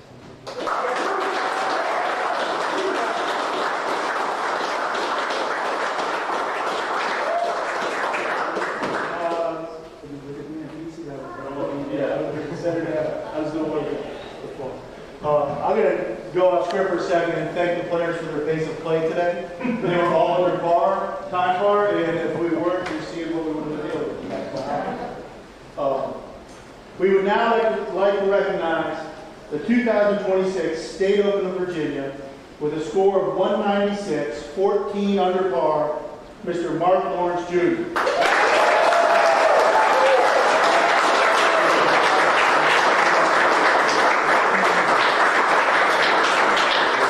Mr. Lawrence will have his name engraved on the Farmington Trophy, which is presented to the champion of the State Open of Virginia. He will receive the Vinnie Giles Champion Trophy as the take-home trophy. In addition, he will also have his name engraved on the Lynn Luck Trophy for being the low professional.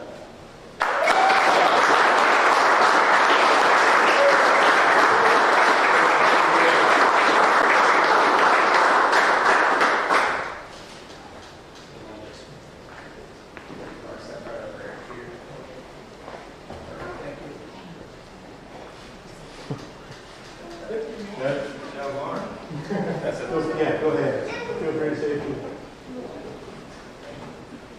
First off, I want to thank Gift Bree. He's helped me tremendously since 2017.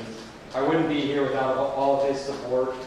And thank him for hosting these events. He's done a great job with that. It's really pretty amazing what he's been able to do. I'm very appreciative of everything he's done for me. Along with that, I want to thank Dan and his staff for the golf course. It was unbelievably good. And then Cal Williams and his staff for everything they did this week. We're all very appreciative of everything they've done. VSGA and the MAPGA, thank you for running a great event, as always. Thanks to my friends and my family for coming out today. I really appreciate that. And I had a great time out there with Drew. I mean, we couldn't have had a better last 2 days. So thanks, everyone.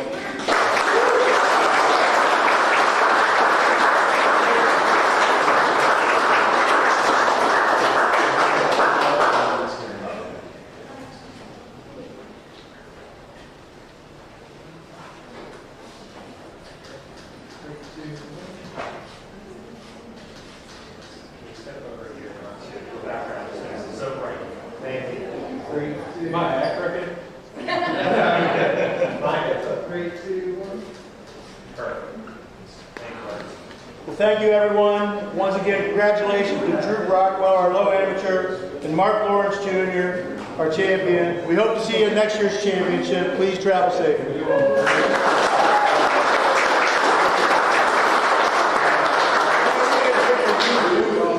Thank you to the VSGA and MAPGA for that great award ceremony. Congratulations again to our champion, Mr. Mark Lawrence Jr.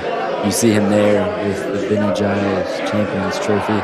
Also, congratulations to Drew Brockwell on low amateur honors. It was a very fun and entertaining two-man battle between those two for a majority of our broadcasts, both yesterday and today. There you see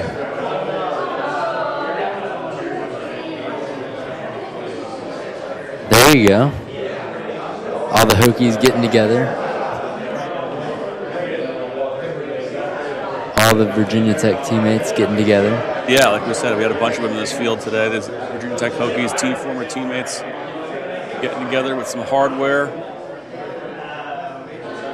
And there are the two young studs that were out there duking it out on the course. Mark Lawrence Jr. on the right, your champion, and Drew Brockwell on the left, your low amateur. You know, Drew obviously wanted to win this tournament, but if you are going to lose, it's okay to lose to a good buddy and someone that you know is a tremendous player that wins it. And you have to think that there is a state open title in Drew's future with how well he played today. Because they were 4 clear of the field. You know, Mark Lawrence 14 under, but Drew's 10 under par, 200 across 3 rounds was a full 4 strokes better than third place. Jay Woodson was at 6 under. So lots of good to take away here from Drew. And if you're going to lose to anyone, I'm sure that you'd want it to be not only a fellow Virginia Tech grad and former teammate, but also someone that's a touring professional like Mark Lawrence. Nothing for Drew to hang his head on, especially because he's got to go back to work this week, right? Yeah, Drew's selling cranes this week. He's got to go back to work. Quick turnaround tomorrow.